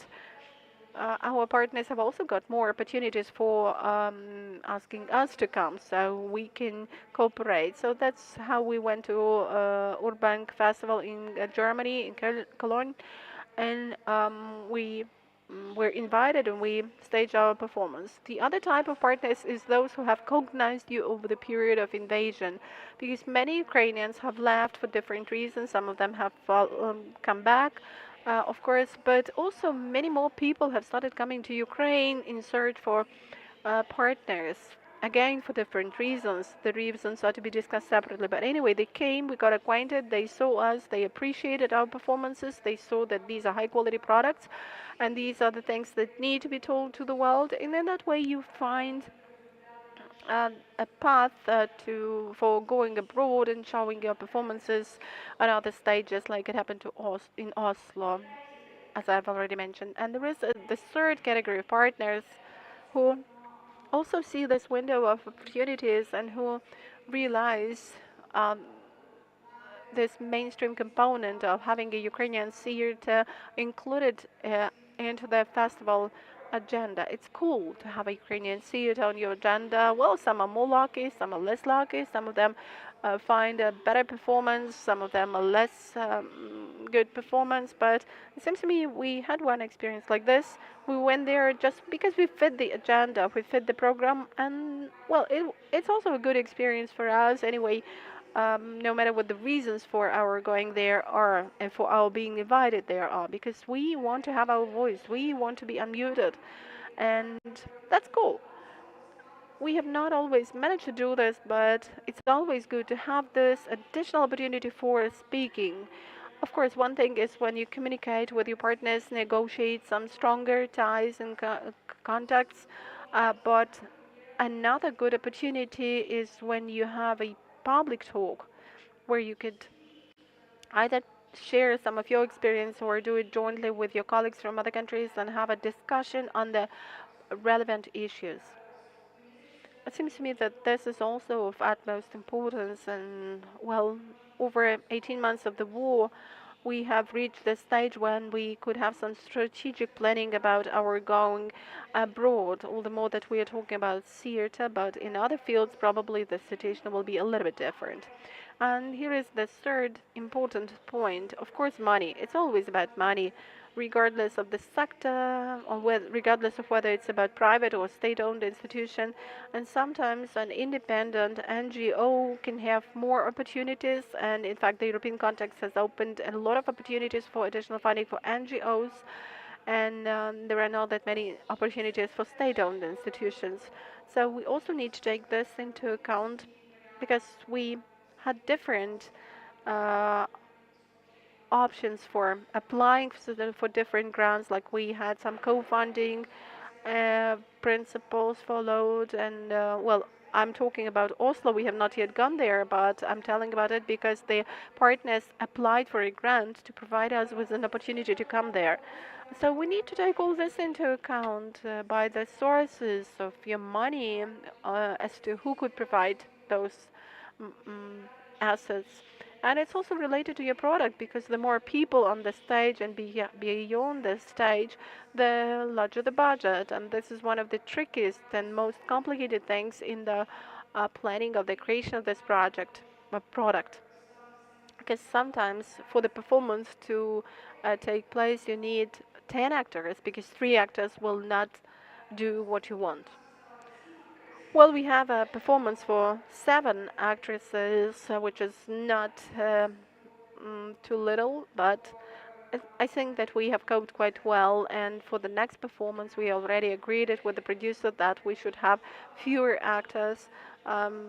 Let it be a smaller performance, but we will be more flexible with with a smaller number of people.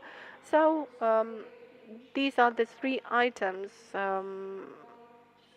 that are important, and it's important whether it's all about the willingness to go abroad or you really see your place there.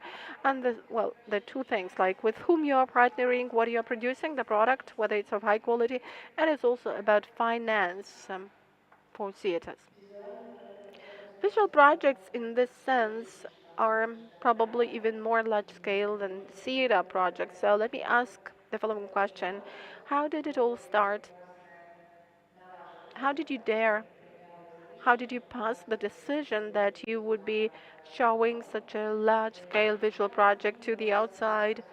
And how was the form of representation changing? How was the selection changing? Because actually the cross-section is the same, but the topic is changing and the context has changed over the period of this existence of this Ukrainian section or Ukrainsky Zdris. And has the filter for the format changed so much over this period of time? Well, yes, there is a long history behind that. That was, well, if you know Zeha, you know that this was a company of rather adventurous people who wanted to do something. They didn't realize how they could be doing that, where they could find the finance, but there was an idea behind that, and the idea was ahead of them. And Ukrainsky Zdris, or Ukrainian section, was always about we are doing this, what will come out of that, why we need this. And every time we asked ourselves the same questions while we were developing the topic, the agenda for the next um, presentation. At first, that was an attempt to present Ukrainian modern art in Lublin. We had very good partnership relationship with Lublin, the Lublin Center of Culture, and we had just an informal coffee talk. And as a result of that talk, it was decided that uh, since they had already got huge experience since 1993, it was decided that this experience in modern Ukrainian art would be represented in Lublin. So the idea was generated at the end of June, and at the end of July, we were already in Lublin with this project. We created the catalog in 2 languages. We developed the topic. We developed the participants, or rather selected the participants. Was Volodko Kaufman, who is the curator of that project, who has been the curator of that project since the very beginning, did this selection. And then there started a red tape story, because our partners from Poland stated that the project would have to be transported to Poland under the declaration of temporary export, which is called Karnetata. And here it all started. It's just a usual declaration, seemingly, but to get it, we needed to realize what would be the appraisal value of all the pieces of art we were transporting. We also needed to understand how they could be transported. And there were some preconditions, some terms, because we could get this Karnet declaration as an NGO only if we had the certificate from the bank where we have an open account of the NGO, and this certificate says that they are ready to cover the cost of those pieces of art in case they are damaged or in case we don't bring them back to Ukraine. So that was one of the ways of getting this other declaration. And there was another option to provide insurance for the pieces of art, but back then not a single insurance company ever provided insurance for modern art. And there could be an option of mortgage or pledge, which was about 60% of the appraised value. And we just needed to find money for that pledge. And besides Granatata, we also had to undergo all customs procedures like sealing of the cars, and then the pieces of art went to Lublin. When we presented our first project, the response of artists was rather interesting. We also had a lot of discussions there because that is the simplest thing we could do. Talk to people, tell people what it's all about, why all this, and why we are doing this. And there came a very strange remark. Why have you brought so many paintings? Uh, in 2010 in Poland, painting was not the format that was really popular and was not the format with which people worked and the format by which the artists spoke to their audience. So there was a heated discussion on that point, and we understood that the past covered by Poland back then was more uniform as compared to the same past in Ukraine. And the next section was a little bit different. Changes were made in the documents preparation, all this red tape. And the third section was the most interesting because it took place in Wrocław. It was great. It was Rynek Square. There were thousands of people. Uh, there were 6 levels of representation of the Ukrainian art. And for the first time, we presented the media art of the independent Ukraine. It was performance program, it was art, it was installations, and it lasted for 1 month. We have been working on this a lot, and there were discussions, there was literature, cinematography, and music. The cross-section that took place in Kaunas last year also was called Ukraine Unmuted. We have been thinking about the topic, and my friend and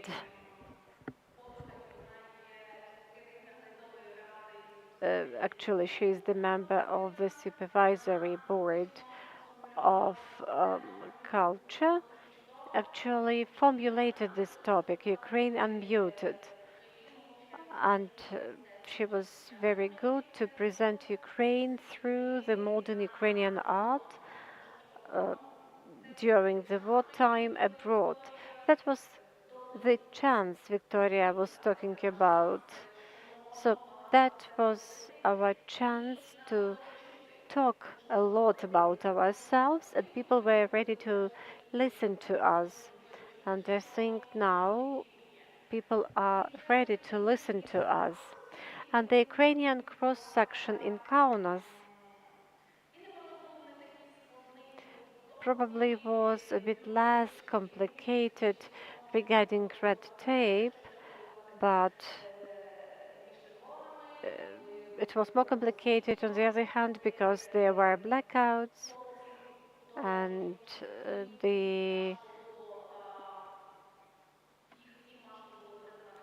it was difficult to cross the border for the male artists. It was necessary to obtain some permits, but that cross-section was an illustrative for us.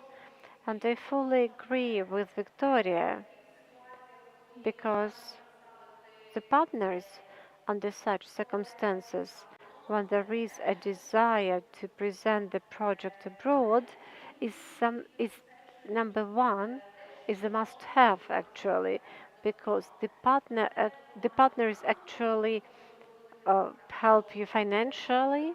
For example, with us, it was like that. All expenses on our part stay here in Ukraine, and we are doing it, but whatever is related to their part, to the foreign country, is paid by the partners. In this case, it works pretty well because we do not have any taxation problems.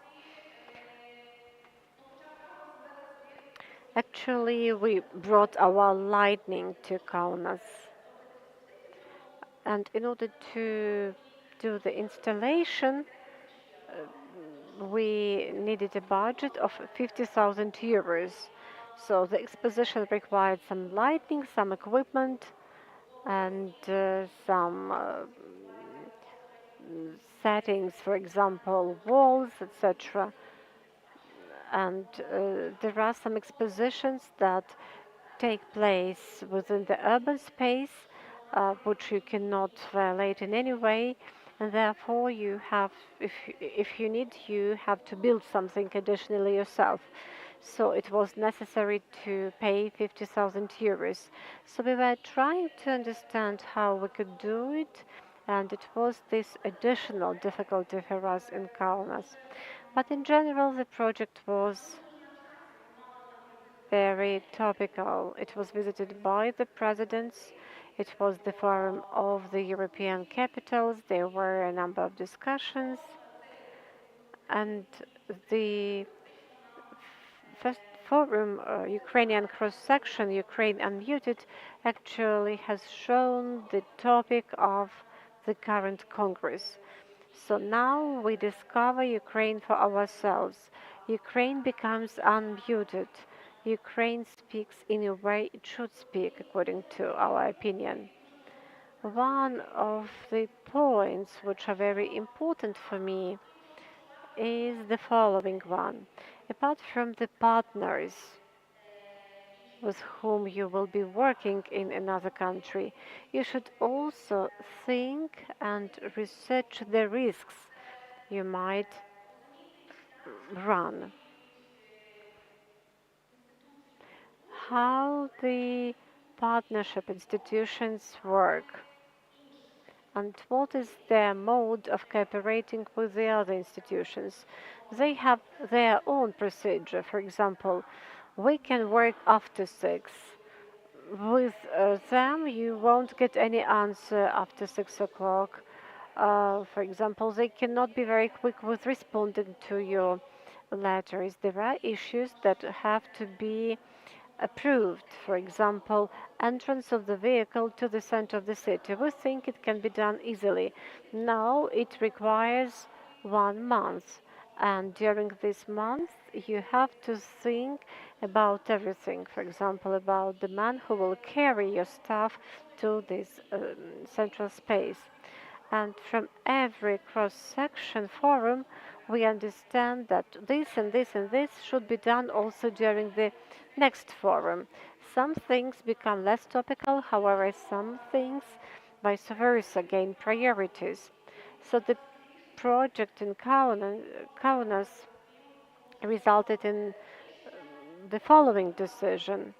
The decision was to take protocols or minutes of all the conversations with the partners, because when you say these, it doesn't mean that you were properly understood. So you voice something and then you have to present it on paper. This is very important. There are issues related to translation. There are different situations and different spaces with their own difficulties. And later it comes to the point we have voiced it. We understood it like that.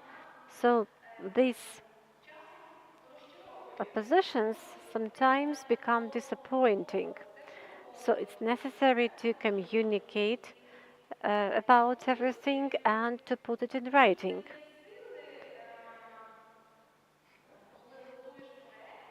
And really, it's good when you prepare the project, when you implement the project abroad. And later you give yourself a question. You are doing it. What for you are doing it? So when you put this question, you are satisfied, you have the goal, it is very motivating, it is something that disciplines you, and as a result, the result will be more or less expected and successful. Life hacks are just pouring. I was trying to take notes, and the challenges and difficulties mentioned here can be divided into several categories. The first one, are contextual. So, what is the context you are preparing it for, and how do you present it abroad? The second category are bureaucratic and administrative things, which also to some extent can be clarified beforehand, but also there is the so called format story. And often, when we are talking about the export of cultural products abroad, the idea is that we should not repeat something that already exists there, but it is good if we manage to present something authentic, something unique. But at the same time, if we are talking about the importance of partnership, the importance of a hosting party that is the full-fledged partner in this preparation and in these negotiations, for example, the cross-section was prepared in dialogue with our partners, and actually it's the best way to understand the context for your project. So the situation is that very often the vision of the partners is different from the vision of the project team. And this situation is complicated. On the one hand, you are united by one goal. You want to present Ukrainian art, music, or performance abroad. And on the other hand, sometimes there are very serious discrepancies. Do you have some guidance? What should be done in such situations?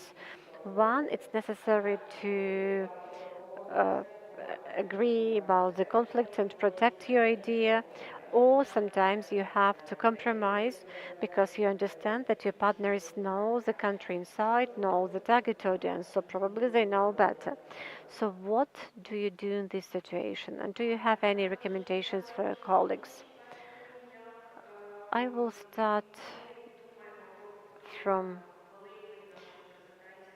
some distant ideas. When we start thinking about our project abroad, we face the situation that we are not known abroad at all. So we try to present our context, what we have, why it exists like this, what is our attitude to such events. So for ourselves, we come up with the format Undiscovered Ukraine. So we have tested this presentation at Showcase Festival Eurosonic, which takes place every year in the Netherlands, and it is one of the most important business events in Europe. So the format was that we have put down some very interesting facts about Ukraine, which probably were unknown to the Europeans. For example, there was that story about Carol of the Bells, written by the Ukrainian composer. We have also presented a number of facts why it's great to cooperate with the Ukrainians, because we are flexible, we are creative, we are resistant, which is something that is liked by Europe. We have hundreds of European and world stars who actually make their music clips, music videos in Ukraine, for example, Ed Sheeran, or there is a Ukrainian clip maker, Tanya, who works with the top level singers. We organize unique concerts during COVID. There is Stas Korolev, who was playing a long lasting concert to uh, collect funds for the Hospitaliers charity. So there are lots of such things, and the moment we present our context, the number of conflicts is really reduced. So in Eurosonic, there was a colleague from the European Commission who came up to me and he said, "Well, now I understand you better. Have you been talking about this?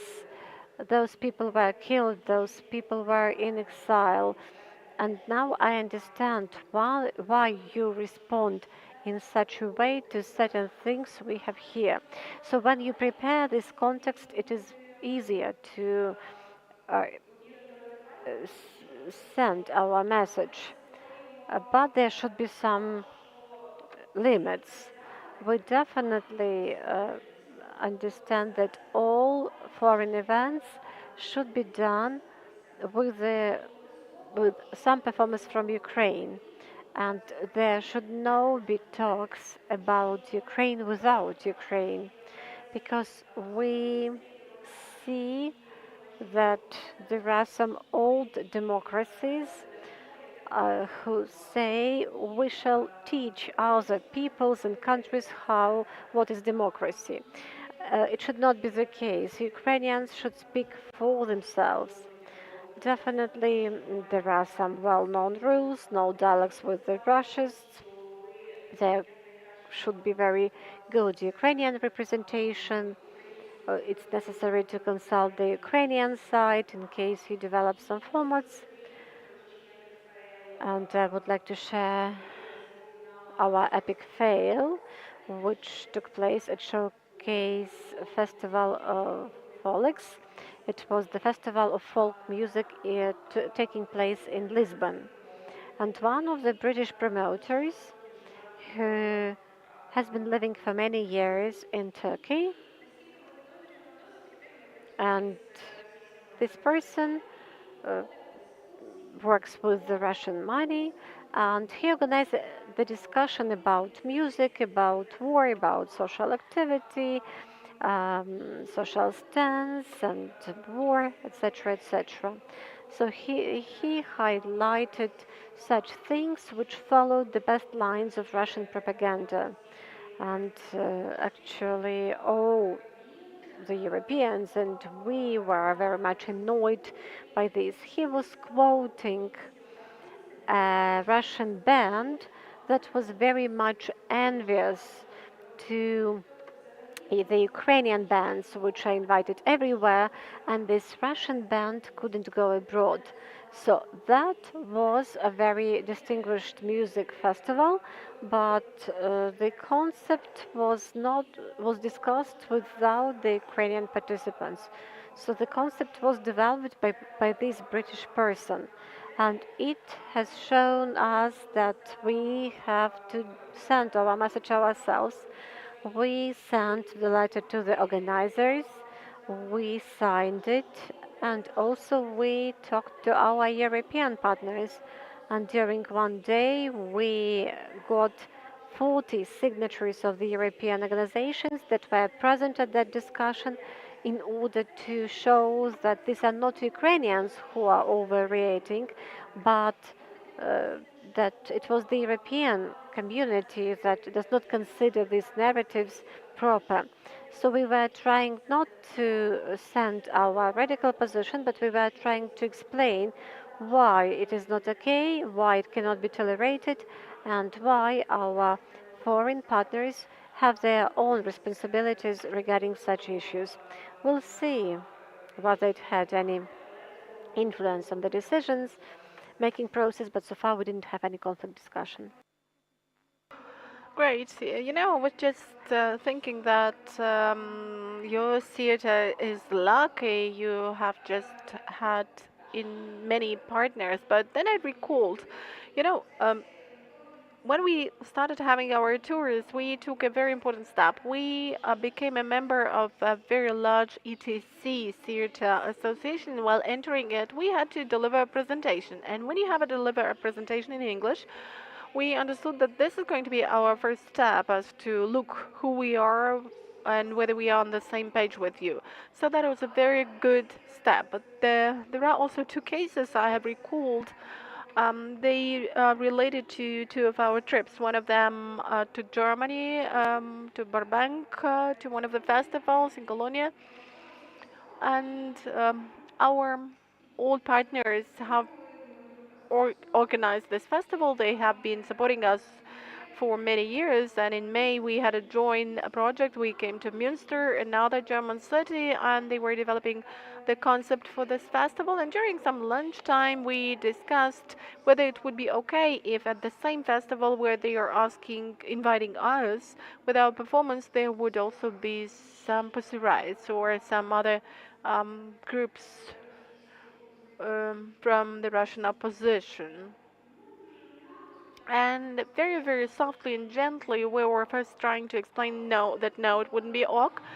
But then we had a rather heated argument and discussion over that issue. But, there were no Russians at the festival, and I think it's our merit. Not because we promoted some, but because they explained something to them very frankly and straightforwardly on the basis of our experience of collaboration. That's why this is one of the ways. Having a sufficient level of trust and honesty and frankness. Suppose somebody doesn't understand what you want to convey to them. Maybe back then they still thought it would be possible, but now they don't think so. Otherwise, there is another thing. I've mentioned Oslo many a time. We're going there at the end of September. Within the format of great cooperation, we will have their performance with the IRIMI Foundation that keeps supporting all this. And there has been an application made for a grant. We already discussing the logistics of the trip, and our partners from the National Theatre claim that there is one nuance there. Just several weeks before you arrive, the National Theatre is preparing the first night of one of Bulhakov's works. So what is your attitude to that? Will you come or not? Well, of course, this came all of a sudden. Well, it's good that they have generally asked this. Yes, because this is their agenda, this is their plan. But we said, okay, we cannot interfere into your plans, but when we come, we will talk it over. And it's true, we will come and we will talk it over. We will have a specific discussion within our visit. We will have some communication with them. We will have a public discussion with the representatives of the National Theatre, and we will discuss this issue. I don't know what they're going to tell about the Bulhakov and their first night, but for me, it's a very good gesture that they are organizing this public discussion. We cannot really somehow reject all this Russian culture within a year of time. It's not possible. We have to keep working on that, and we need to take steps to do this, but we will definitely be facing similar situations. We cannot just close our eyes and go to a different side, because that will mean that we are muted. So read on that on Facebook, and after we arrive there, maybe something interesting will happen. And I'm happy that they asked us about that, because they still communicated it to us, and it's not that we came. I just saw a nice announcement on Bulhakov's first night, Master and Margareta, or whatever they are staging, producing. So they are communicating. They are trying to reach a point of contact to discuss this, because they understand that it cannot be just thrown away, kicked out of their context. It would be desirable, but not possible. So that's what our method is. We communicate, we discuss if that is possible. Be happy that we are lucky enough to meet people who are willing to discuss the things with us. And the thing that I mentioned about the presentation, this is a small thing, but anyway, it happened only after the full-scale invasions, in spite of the fact that we had been talking for about 2 or 3 years before that we need to have an English language presentation and some handouts. So that's what requires additional resources, and we actually were to spend those resources and to find this common physical language, which is English in our case, before the full-scale invasion, but we reached this only after it. So you need to be presenting yourself, and that will be the first step with which some collaboration, partnership, friendship could start.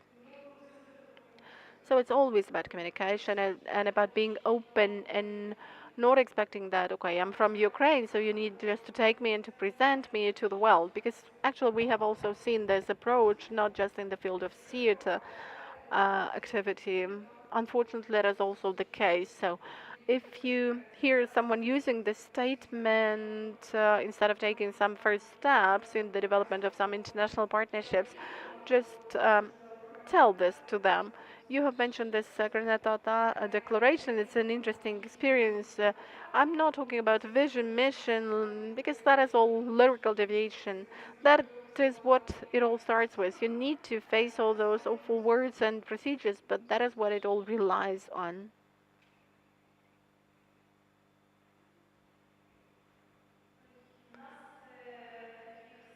Well, we haven't had this sort of situations, but we went to Lublin with our project, we went to Kaunas, which is very close to us, and these people understand what the situation is like. So we didn't have a chance to actually meet the representatives of Russia side by side with us or on that ground. We had a strange situation because, you know, every time we write text for our catalogs, and in one of the catalogs in the year 2016, the author wrote the phrase that was rather ironic. It was related to our Minister of Culture. It was a statement saying that, in the author's opinion, um, it is rather funny when the Minister of Culture opens or participates in the opening ceremonies for the exhibitions of reproduction. And when this statement was read by our partners in Lublin within the European Capital of Culture, because they were setting some criteria, they were helping with funding, they were frustrated with the translations into Polish, they were trying to read out the translations done in Ukraine into Polish. And so they read this statement about the irony in relation to the Minister of Culture, and actually they wanted to remove it from the catalogue. So we had a kind of a conflict with them back then because we didn't want to remove this phrase. It seemed okay for us. It was our plot, it was our script, that is what we were saying, that was the Ministry of Culture of Ukraine. But somehow he behaved that way. He really participated in the opening ceremony of reproductions. For Polish people, disregard and contempt for the Ministry of Culture of their country is not possible. At least it was not possible back then. It is a mark of bad taste and disrespect for your state.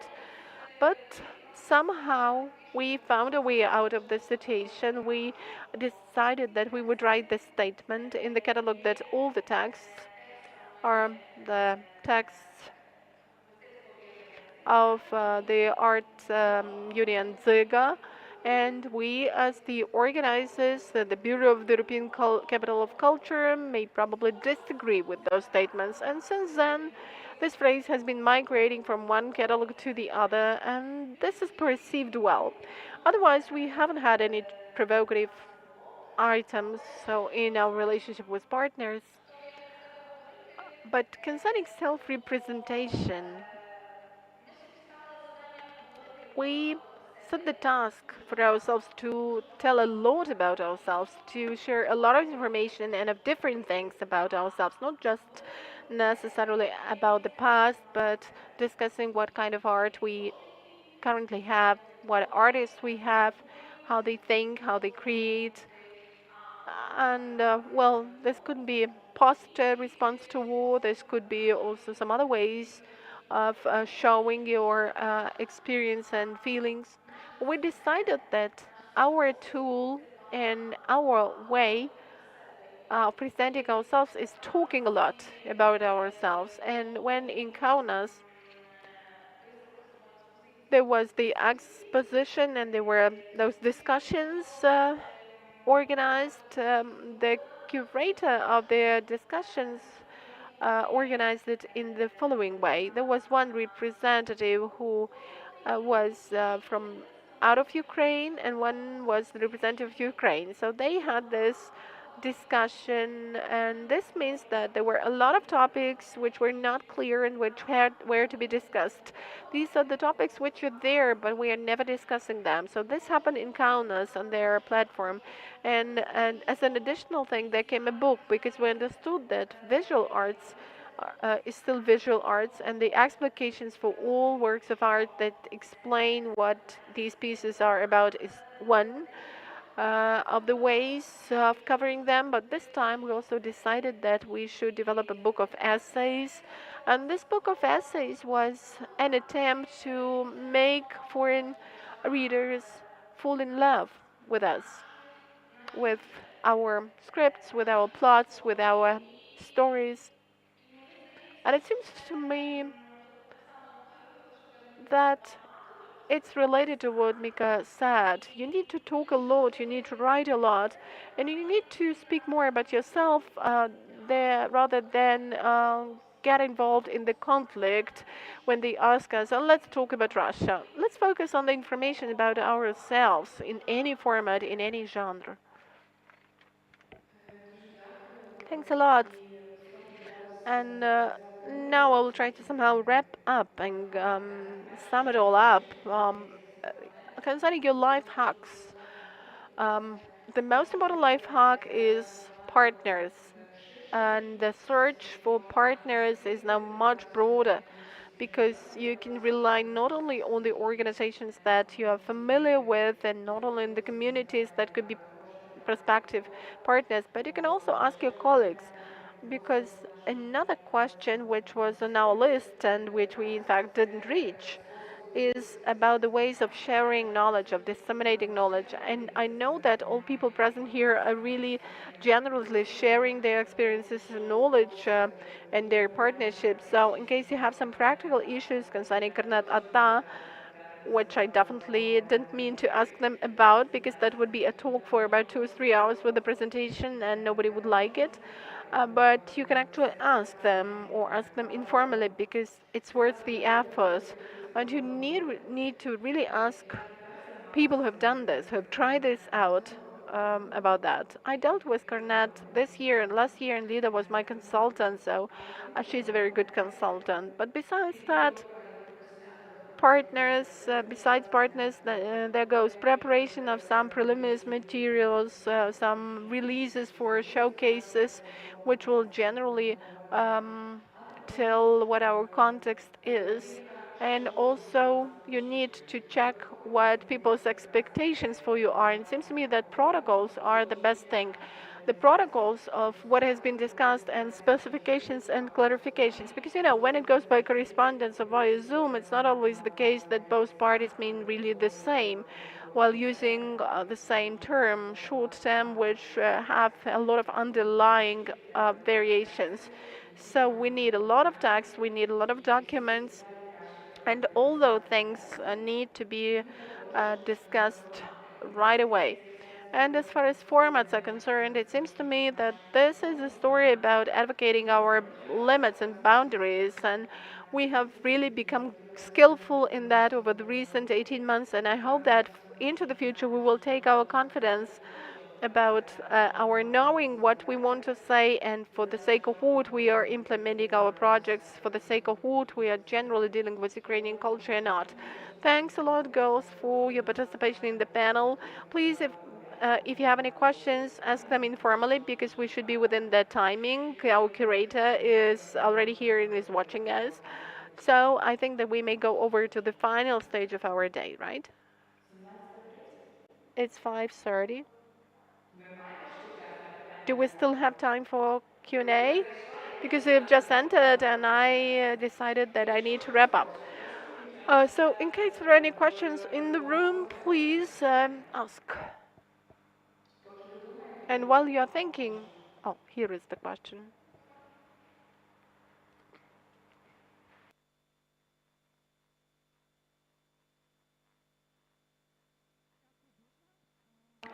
Thanks a lot. I'm Olena from Rivne, cultural manager, and I've got the following question. I represent a small town. So, I understand that there is a layer of artists who know well enough how to export themselves. They are experienced, they have already been abroad, they are included into that process. But there is also a layer of artists and of representatives of other fields of art, like historical reconstruction or theater or dancing, so many different layers. And they are present in small towns, which are rather promising, which represent the independent sector of culture, but they absolutely don't know where to move and where from they could take this education. We have heard today about musicians, but what do all the others do? Could I have a clarification? Do you mean education? What kind of education do you mean? I mean skills and abilities of self-promotion, what they need to start with. For example, we have a drama theater in Rivne, and it would be willing to export itself. We have Skansen, the independent initiative dealing with the reconstruction, the buildings from the 10th century, and they are self-sustaining, but they don't know how they could possibly promote themselves and go abroad. So what doors should they knock on to learn how to do this? I don't know. Well, in fact, it's possible to train them, but in fact, I really don't know the answer to this question. Well, sorry for my talking like this. I think that a lot of our culture is enthusiasm based, and enthusiasm is a great source of inspiration, but it should also be there to a certain extent, because if there is too much of it, you just stop paying attention to all the other things around you, and actually there is no infrastructure, there is no structure as such, there is no strategic development. So what you are talking about looks for me as lack of management. I've just thought that in all the projects we are discussing, people are important, the people who are doing it. You need to have a lawyer, you have to need a good accountant, you need to have a good manager who can really do communication in different languages, who understands the whole spectrum of what is happening. So it's about self-training and self-education, self-awareness raising. For example, you have Prometheus, and you have the National Technical University. They have got some lectures, online workshops and courses for different specialties, and it seems to me that they have even got a course of management lectures. Veronika is nodding her head that it's true. So it's all about Googling. You first need to Google to browse, and if you're following Olesia OSTROVSKA, you can write to us. Some 2 or 3 years ago, we launched a school, the Seert of Olesia, and we created the regulation and implemented this legally as the part of the Olesia Ukrainka Seert. We had the accounting office, and Suma Seert, when it saw that we are doing something like this, addressed us asking to explain the mechanism for creating this, so we can provide some recommendations or some consultations in this respect. Because unfortunately, as already mentioned today during informal talks, we have staff shortage. And that is a great problem that keeps persecuting us all the time. And now a lot of people have left because of the war. And these are the people who could be really helpful. So this is something that needs to be taken for granted as our reality. That's why art and culture education, I don't know what to call it in the right way. Well, we just need to arrange it somehow. There is Ukrainian Cultural University that is training cultural managers. They keep appearing in some places, but I think that will be developing more than inside the premises of one university. But as for now, it's all about personal communication, personal search for open sources for awareness raising. Luckily, we do have such sources, and just step by step, you can raise some information. You know, I'm a theater studies expert. I'm a theoretician and reviewer who is supposed to tell what the theater should look like, but I'm just now working as the manager, and I'm using the information that I was told during some courses, like British Council courses. On my behalf, I can just tell that if you are thinking on what to do and with whom to do it, you just need to seek for partners who are like you, who can speak the same language with you, who can hear you. And to do this, you just need to try and visit different projects, festivals, attend concerts, meetings that are taking place everywhere, abroad in particular.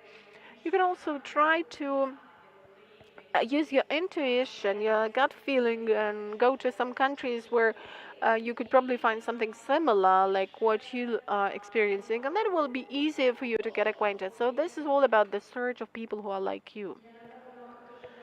And just very briefly, let me stress something that you know. Professional communities in Europe, quite often, well, the membership fee is about 20 euros a year, but you get access to hundreds of thousands of direct contacts of people like you from other countries. So if you're a young manager and you don't know what to do, you have the Music Managers Forum or the International Music Managers Forum, where thousands of European managers having the same problems with you come, or there are associations of European clubs or associations of European publishers, and so on and so forth. So I think that the most important resource for us for looking for international partners is such associations, because they have management but they don't have ideas, and here we Ukrainians come. And for cities, the story with city partnerships is also important. Ukrainian cities normally have some twin cities abroad, and I agree with Victoria here that this is a story that should start with having a certain manager who has the command of English or Polish, suppose you are going to Poland, or German if it is about Germany, and then it can move on, because otherwise if it is communication via Google Translate, there will be no future for that, and you don't even start. You better not start. You start then with the courses of English. Any other questions in the room? I think that we will express gratitude now to our speakers, and let me encourage you to ask them private, informal questions, because they were preparing their own checklist for this discussion as to what should there be in place. So they have them ready and they can share those checklists with you. Thank you and good luck to all of you with your successful projects to be imported and to be exported.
Dear the most patient attendees of the Congress of Cultures, thank you very much for staying with us till the end. And we have this final talk with the curators. So our 5 curators are Veronika SKLIAROVA, Ivanna SKYBA-YAKUBOVA, Ostap SLYVYNSKY, Yuliia KHOMCHYN, Volodymyr SHEIKO, and Volodka Kaufman.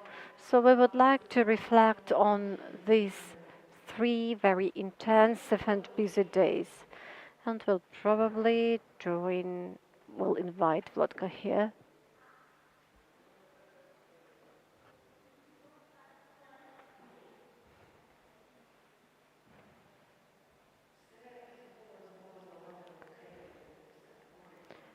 So this is the final talk.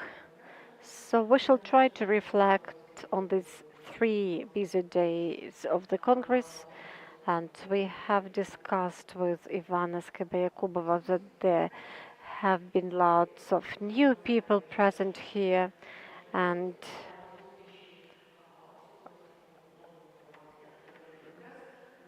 definitely it's important to have such things at this 3 days Congress, and I'm very grateful for being able to organize these 3-day Wonder Congress of emotional and artistic unity. So let's reflect on the Congress while the Congress is still on. So what ideas did you put into those blocks or thematic days? You were the moderators. What were the triggering points? What topics did you want to offer? What was the first level of insights and observations? So let's exchange these impressions. Ivanna, probably you'll be the first one. I will not probably answer your question because, well, we probably should not discuss what we planned because it either came true or not. I would slightly talk about slightly different things. In the past, what was important for me was the way I talk. Now, what is important for me is the way we listen. So it's really important for me how we listen to each other. And what I want very much is that we learn to do it. We usually have some ready-made ideas or statements. It's very important to voice them. And it seems to me that we lose something important. And why these 3 days of Congress are very important for me and other platforms of similar kind. This is a very nice time with your with like-minded people. This is very, very precious, and I'm very grateful to all the colleagues who are doing it, and I know how much effort such things take. Also, we would like to listen and hear more polyphony of voices. We have been talking about Ukraine Unmuted. I'm from Kharkiv. So I mean Kharkiv as a city, have had very loud voice. And the myths and some negative illusions about Kharkiv have been dispelled. So what I want is to find some other ways of expressing ourselves. And I want the other cities and the other communities and the other people find those ways of expressing themselves. This is our non-Euclidean geometry, how we should do it in such a way that to put every story in the center and still leave the space for all the others to put their stories in the center as well. I'm also from Kharkiv, and I put some different senses into my story, into the story of my family. And for me, it was the opportunity also to become unmuted, to bring my voice back after returning from Europe, and to reflect with the speakers and moderators. I was asked about the expectations, whether my expectations have been met, and I was honest because we had minimum expectations. The only thing we wanted is to think together and to hear each other, and it was the case. Yes, I have had my own inner insights. The only thing what matters for me now are not my own inner insights, but the insights of each and every one of us. Uh, I think will measure our insights on the basis of insights of others. I think that we managed to discuss the hopes and dreams during this migration panel. Now it's so difficult to think about the future and to dream about the future and generally use this word future. So I think we were able to do it, and I'm grateful to all the organizers and to volunteers. And I liked very much the scenography of this Congress. There was Pavlo Markov, who was invisibly present in each and every talk. So now, actually, for me, it's about gratitude and hope. Yuliia, I would probably reflect as a person that has been with the Congress from the very beginning, and I will reflect as the organizer and as a co-curator of some parts of the program. The first point, I would like to voice probably a bit subjective point of view, but the Congress during this time is the point of stability, is the systemic idea, is the idea that certain things still happen. This is the place where we can search for this voice within ourselves. This is the opportunity to see you, to listen to you, and we have to preserve this point. So the most important is that it's here, and it was not easy for us to organize this event. Then there is another point. Something what I heard during the Congress and something I keep to myself. Ms. Grigorenko provided some data, and the idea is that there are few of us, but at the same time there are lots of us. Halyna said that there are about 500,000 people who are in culture now, and this is much less if we take the general cross-section of the humanities. For example, in medicine there are even more people, and at the same time we have 33,000 cultural institutions. So this is the dilemma. At some other panels we say that we lack institutions, but at the same time we have 33,000 institutions. But if we compare this figure, 500,000 people and 33,000 institutions, so we have very serious imbalance between some huge institutions and some very low-scale institutions. So it gives us some foundation to think, what are we going to do after the war? Do we still have to keep these 33,000 institutions? What will the reform look like? The next point, I was present, Pavlo Markov resonated with me regarding cultural policies, not only within the culture. Now they discuss the law related to combating corruption, and Pavlo Markov was saying that the idea is to pay money to the informants. And it seems to me that this everyday choice is only part of our culture. And the politics is at the cross section of culture. It is also about culture. So it's something that resonated with me as well. Also, there was the idea that it's not the culture that needs support of the state, but the state needs support of the culture. I would probably think about some parities here. The need and the give.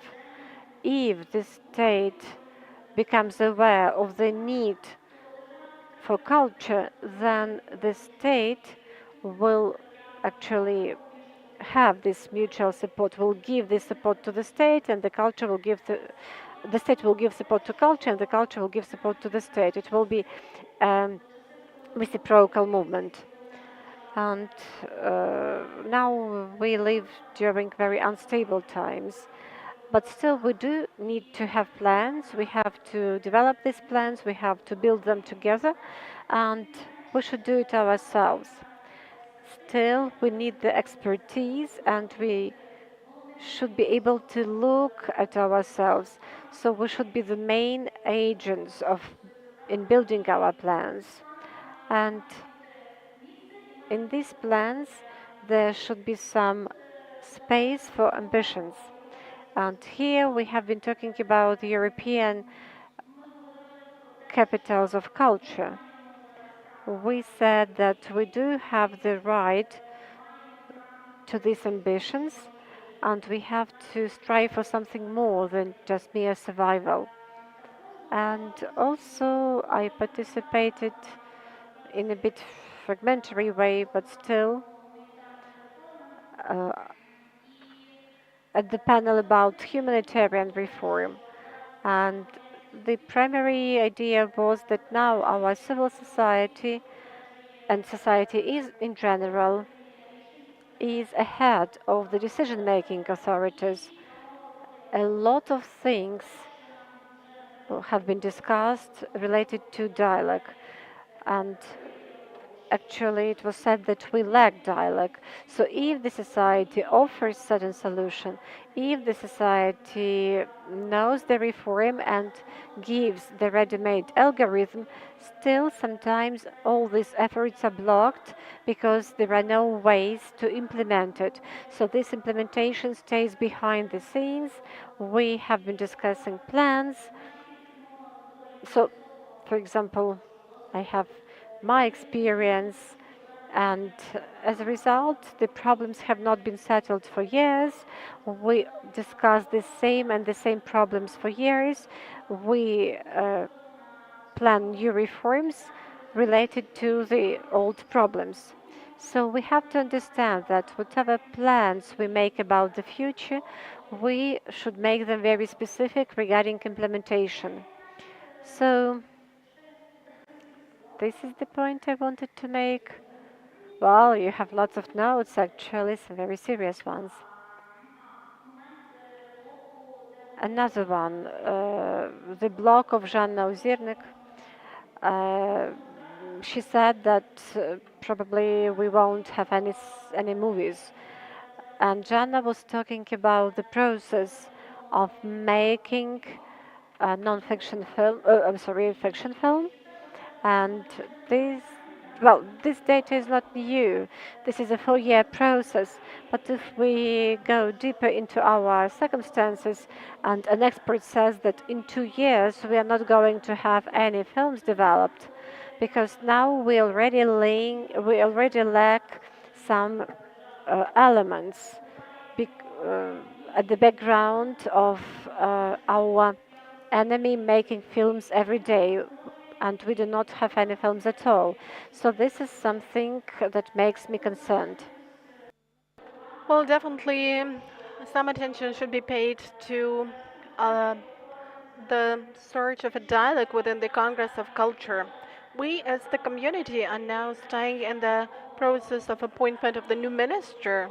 We have already voiced our support in favor of one person, and I have some grounds to think that probably here we've got the leaders of the core institutions, core cultural institutions, or at least they are listening to us from abroad. So we have voiced our support, and now it's also interesting to see whether we will be heard and whether this is just a declarative search of a dialogue with the community or not. So we will see what it will look like. I also have no illusions, and I don't think that one single person can change the system that has been shaped up over the years. But nevertheless, we do have examples in our ministries and in the government when people with good expertise and high level of trust, the people who are knowledgeable, could really change the whole fields and develop new approaches. We saw such people. That's why we can trust, can believe in that and hope for that. That's why I'm really interested in this course for dialogue and what it's going to complete with. Well, that's it. Just one more thing. Not so fast, right? This is the last thing. The Congress is not just about the team of the Congress of Culture. The Congress of Culture is all of our business. And our partnership, our cooperation is built up here, but the Congress takes place for just several days, while the platform, the dialogue, the achievements, the progress in our field are something that should last in the periods between the congresses. So I'm urging all of you to work hard over this period. And probably you know that the topic of concern for all of us used to be open funds. That was supposed to be a separate block, a separate panel, and we wanted to discuss this mega important topic. But somehow, while we were shaping up our agenda, we had several tours of negotiations with several curators, and we didn't include this block. But the problem is there, so we could somehow discuss this issue not within the very days of the Congress, but in the period between the Congresses.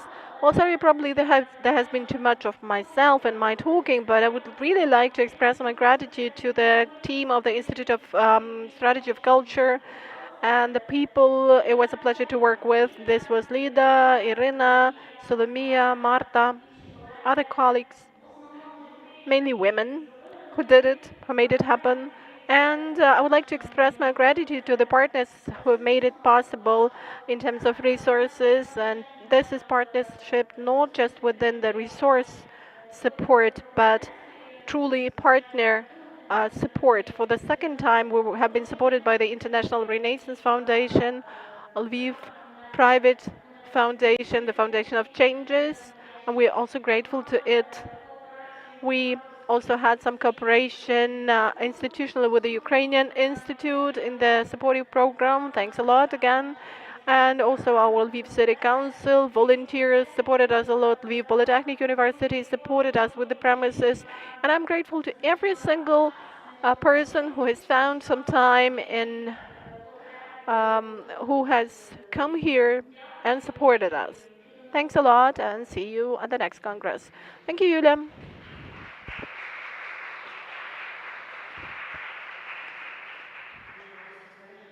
A lot of observations. I hope that we will manage to go deeply into some of those layers. Volodymyr, the floor is yours. Thank you. Thank you for inviting me to be one of the co-curators, and thank you to the host team for the organization. And you know, I've also thought about the previous congresses and the points in time when they were taking place. These were three different congresses and different time spans, the different stages of our professional coexistence. And I remember that the first Congress, it was in 2019, it was at the airport. And I remember that it was the time when we were still in the kind of euphoria, resulting from the post-Maidan changes and transformations, we seem to have managed to do a lot, and we really had a lot of achievements. I'm not trying to disregard them. That was a period of uniting around some common progress and optimism at that Congress. In 2021, we had the COVID times, and the decorations of the Lesser Theater, which you assembled back then, were even more dramatic. And that was already the year of first disappointments and first crashes, first um, failures of our community in the face of something stronger back then than we were. And we have today's Congress, this year's Congress, which is taking place in the most difficult times. But I'm happy that we are still together, that we are discussing the topics that are incredibly relevant, and this is a highly intellectual discourse, highly appreciated talks, which I will keep in my memory, and I hope that all of you will keep them in your memories.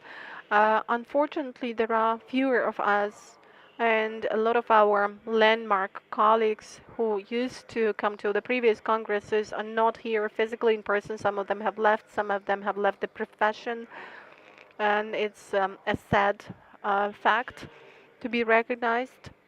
And another conclusion I've drawn for myself is that our today's talks are definitely relevant. They're kind of visionary. They reach the the distant future. But it seems to me that we still cannot find this future together because it's so much uncertain, it's so much volatile and unpredictable. And it's really difficult. It's going to be difficult for all of us. I don't know what our Congress is going to be like in 2 years, but it seems to me that it will be another point of bifurcation, let's call it that way. We will see what happens in 2 years. But this feasibility of our biannual meetings in Lviv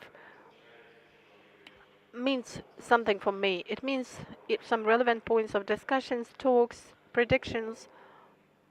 That's why thanks a lot for this opportunity for having such talks, and I think that we need to find this common path. We just don't have any other way out. That's why we arranged this Congress for 3 days. Thank you, Volodymyr, for a short insight into the history of the Congress. And it seems to me that the word feasibility that you have used is really important because over the 4 years from the first Congress, 44 years have actually seemed to have elapsed. And it's a very good and very relevant word. Ostap, over to you. Well, probably I'm not going to make such a historical insight because I didn't have a lot to deal with the previous congresses of culture. Though I remember those meetings, I remember those discussions, those brainstormings before the congresses, and they were really highly interesting, with a lot of interesting ideas generated there. I will just have a historical insight into this congress because now, well, it does mean that we are bad curators because we didn't imagine that something would happen during this Congress. But now I have a clear idea. Now, after the third day of the Congress, we can probably clearly see the agenda, the script, the logic behind it, and the integrity of all the 3 days of the Congress.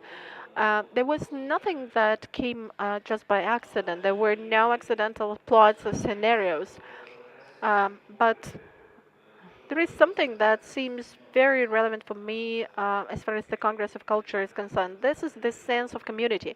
It's not a large-scale event. It's great. It's great that it is exactly of the format and of the size it should be. If it were larger, it would not function that way. That would be kind of a fringe. There would be something that would act as a barrier for the functionability of it. And I do remember one situation we used to recall on the first day in our talk with Krzysztof Czyżewski. That's about the 24th of February 2022, when the first strikes were launched and the residents of my building started going into the shelter. Well, we used to be bad neighbors, not in the sense that we hated each other, but just we were indifferent to each other. We didn't care about other residents of our building. Most of us just automatically said hello to each other, but we didn't have any common interests, any points of contact. We didn't have any common topics or problematic issues that we would be so much concerned about that to become a community. And I remember it clearly how it all happened. I remember the process of developing a community. During the first air alarm, we went to the shelter and we stayed there in silence. And at some point in time, one lady is staying there, one of our neighbors said, okay, start saying something. Say something because it's fearful to be staying in silence like that. So we started talking. We started understanding in the course of the talking that in fact we have a lot of common experience because we have been living for many years in the same building, and this experience and common topics had accumulated.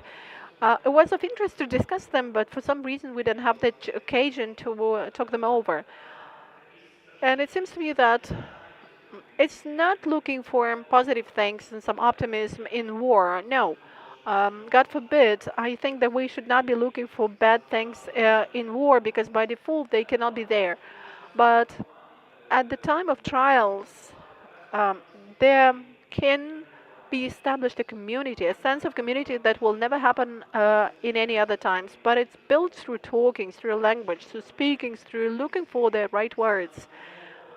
That's why today, during the Conference of Culture, we have been focusing on language, on speaking. We were talking about the language of war, about the changes in language of war, about the process of our looking for new words to be coined to denote new realia. We were talking about how we could translate and convey our messages in other languages. On the second day of the Congress of Culture, we were focusing on what is happening not to our language but to ourselves, about our forced dislocation, relocation in the space, and about the changes in our institutions. And on the third day, well, of course, it's bad that we didn't have this blog on open fans, but it seems to me that Ivanna's blog about awakening of voices should deserve special congratulations, in particular as far as the title of the panel is concerned. And this third block, this third day of several panels, kind of united the previous two plots, because it's all about our adjusting our language to what is happening to us. And it seems to me that it is really important to collect it all together into a certain chord. And we switched from stating the present day over the first 2 days. Well, of course, it was different on 2 days, on the first and on the second day, but the third day has been more about the future, about uniting those two topics of the first and the second day. It was about our communication with the world, about our building new strategies for conveying the messages, not for tomorrow, not for a week, not for a month, but for years ahead. And this is another thing that can clearly be seen in somebody's mirror. You know, yesterday morning I had a talk with our guest from Bosnia and Herzegovina, Nermina Barbagovic, and she decided to have an interview with me for the Bosnian newspaper, and she asked me why generally we need this Congress, why did we organize it, where from the idea came. And during this talk, she expressed her surprise about the fact that we speak so much about the future. Now, we are at war. War is going on. This is the war of atrocity, and there is no end to it. We don't know when it will end. We cannot make any predictions. But nevertheless, on a daily basis, we are losing people, losing resources. We all realize this. And she is the person who lived for 3.5 years in Sarajevo under siege. She was really frustrated on how actively we keep talking about the future. She said that back then, in the city under siege, we had culture. We wouldn't have survived without culture. But that was the culture of here and now. And the talks were all about the present days because they were afraid of thinking about the future, but we keep thinking about the future all the time. It seems to me it's not just about the difference of our situations, but it's about our great power. We're able to strategize. We are like the Amsterdam gardens or orchards. I always keep reminding of this. Every one of this plot, it seems to me in 1947, after bombing, Amsterdam was fully destroyed, almost fully destroyed, and that was the year when no victory over Hitler was looming on the horizon, and it was difficult to predict the end to the war. It could be possible that whole Europe could become the Great Reich. And Amsterdam urbanists developed a large-scale project for the reconstruction and greening of the city. And that's what we are doing now. We are kind of generating for ourselves, for the whole society, the such Amsterdam orchards or gardens. And it seems to me that is our power and the power of our Congress. Thank you, Ostap. In particular, thanks a lot for this metaphor about the Amsterdam orchards, where we seem to have spent 3 days. Well, I'll be talking about the future. Yesterday I met Mr. Chizhevsky, and we came to a very interesting idea. Well, I'd probably reflect more in the visual art, and there is a very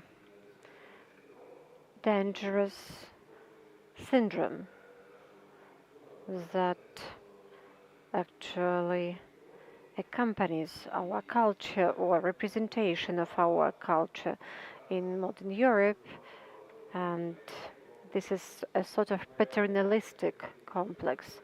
And now lots of people actually go to Europe with some projects, or actually with anything, and still it is offered as a cultural product, as a cultural flow, as some creativity.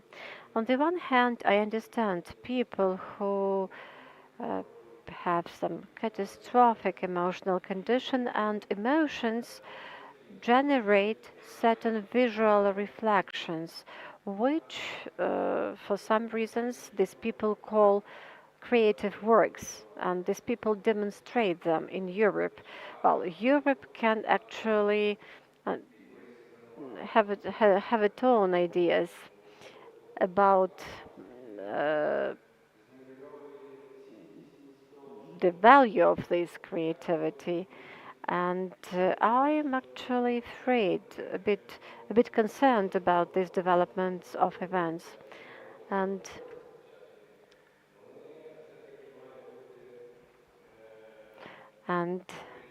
whatever is going on, is happening during the war, still should be done, I would say, not in a controlled way, but with evaluation of the value, what is offered by Ukraine to the world. And I just imagine a person who is in a shelter after bombardment, and under the influence of this emotion, this person generates either a picture or a text or anything else.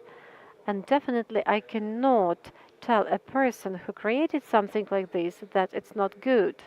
So what shall we do about it? Because, well, it's the part of our cultural emotion or our cultural layer that in the best case will just stay here, but in the other case it will actually represent us as the cultural environment that generates the cultural product, which is not of the best quality. So I think that art that is created during the war should be probably a separate section during the future Congress. We have never been part of the system of the European culture.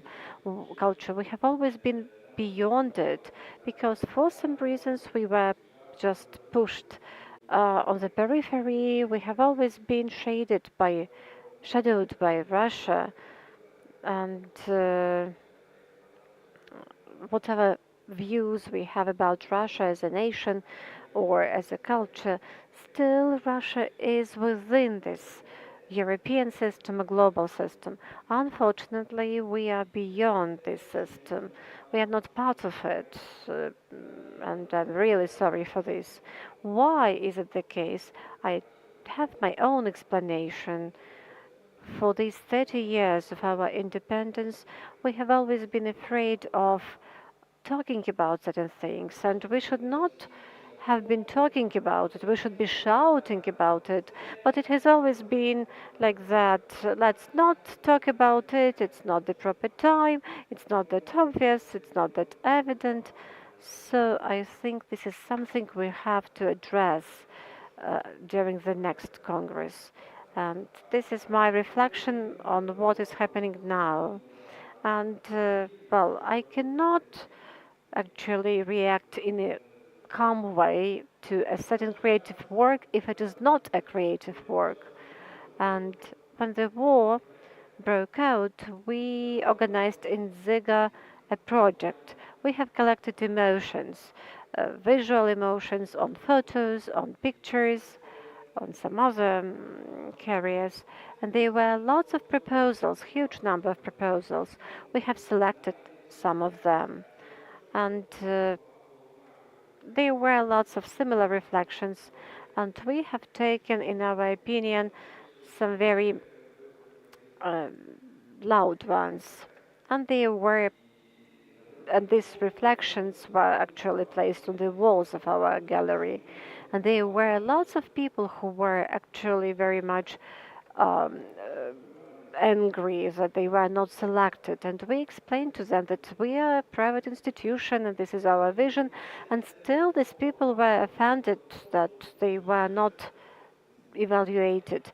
And lots of authors said that, well, they were under bombs and they didn't have any food and they suffered. And, well, we should be very cautious about it because we should try to avoid the situation when some mediocre works are called creativity and creative masterpieces. Thank you very much for your ideas, for your reflections. Considering the fact that there are many of us and we do not have lots of time, I have to choose the topics we shall address. So probably I would like to talk about us as the community, because, well, I'll be honest with you, I share my opinion.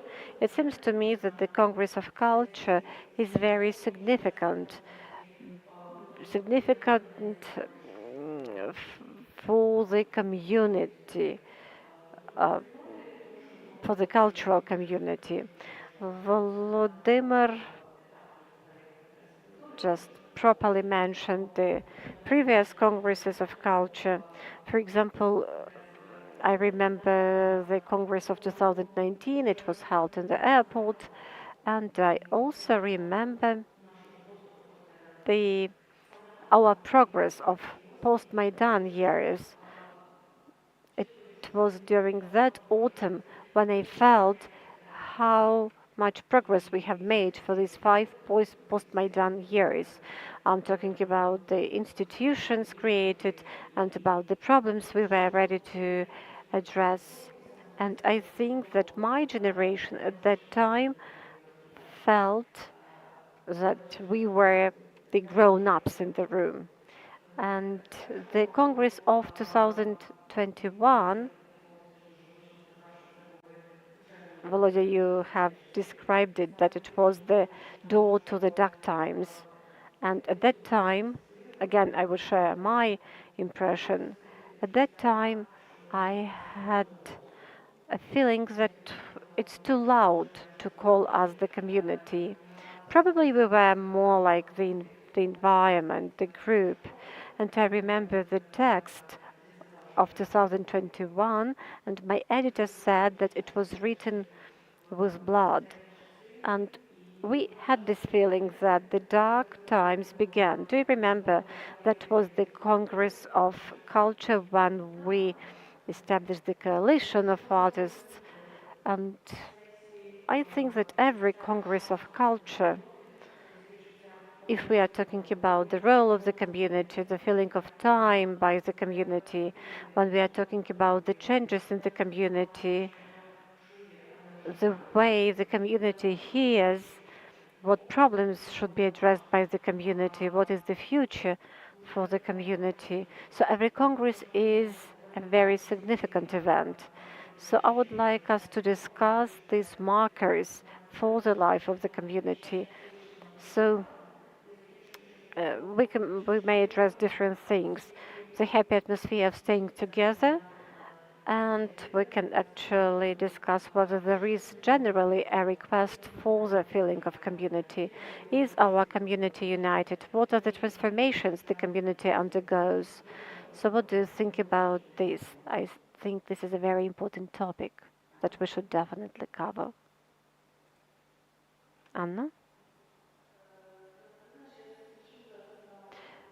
Well, this is the chair with a vertical back, and I'm somehow trying to find my place on this chair, and I do not feel very comfortable. And I'm thinking how we are defined by this space, how we are defined by the landscape and all the meanings of this word. And coming back to my Kharkiv experience and to experience of my colleagues who come from similar areas, we understand that you have to be flexible when the landscape of your city changes all the time.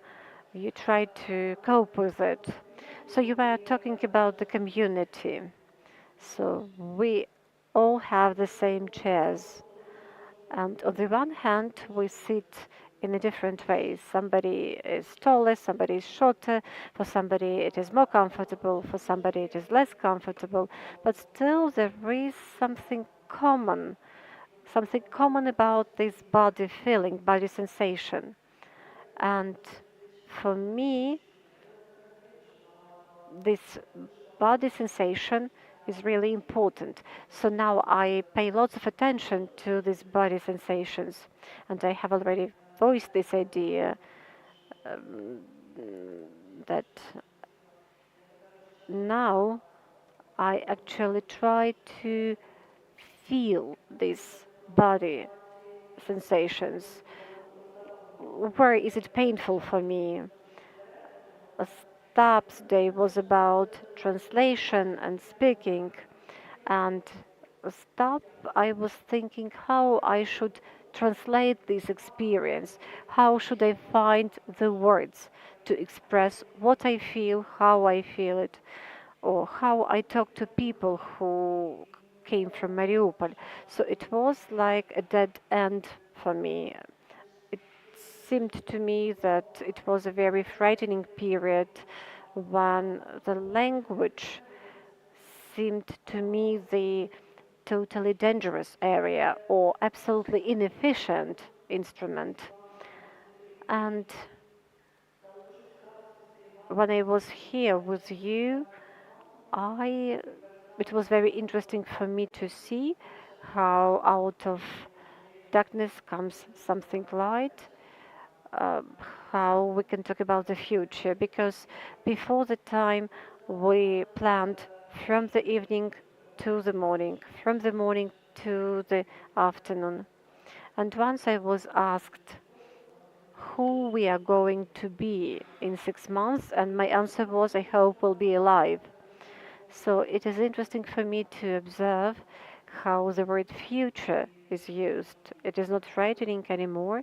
We have this community. The language is not something dangerous anymore. We have these body sensations. And again, we are talking about the language of translation. We are talking about silence, which is not dangerous. How healing is it to be with somebody and to have this joint and common silence. And I would like to remember my summary text for the year 2022, and I said something very significant for me. On the eve of 2021, we felt some disappointment that probably this is the Sisyphean labor, and this stone is coming back towards us. And people just thought probably it is meaningless. February 24, 2022 actually was a significant date, and the way we acted as the community was just fantastic. And it seemed to me we didn't lose it. We actually gained the opportunity to develop it even further. So that's everything for me. Well, it resonates very well with me how during one day, without any discussions, we understood what is the uniting point for us. And well, I do not only agree with you, I do feel the way you describe your professional tools, and it's really painful when, for example, the text doesn't work, when the visual art does not talk to you. You cannot be in any exposition, and it really resonates with me that what we know about the future is that it is our joint, our common future. Veronika, I was a speaker during the last Congress, and at that time it was the dark room with the audience who was in darkness, and it was a very interesting emotional experience for me. And after that we shared our ideas that it looks like we are all very distant. The community is very fragmented, is very isolated, and at that time it seemed to us that, well, it was comfortable, but if we still are at some distance, it is even more comfortable. And now, this letter, I saw the letter one day before, and this is very inspiring. And when I saw the letter, I understood that we probably have become more efficient. We know our position, and we know the point Pavlo Markov voiced, that we are needed by the state. I think that the moment of that letter was important, and it was an honor for me to say that you can sign the letter physically, and then there was a queue of people who wanted to sign the letter, and this queue was very inspiring for me. So this feeling of unity, this feeling of community is felt, is present here. And I would like to just reflect on the way we represent ourselves abroad. And during the first months it was very emotional. It seems to me it is a constructive dialogue, and it seems to me that during the first day, Ukraine Unmuted, we were talking about the way we should be heard, and not the way we just represent ourselves. So it was really about the way we produce a high quality product for us to be perceived properly abroad. But there is a frightening thought for me. Yesterday we were talking a lot about migration, about relocation and return and support, and we didn't pay enough attention to the fact how we take care of each other, because for a specific theater or for Ukrainian cinematography, the death of every person is a disaster. And I hope we'll have time to discuss these points. For me, it was a discovery. Well, I live here, I work here. Okay, let's do a high quality product. And later it turns out that there are no people who can create this high quality product. And that was a very bitter discovery for me. Well, but when there are people sitting close to you, you feel their presence, and this hard chair is getting less uncomfortable. We are here. This is the very painful period for us. Well, probably I cannot come up with any conclusions. Probably, Yulia, you can provide some optimistic conclusion. Well, what Veronika said and Ivanna said, again, resonates with me. But when I hear the word community, the first thing I'm thinking about is who you are, why you are in this community, and what brought you to this community. I grew up within Zygo community. This is the real community. This is both the community and the environment. And now, when I'm thinking about it, I think that community is responsibility for the influence on each other, because each of us influences the others and is under influences of others. And the degree of this influence and this dependence is really significant when you think that, well, now we are in the same boat and we look in one direction. As a community, as members of the community, we are different.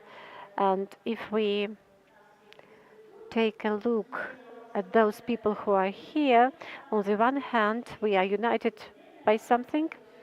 On the other hand, we are all different, we are all unique. Still, what unites us is super important.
And it's great that you would like to reach your capsules, and in which you mentioned in relation to the previous Congress, as far as we could think that we are a community.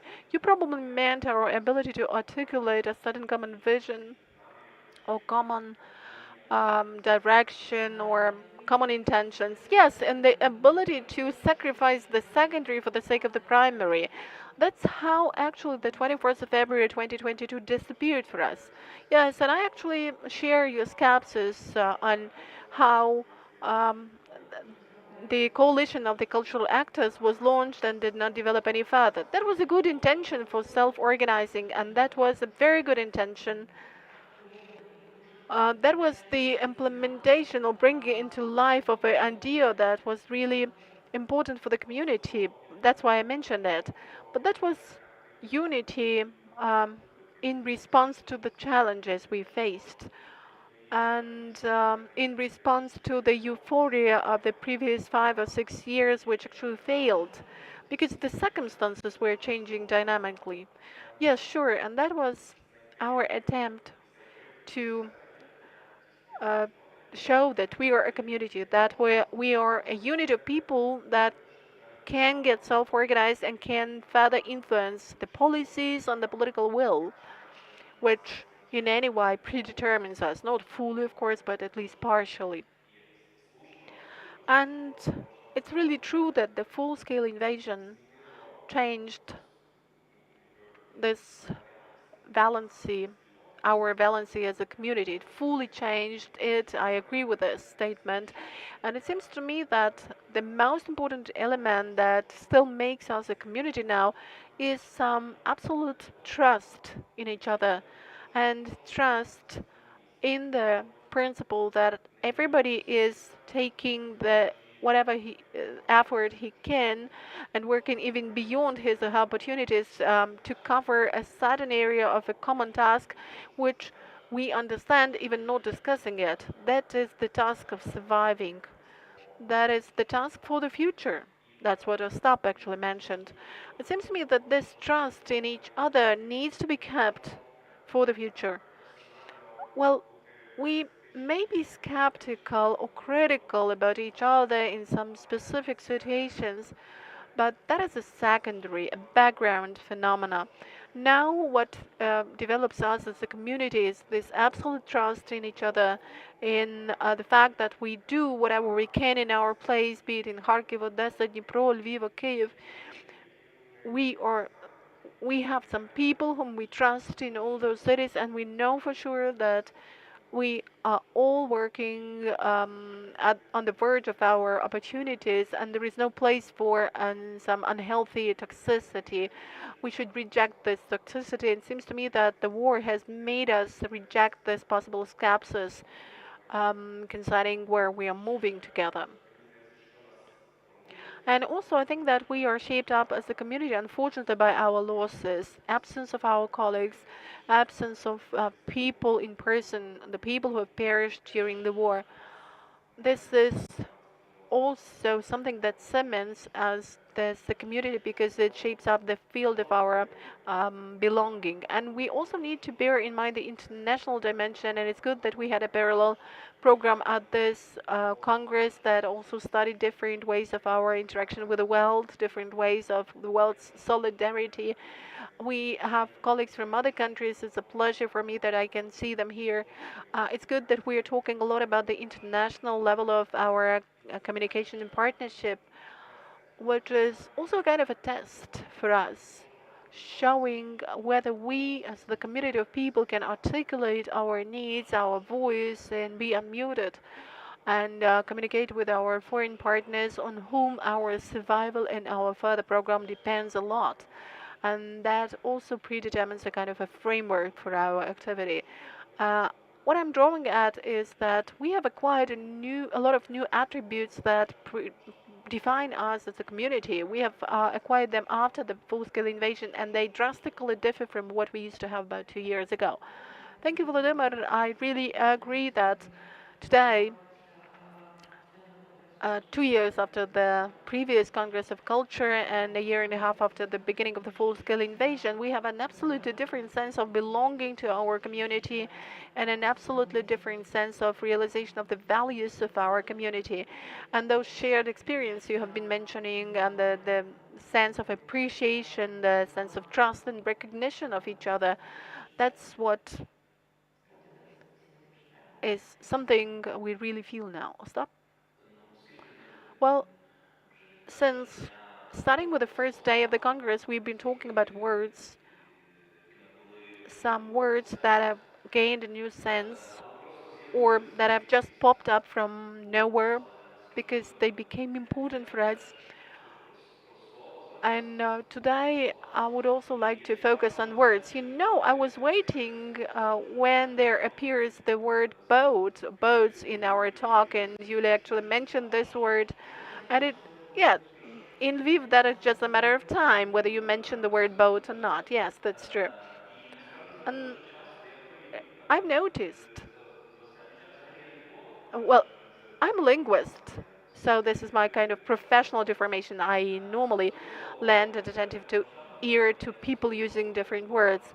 And since the beginning of the full-scale invasion, I've been particularly attentive to the words people used. And I have noticed that quite often we describe our situation and our status in sort of marine terminology, ship-related or aviation-related sometimes words, but I would say more it's about the sea, about this metaphor of the boats. Recently, this metaphor has been used during the inauguration of the new rector of the Ukrainian Catholic University at the beginning of the academic year. So several times during different speeches, we could hear the word boat or ark, Noah Ark. So it seems to me that it's really important that we associate ourselves with the crew of a certain boat or ship, since that is our common goal and common itinerary, shared responsibility and common threat, common danger, because under the boat we've got hundreds of meters of dangerous reefs and other things, and anytime a storm may break out, and during the storm it's about double responsibility of every crew member. And it seems to me that it's also very important that semi-intuitively or intuitively, using our gut feeling, we have started understanding what shared responsibility stands for. No community can ever exist without shared responsibility. And in culture, each of us has occupied a certain niche. Somebody is cleaning the deck, somebody is standing at the wheel. And there is no more important or less important function. You just need to do whatever you can, being in your place. Well, I don't know whether you should go beyond your limits because it may be exhaustive and you may collapse, but we are somewhere on the verge. Um, and it seems to me that now Ukrainian culture is very much unique in the background of other European and not only European cultures, in that it is united as one common body, common organisms through the same senses. We all have just one blood circulation system as the common Ukrainian culture, and be it performance art or museum or archive business or heritage preservation, these are all the components within one and the same system of the senses that are most important for us. And that is something that cements our community. Maybe that is even something absolutely new, which keeps popping up in modern culture. We are showing to the world that actually culture can exist like this, having one common blood circulation system of values. It was inadvertent, it just happened, but it seems to me that there is some power behind that, and there is a kind of resource that we are hiding behind that. And during different panel discussions, we heard both on the first and the second and the third day um, about this statement, but I would like to focus on it once again. We are now talking about special dimensions that are maybe not quite familiar for us, and these are new dimensions of responsibility for preservation of culture, preservation of institutions, creation of the future, and this is also responsibility for what is now happening to us. Culture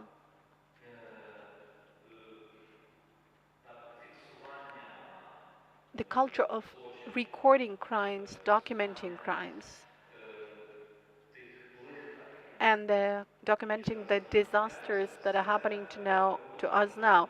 That is the work for the sake of the future. If we do not document it, if we do not give names to that, we will make future impossible. If we don't find words for that, if we don't find images, very precise and exact images, it will remain unpunished, unrecorded, and there will be more chances that this will happen again in the future.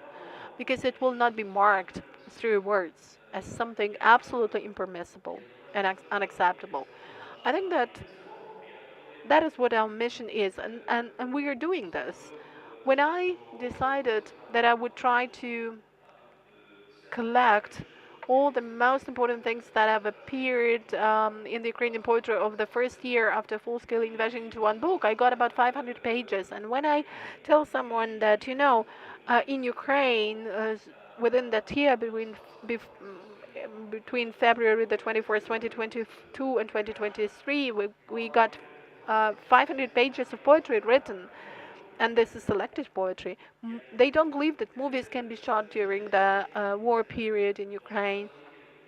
So it seems to me that this is all about our sense of responsibility for in front of the reality that we have now and reality that we will have later in the future. We need to record it, mark, label it, and make everything we can do to prevent this from happening in the future. We're not that naive to think that this will never be repeated, that it keeps being repeated all the time, and maybe that's our mission, our task and responsibility, to create the narrative someone will need in the future if he ever appears in the same situation, not exactly the same, but a similar situation. He will look through that, he will read that, he will listen to that, watch that, and he will feel support. It will be supportive. Maybe that is going to be his or her boat. Thank you, Ostap. It seems to me that we started with the role of words, and one of the important things words can lead to is engagement in the documentation of what we are experiencing now, and thus making the future possible. We're talking about the future all the time. We should make justice happen in the future, and we need to give senses to things for the future to really come. And thanks a lot for this metaphor about the common blood circulation system. I think that it's appealing for everyone. Volodko, what would you like to say on the community?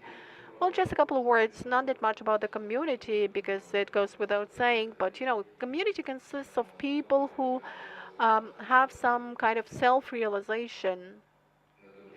And on the second day after the full-scale invasion, I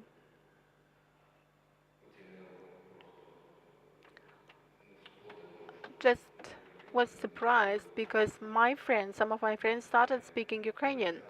They stopped being ashamed of their belonging to Ukraine, because language shows our belonging to Ukraine, and they started not being ashamed of our belonging to something which is ours, which is native. And when you are not ashamed of this, when nobody tells you that you need to develop the concept of the national idea and all that sort of absurd stuffs and bullshit, I just understood that when you stop being ashamed of this, things change. And it seems to me that is a kind of a gluing material that can repair the community and create this sense of belonging, which is good, which gives grounds for optimism. And it seems to me that no war can ever change this, and no bomb is going to destroy this sense of belonging. So in this respect, I perceive everything that is happening now through that prism, no matter what tragic circumstances we are experiencing. And Congress is taking place because of the people. I don't know whether there were any people who had some doubts um, um, as to whether they should belong to Ukraine or not. It was more about the sense of shame. But when you shout to the whole world, showing that we are here, we are not to the right, to the left, we are not better or worse, uh, we are just here. I'm not going to convince anyone of anything. I'm just here, I do exist, and me is me. Thank you, colleagues. I think that today we have heard a lot of interesting ideas about community, about what is happening to it. And I will probably share my idea about my current feeling, because I've been listening to you and asking myself uh, what I would rather say, because Ostap used some metaphors, and I would compare the community with the insurance net, with the safety net. And my community is the safety net, and I know that we are all proud of belonging to this community, which is our safety net. Thank you for your ideas. Thank you for those precious 3 days of precious talks. And we still have several minutes. I would also ask one important participant of this Congress, the audience in the reflections, the final round of reflections. If you have any reflections or comments, please, you will be given the mic. Just raise your hand.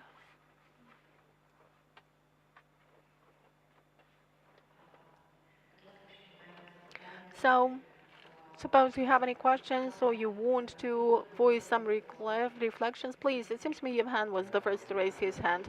Thank you, Yevhen Lavrenchuk. I joined the Congress during its second time, and I'd like to express my gratitude to all of you, since the coalition of cultural actors that actually was launched during that Congress uh, played an important role in rescuing me, and I'm really grateful to that. It really played a very important role in the liberation of me from Russian arrest done through Italian hands. And that's about society, that's about physical engagement and activity of actors. Sorry for this purposeful tautology. As far as today's or this year's Congress is concerned, since the beginning of the war, I felt that besides physical threats, like besides dying of people, war is also a very good triggering agent for schizophrenia. It makes people get self-identified very quickly, and it sets a paradoxical question to which we don't have answer, because if there were some answers, it would not be a paradoxical question. So today we have had a discussion on some questions to which there are no answers. We were trying to play some role games with the facilitation of the panelists, but really there are no answers to some questions, and there are some talks that start and never end. And thank you, Mr. Slavinsky, for your idea on the language, not just as a means of communication, but the tool which can save you from madness. We, as a nation, were born, but we are just starting our talking process. We were born twice in 2014 for the first time. But besides this external effect, this Congress is a tool that helps us rescue ourselves, both physically, as in my case, and mentally. Thank you. Thank you for your remarks, and thank you, Yevhen, for your gratitude, because really the coalition of cultural actors played an important role in your life, and we don't have this coalition, but this story was a true story from our history, and it's important. It seems to me also Katya Taylor raised her hand. Yes, thanks a lot. First of all, I would like to provide comments to what Volodko said at the beginning about the quality of projects created here and shown abroad. I have a piece of good news for you. Unfortunately, the doors of Europe have been closed for us, at least for amateurs, and nobody's waiting for us there with bad quality projects. And I wouldn't say that we are very much welcomed with high quality products, but at least it's easier. So now you have to take even more efforts to at least stay within this area and to integrate not with from the position of a victim, but from a different position. This is a bit of ironic comment. And also I would like to express my gratitude for this event, for the communication during this event, because after return to Ukraine, I feel a bit isolated emotionally from uh, whatever happens. Well, physically I am present, but still I need this understanding what is my place when this big mission of showing and waving Ukrainian flag abroad is over.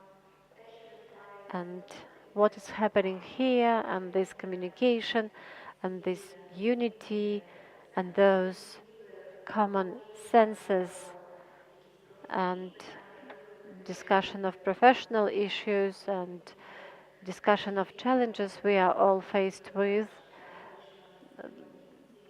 make a calming effect on me.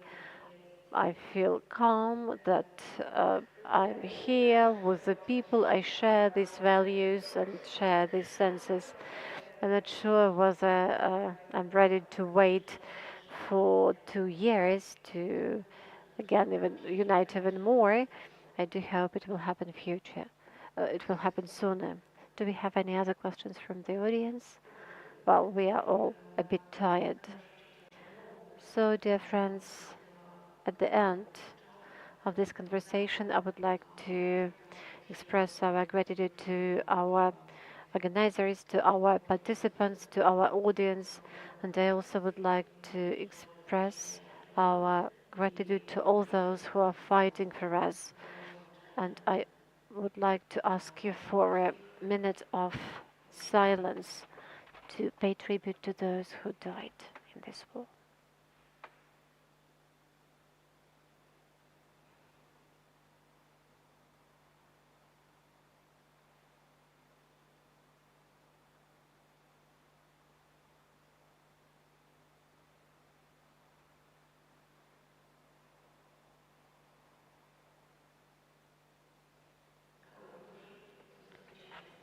Thank you, and see you at the next Congress of Culture.